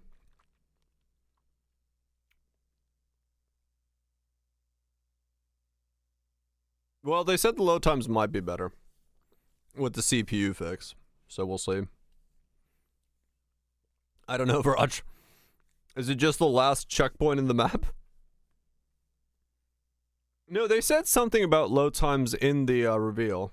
When they were talking about the CPU bounding stuff, about how they're using multi-coring now, they did talk about load times. I just don't remember what the fuck it said. He did mention load times, though. The only checkpoint, I mean, it's possible, yeah. Remove Breach, Ritual, Delirium, Expedition from the map legend as they no longer have icons shown on the Atlas. Instead, it can be normally randomly found or through precursor tablets. Okay. So as far as this endgame changes is concerned, yeah. So less density is good. The effectiveness modifier is fine. Probably stacking rare modifiers on rares, which is fine. Tablets are now essentially mandatory. There's no fucking way you cannot not run tablets. So even I gotta run tablets. Yeah, cool. Yeah, it's good for like me, right? Like there are benefits to not having more density in terms of like when monsters die. No, I want the rare big mob with like 8 modifiers to die and then loot explodes. I don't want to kill trash. Like I just want to fight the big boys. Trash mobs to me don't do anything. I want to fight the big boy with 8 lines and be like, oh shit, and then all of a sudden loot comes out. It's that whole thing about priming, you know. I'm not primed for loot when it's like random mobs, but if it's like the big boy and you got a pound on the big boy for a while and then he goes blue and then like loot pops out. Infusions builds. Well, in some cases, like so the infusion setup I use for Firestorm actually gets buffed. Because I have to do the infusion rotation less often because I don't need as many casts of Firestorm because there's not that, like, the density of shit mobs that I have to kill is lower. So it's good for, like, builds that want to, like, it's good for builds that actually have setup. But it's bad for builds that need white mobs to then spool up triggers and stuff, right? So it's good for some, it's bad for others. It's going to be a balancing act on their part as to how they then tweak the numbers for energy gain and stuff like that, or whatever you need. But like, the more things you have to do per like attack cycle, the better it is to have less mobs because there's less cycles you have to go through. So that's why I keep saying like, I want less density of mobs. Yeah, I mean that's just a matter of like they just need to look, you know, they need to look at numbers, right? Like that's. The screen does not need, like, realistically, endgame maps they shouldn't need white mobs in them. Increase your energy gain. Maybe they do, Goobs, who knows? Like, realistically, they could just be blue packs, rares, and bosses. White mobs are there just to be filler to make it look like you're doing something. When you're not really, because they don't do anything for you. They're just there to be... Look, yes. Remove the whites. But they're there just to be filler, right? So, like, realistically, you want it to be things that actually matter. Because the more they want us to do rotations, the more they want us to do these kind of complicated systems, the more they want this kind of, like, playstyle to be, the more those things have to be, like, there for that. Yeah, well, that's why I said, like, Path of Exile 1 is that game that you want, right? That's that game already. And when they advertised and started talking about Path of Exile 2, they were talking about the game that, you know, that they're going towards now. I think if they didn't do trash mobs, it feels so dull. It's possible it does, yes. Like, I don't know. We haven't seen the game in that state. I've never seen it. We are the trash. We are the pandas. No, I'm not saying the rotations are good now, Goobs. I'm saying, like, if they can eventually figure out where they're trying to go, this change is at least saying that they do want to go in a direction where there is less density. There is more focus on the longer fight. Things have more HP. The time to kill is longer. They are going the direction I think, and I thought the game was going to begin with. But we'll see.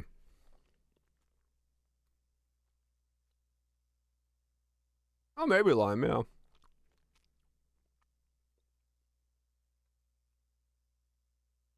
Oh yeah, 100% vouch. No, I'm talking about like the way they've talked about it. Not what the game is played like.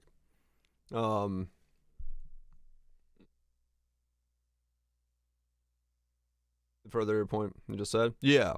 So like 100%. The game that I'm talking about is not the game that most people want, especially if you are a Po 1 like juicer or blaster. But to me, like, they've always talked about the reason they wanted to split them is because they wanted two different games, two different products. Remember about power fantasy? You can have a power fantasy that is like methodical. Like, that's a different type of power fantasy, right? Power fantasy can encompass many things. Like, blasting through zones like not giving a fuck is one type of power fantasy. Sitting still slow as a turtle unable to die is another type of power fantasy. Like, these are power fantasies in general, so it's just for different audiences, for like what you're looking for, what you're expecting it to be, what you're expecting it to give to you, what power fantasy you're seeking. You know, those are all different things.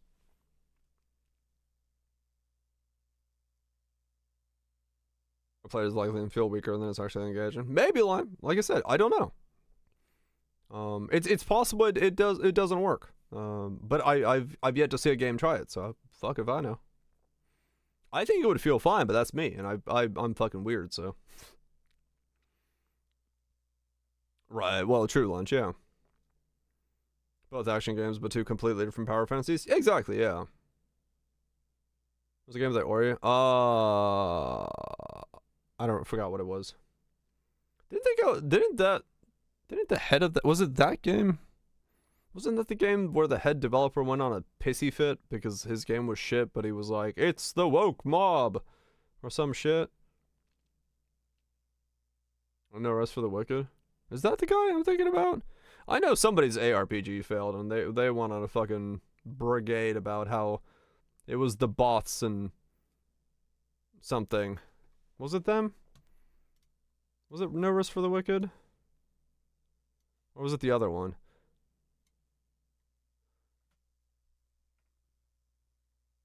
A little flash in the pan. Yeah, I don't remember.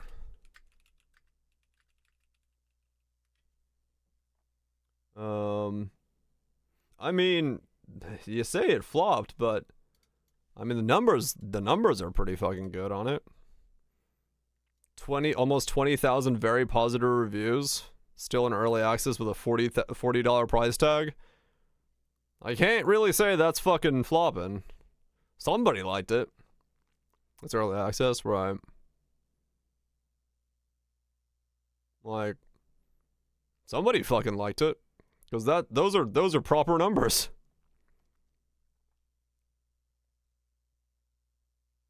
This comment.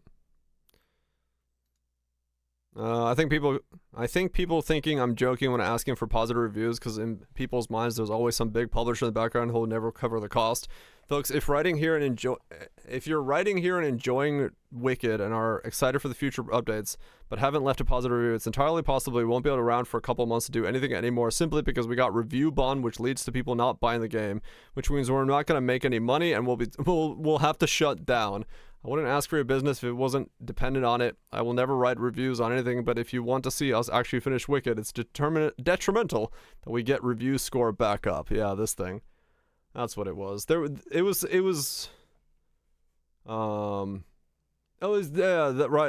Domino was the one that was doing that. That's what it was.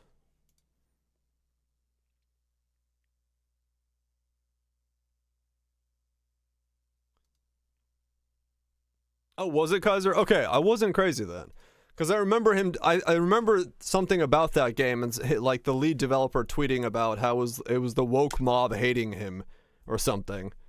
I forgot what it was. I just remember him bitching on somewhere on Twitter or something, and seeing it for like a second.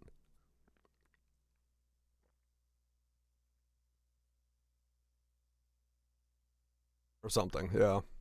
I just remember seeing him bitch on Twitter about it. But that's whatever. Which kill play it, it was painful? Huh.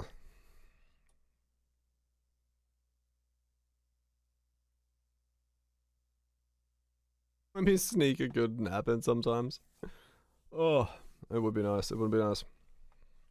It's all good. Like, I don't care, but he was enjoying it. Okay.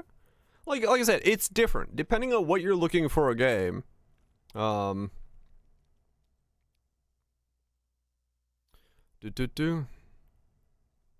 was I gonna say? It depends on like what speed you're looking for a game. Like 100%. Like what power fantasy you're looking for, what you're doing, all that stuff. It's like, you know, all those things. Pods on Supercrafting? There probably is. Who knows what's changing with it? Like, I guess not much is changing from these patch notes. But yeah, like I said, I just remember seeing somebody bitching about the woke mob being after him or something, which I fucking hate that term. But whatever. Monster changes. Oh great, everything has a soft gate on it. Bosses now have an anti-burst damage mechanic. Once a boss has finished its emergence or becomes aggro, the damage reduction period starts counting down. The damage reduction tapers down for all from full effect to no effect over the course of this duration. For every unit the boss moves from its starting location, the damage reduction will fall off even faster.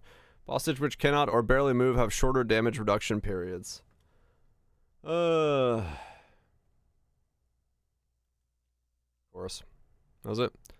When the press picks up just the disc. Oh, fuck. Oh, God. What a fucking post.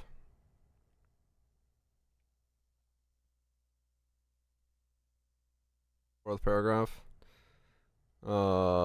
These days, apparently anyone who doesn't include 5 trans characters in the game and doesn't let their products be influenced by political bullshit as Nazis. What a world we live in. What? Because we're a video. I see. What does it have to do with the Russia thing? What the hell? What? Running according to these folks, I'm a Nazi. Nazi? I don't know where half this stuff comes from. Dude's just fucking freaking out. Saying the moon stuff won't be taken, and the next day a threat letter with picture of Putin was tapped to my office door full of insults from the top to bottom. What? The next day a threat letter with a picture of Putin was taped to my office door full of insults from top to bottom.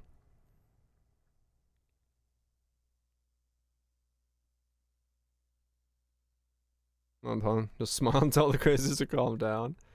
What the hell? I replied on Twitter saying the Moonsters won't be taking a public stance. Huh. I mean, there's a stance to be taken. I'm sorry. Okay.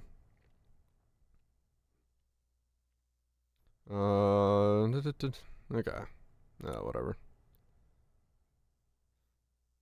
We want our small 90-person company to push companies like Blizzard and GG and others to innovate by putting our products that are top quality and truly unique. We believe in competition. We think players will win because of that. Okay. Okay. I'll wait for the truly unique. Who's this guy? The lead dev for, or the CEO of the company that makes No Rest for the Wicked.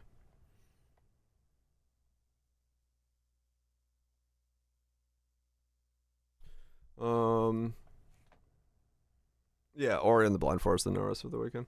It's whatever, like I said.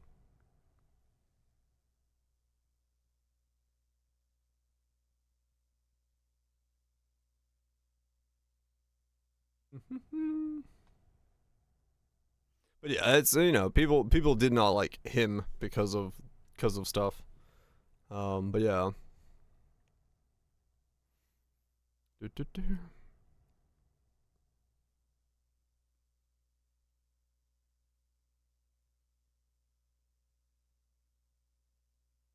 That's about as an inside thought, true. Visibility, mid-fight sequence, Act 4, Behavior of the Great One, Rogue Exiles. Re-enable some Rogue Exiles.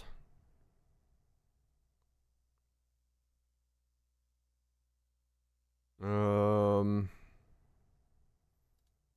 by so you can now open Tome for Orlath. Coast's Lightning Broad should no longer hit an average doesn't blank range.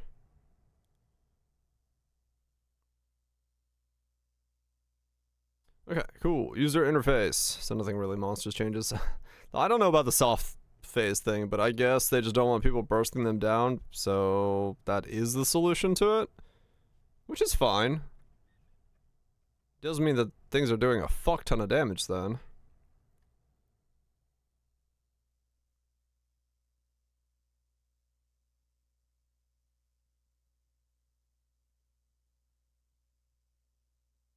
Some beginning on him. This is one of those things where it's like, we know builds are doing more damage. Like, this is them saying, like, we know builds are doing so much damage up front that it's causing it to be a problem, and the best solution is we're just gonna put a gate at the beginning of it, so the build has to survive long enough to like actually interact with the boss. I wonder how strong the gate is. Like, is it like? Well, that's the thing, is like, how big is the gate? Yeah, it's defensive design for methodical content. They're like, you will have to engage with the boss. Like, it's the reality of like that whole setup. So we'll see.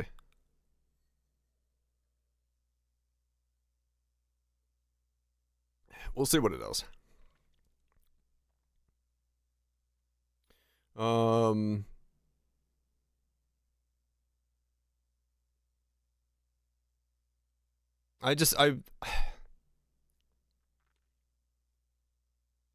Right, alright.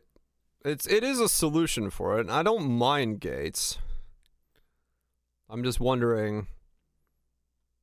I mean, I guess it mostly comes down to the builds that are the builds that are doing that much damage, they don't have a solution for yet, so they have to use gates. Essentially. Because otherwise they would just like not let those builds do that damage at the top end. So for now they're just like, well, go ahead and like deal with it as you wish.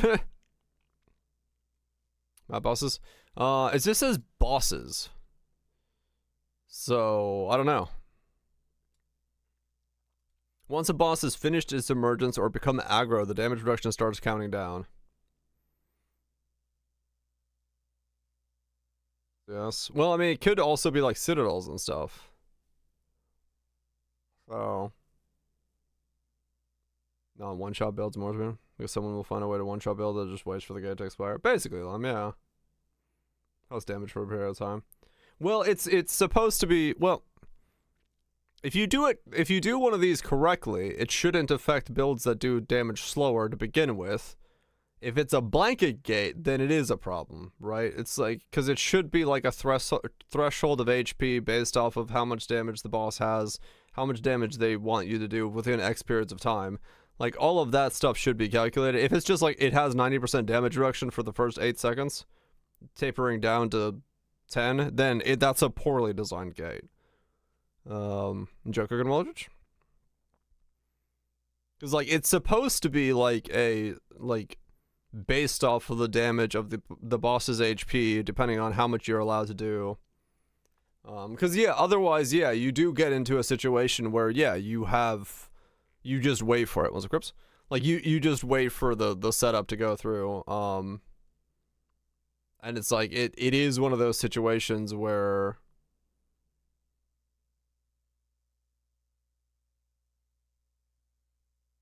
Yeah. Should be room for some best boss mode. They have a lot of phases. They do, yeah.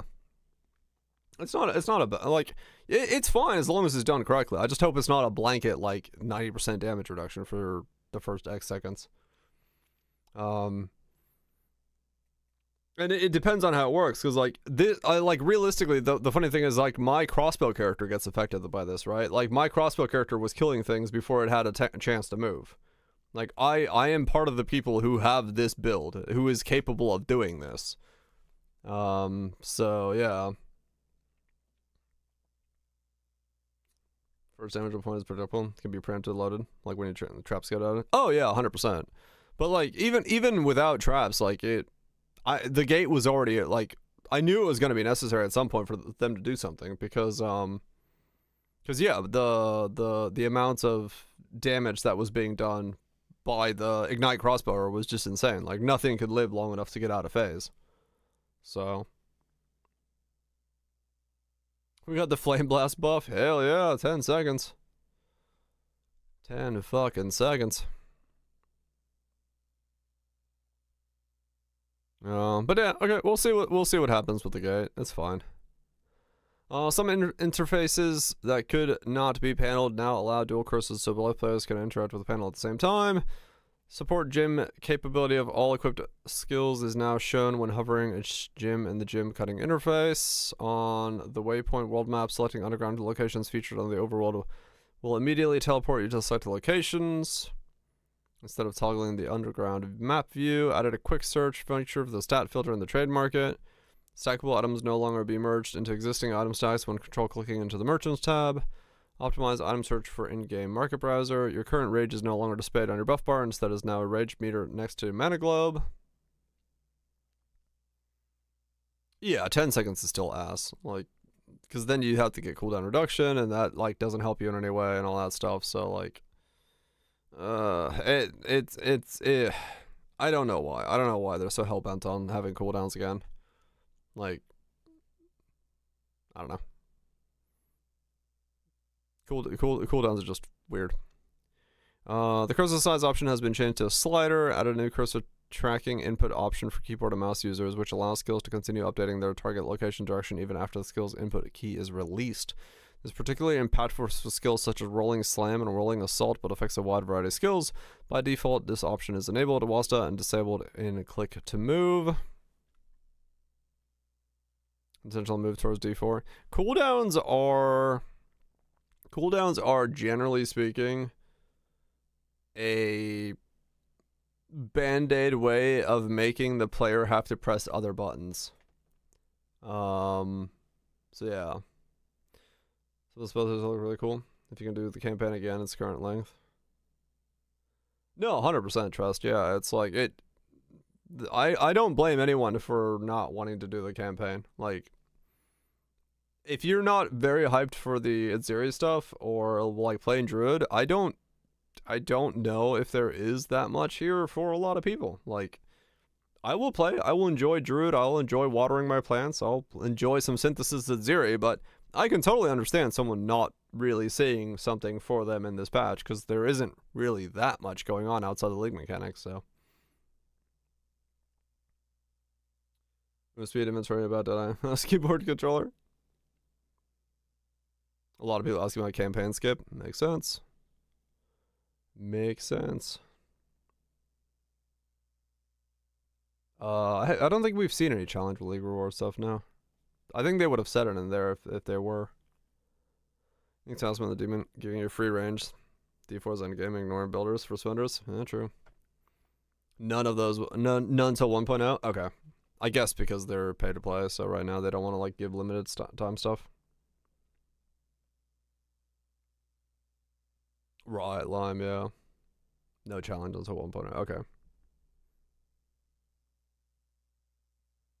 Yeah, the beginning is bad, Shanks, yes, I agree. It's fine once you get to maps, but you just gotta get the fucking maps. Like, that's the reality of it. Like, you just gotta, you power through to get to maps. Tell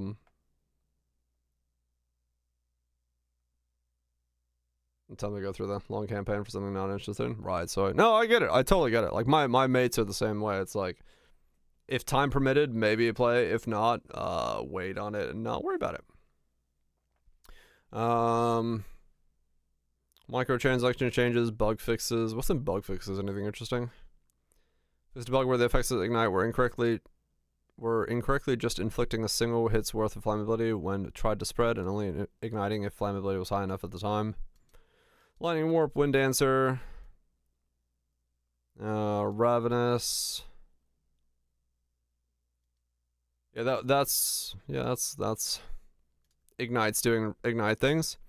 Ravenous Thorns, Aleros, Thornskin at the same time, Blood Hunts, Ice Smiths, Romount, Glory Generation, Charge Stuff. I'm just thinking if there's anything I would know about.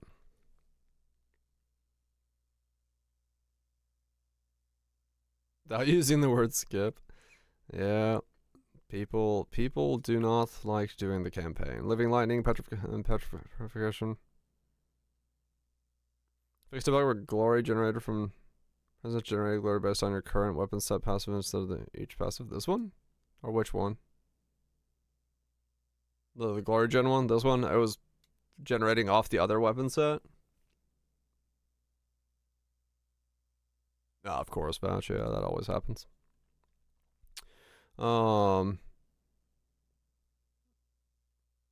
Let's try to fuck around with Spirit Sonus. I was wondering why I felt like Glory was impossible to gain. Oh, okay. If it's a bug where Unleashed could not support on Earth, Heat Shiver, smoke effects because enemies affect multiple chills at a time. This is generating off the non-glory set. Okay. Yeah, there's been a lot of bugs with the weapon swap system. Like, there's a lot of things that we've run into so far that, like, yeah, they are interesting. Blasphemy, show auras, boosted effects, controlled mana forces, soul cores not being removed. Heavy stun, nameless area was not automatically closing a shop after you took a unique. Yeah, okay. And nothing new at the bottom. All right. And still. Yeah, okay. Fair enough. So that's what we're getting. The patch notes are... They're there. Like, I don't know. I don't really have anything to say about the patch notes other than, like, they exist. They're a thing. I don't see anything in there that's, like, really gonna change anything up.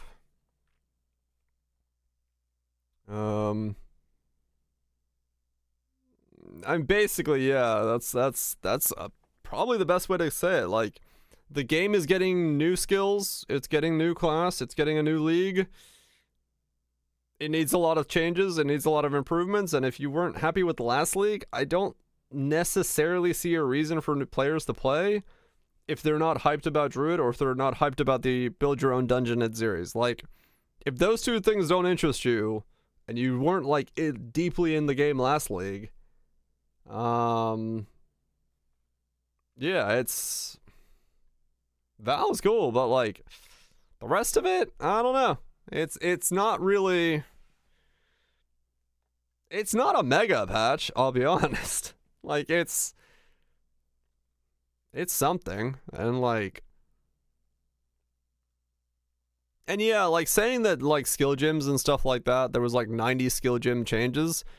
Yeah, there are, but it's, like, you know, little number tweaks here and there, which they do add up when combined and all that stuff, but nothing in those was like, wow, I gotta go play that thing. So, yeah, it's alright. I mean, I'm still gonna play, I'm still gonna be excited, but I'd say overall, it's... You gotta be interested in the Val, you gotta be interested in Druid.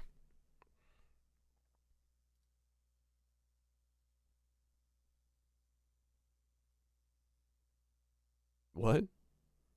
Tingus Goose? What the hell?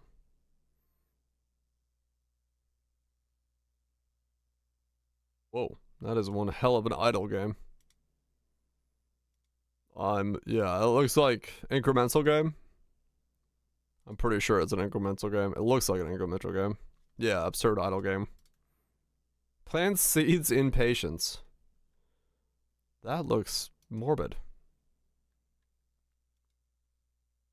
Hell yeah. Clicker Heroes? Oh, did he? Oh, okay. That'd explain it. Yeah, the league mechanic is very, like, very fleshed out looking. Hopefully it actually has, like, enough girth to it to be good, so we'll see. But I mean, realistically, yeah, the minus 15-second cooldown on, like, Flame Blast would have been something. Like, a minus 5-second just doesn't do anything. Like, a 10-second cooldown does... I just don't get it. At all, but... The ones they tease on the main page didn't do it for me. Right, Lime, yeah. Oh, he did Clicker Heroes and then worked with the people that made those comics to make that game? Oh, interesting. They recommended all the weird shit. Fuck yeah. I like weird shit. Part with last leagues. All classes buffed.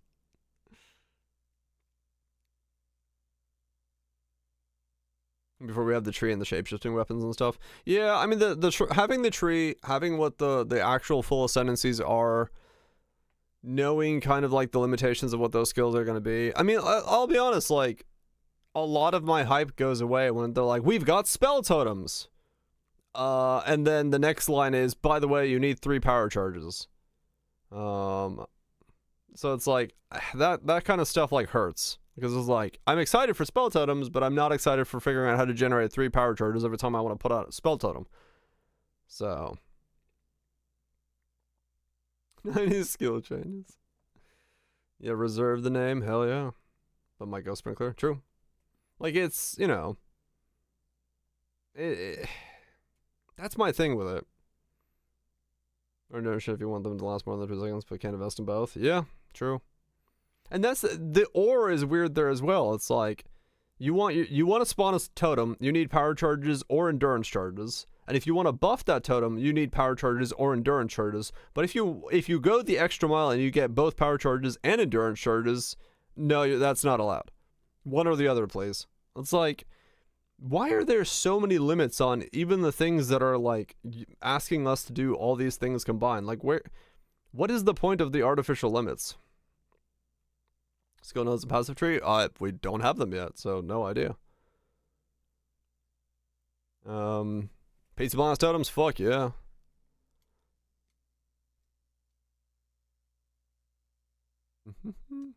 Combos? What combos?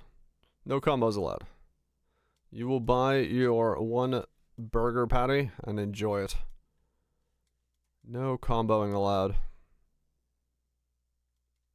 But yeah, I don't know. It just feels weird to...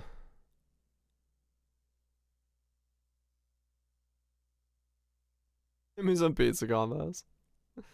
Hell yeah. I don't know. It's... The team with built, no, it seems like their pursuit of meaningful choices have led to having a lot of setups. It does feel like that way, Goobs, yeah. Like, I don't know, I feel like I make more meaningful choices in Poe 1 than I do in Poe 2. Like, Poe 1 has enough powerful things, the choice is like, how do I pick up as many powerful things as I can, while which ones are not as powerful for me, or how do I work around them and all that stuff. Poe 2's like, this node kind of sucks, I don't want to pick this node up. So it's like, the choice is a lot more limited. It's like, do I wish to reduce my attack speed by 20%? No? Alright then.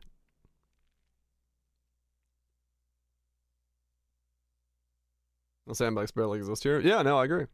It's like...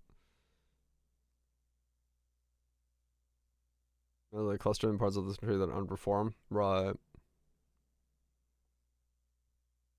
Oh, 100% Lime, yeah. Like, I way more struggle with choices in Poe 1. Like, you know, like, Poe 2, like, my pubs in Poe 2 are not anywhere near as, like, head-scratching as my pubs in Poe 1. Like, this is a tree for ignite crossbows.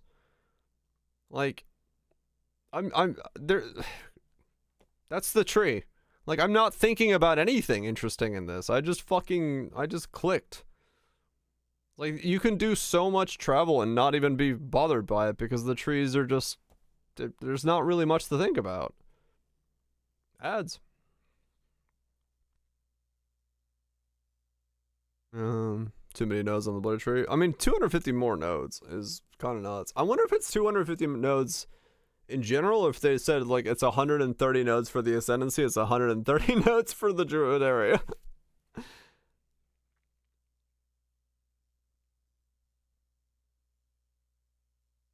And the sandbox will get better, yeah. Once they add more uniques, once they add more things that, like, work with stuff, once we get new classes, once we get more things, it will be better, but, like, right now, it definitely feels like, not just the Druid stuff. Okay. Yeah, the patch notes just say mostly the Druid area, but I don't know, because that one Ascendancy class is, like, 130 of them, so I don't know if that's being counted into the 250. We are spoiled for choice in Poe 1, no doubt.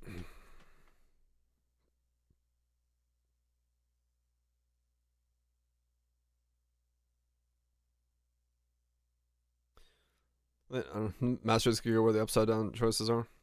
I honestly would rather have like masteries than the fucking upside downside choices. I don't know. I feel like the upside downside is just not a very like cohesive way of like it feels weird to have the tree make you weaker in any way because you want to pick up a node. Like it's never gonna feel good. There's no way to make picking up something that makes you weaker in one category feel good, unless that number is like massive on the gain side of things. And the gains don't ever feel like worth it. You notice the downside way more. Right, Lime, yeah.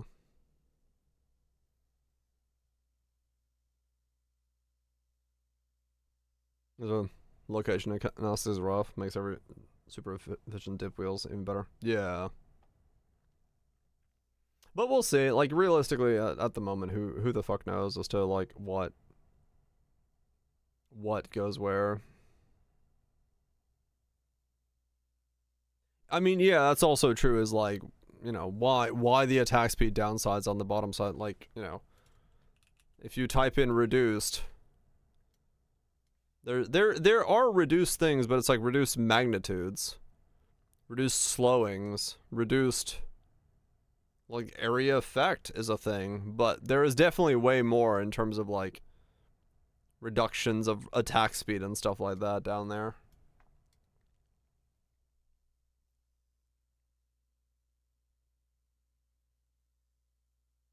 Your non-crits do 10% less damage. Yeah, true. Like make you really go for like the base crit stuff more. Or like really make it so you're like having to go crit because doing non-crit would be bad.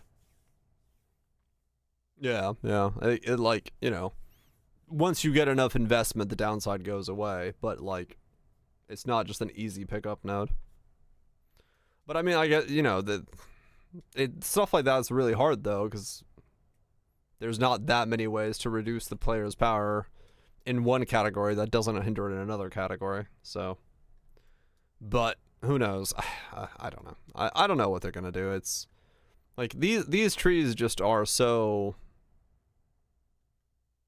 They just build themselves so easily that they kind of lose the allure of what Path of Exile is supposed to be in a lot of ways. Because like.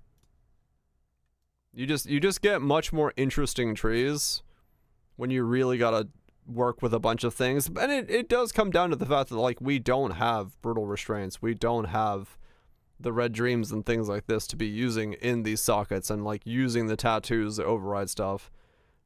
This is like life and stuff, but like if we go to kinetic fusillade. Like, even here, you're making a little bit more choices because we have the cluster things.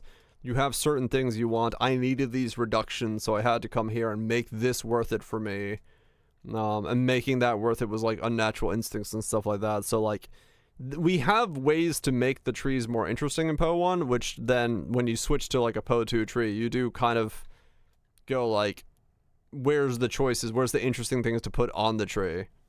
Which is hard.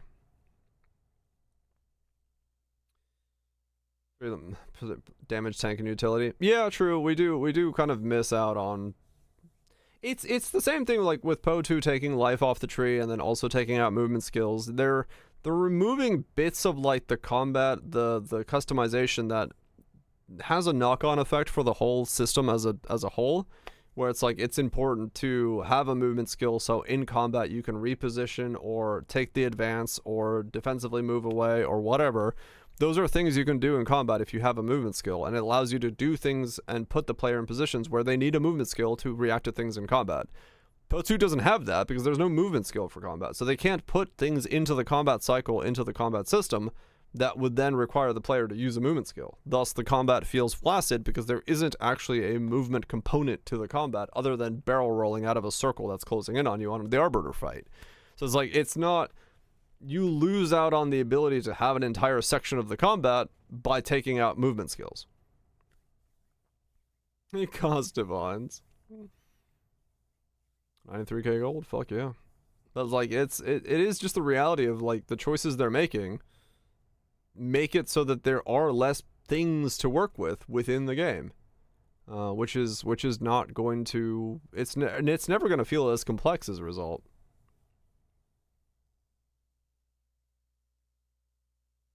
Feels half-assed, honestly. Yeah, maybe. It feels unfinished is what it feels like. I don't know. I wouldn't say it's half-assed. It just feels unfinished. It feels like It feels to me like they just don't know the direction they're trying to take the game in, and it's showing, is what it feels like to me.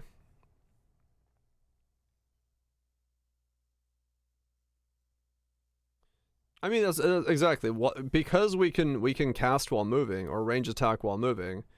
It like that takes away even more of the same thing. Well, no, you can be full assing something, and it just being an unfinished product at the time.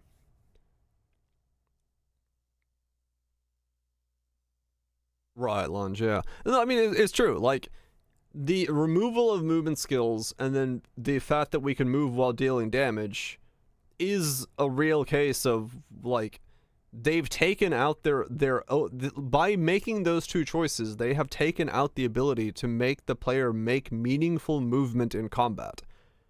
They cannot pressure the player to do something because the player isn't pressured by their position in combat in any way.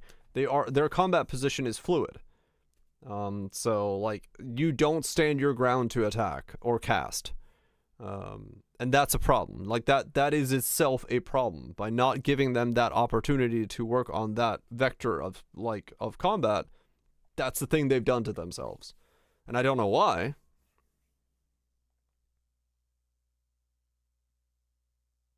But that is a thing they've done. Like, I would love to know, like, how, well, I did ask, and I got an answer. My answer wasn't very good when I got one, but I got an answer, so.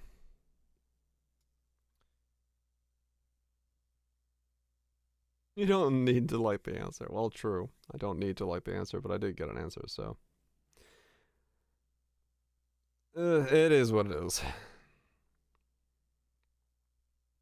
But I mean, part of that is, I don't know. I hope they understand like where my question was coming from and like what the point of that whole interaction is. But I would assume they do.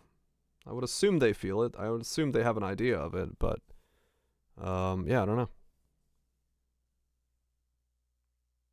I don't know. Ah. But I do know that I'm probably done yapping for now. Because I did not sleep much last night, and I should probably go to bed because I gotta wake up early tomorrow to go help my sis. So that might be it for today. It's been 7 hours, so. Some key choices that'll limit the game. Yeah, I hope so as well, Lunch. Like, I hope I'm wrong. I hope that they can come up with a way to, like, make it happen. But, what they call 1.0. I mean, 1.0 is still not going to be, like, what we think it's going to be, right? Like, 0.5 comes out. 8 comes out with whatever that is for endgame, and then maybe the next act. And then 0.6 is probably the finish, like, the final cleanup patch, and then 1.0 is after that. So I assume we don't get 0.7. Maybe. Because 0.5 endgame, 0.6 patch up endgame, 0.7 maybe, depends. But yeah, I'd have to assume we go from like 0.6, 0.7 to 1.0 this time next year. Probably. We'll get swords before then, maybe. I would assume we have 2 more leagues after this one, and then we go 1.0. If I had to make like an estimate on it, I'd think so. Because it just feels like they're at that point in time where maybe we'll see. Anyway, yeah, I'm gonna call it there so I can get myself some food and some sleep because I gotta be in town way earlier than normal. So I wasn't gonna do a full stream today anyway. But I can take plenty of time to do other things as a result. And by other things, I mean food, laundry, and sleep. Because I did not sleep very well last night, and I need to be awake even earlier tomorrow. So can't do full stuff and make sure I'm on time for things because it's other people's appointments, so I don't want to be late for that. Anyway, like I said, I'm hyped for Druid. I'm hyped for, you know, Adziri synthesis. I'm excited for that stuff, but I can definitely see why somebody would not join in on the fray and just like be hesitant on holding off. So that's perfectly fine. Anyway, thanks everybody for hanging out. Hopefully you had yourself a good reveal stream talking about all the shit. Kaiser Trust, Crips, DPLs, Bobas, hell yeah. Lunch, Cathedrals, Azraels, all the peoples. CMs, Vouch, y'all have a good one. Lime. I had a thought pop into my head at the same time I was speaking, and my brain was like, nope, we're going on repeat. 1,679 adds to you? Damn, that's a lot of fucking questions. Yeah. I'll be back tomorrow. Tomorrow will be a normal day. Saturday I have to take off because I gotta be in town to help my sis. But yeah, I'll be back on tomorrow as usual.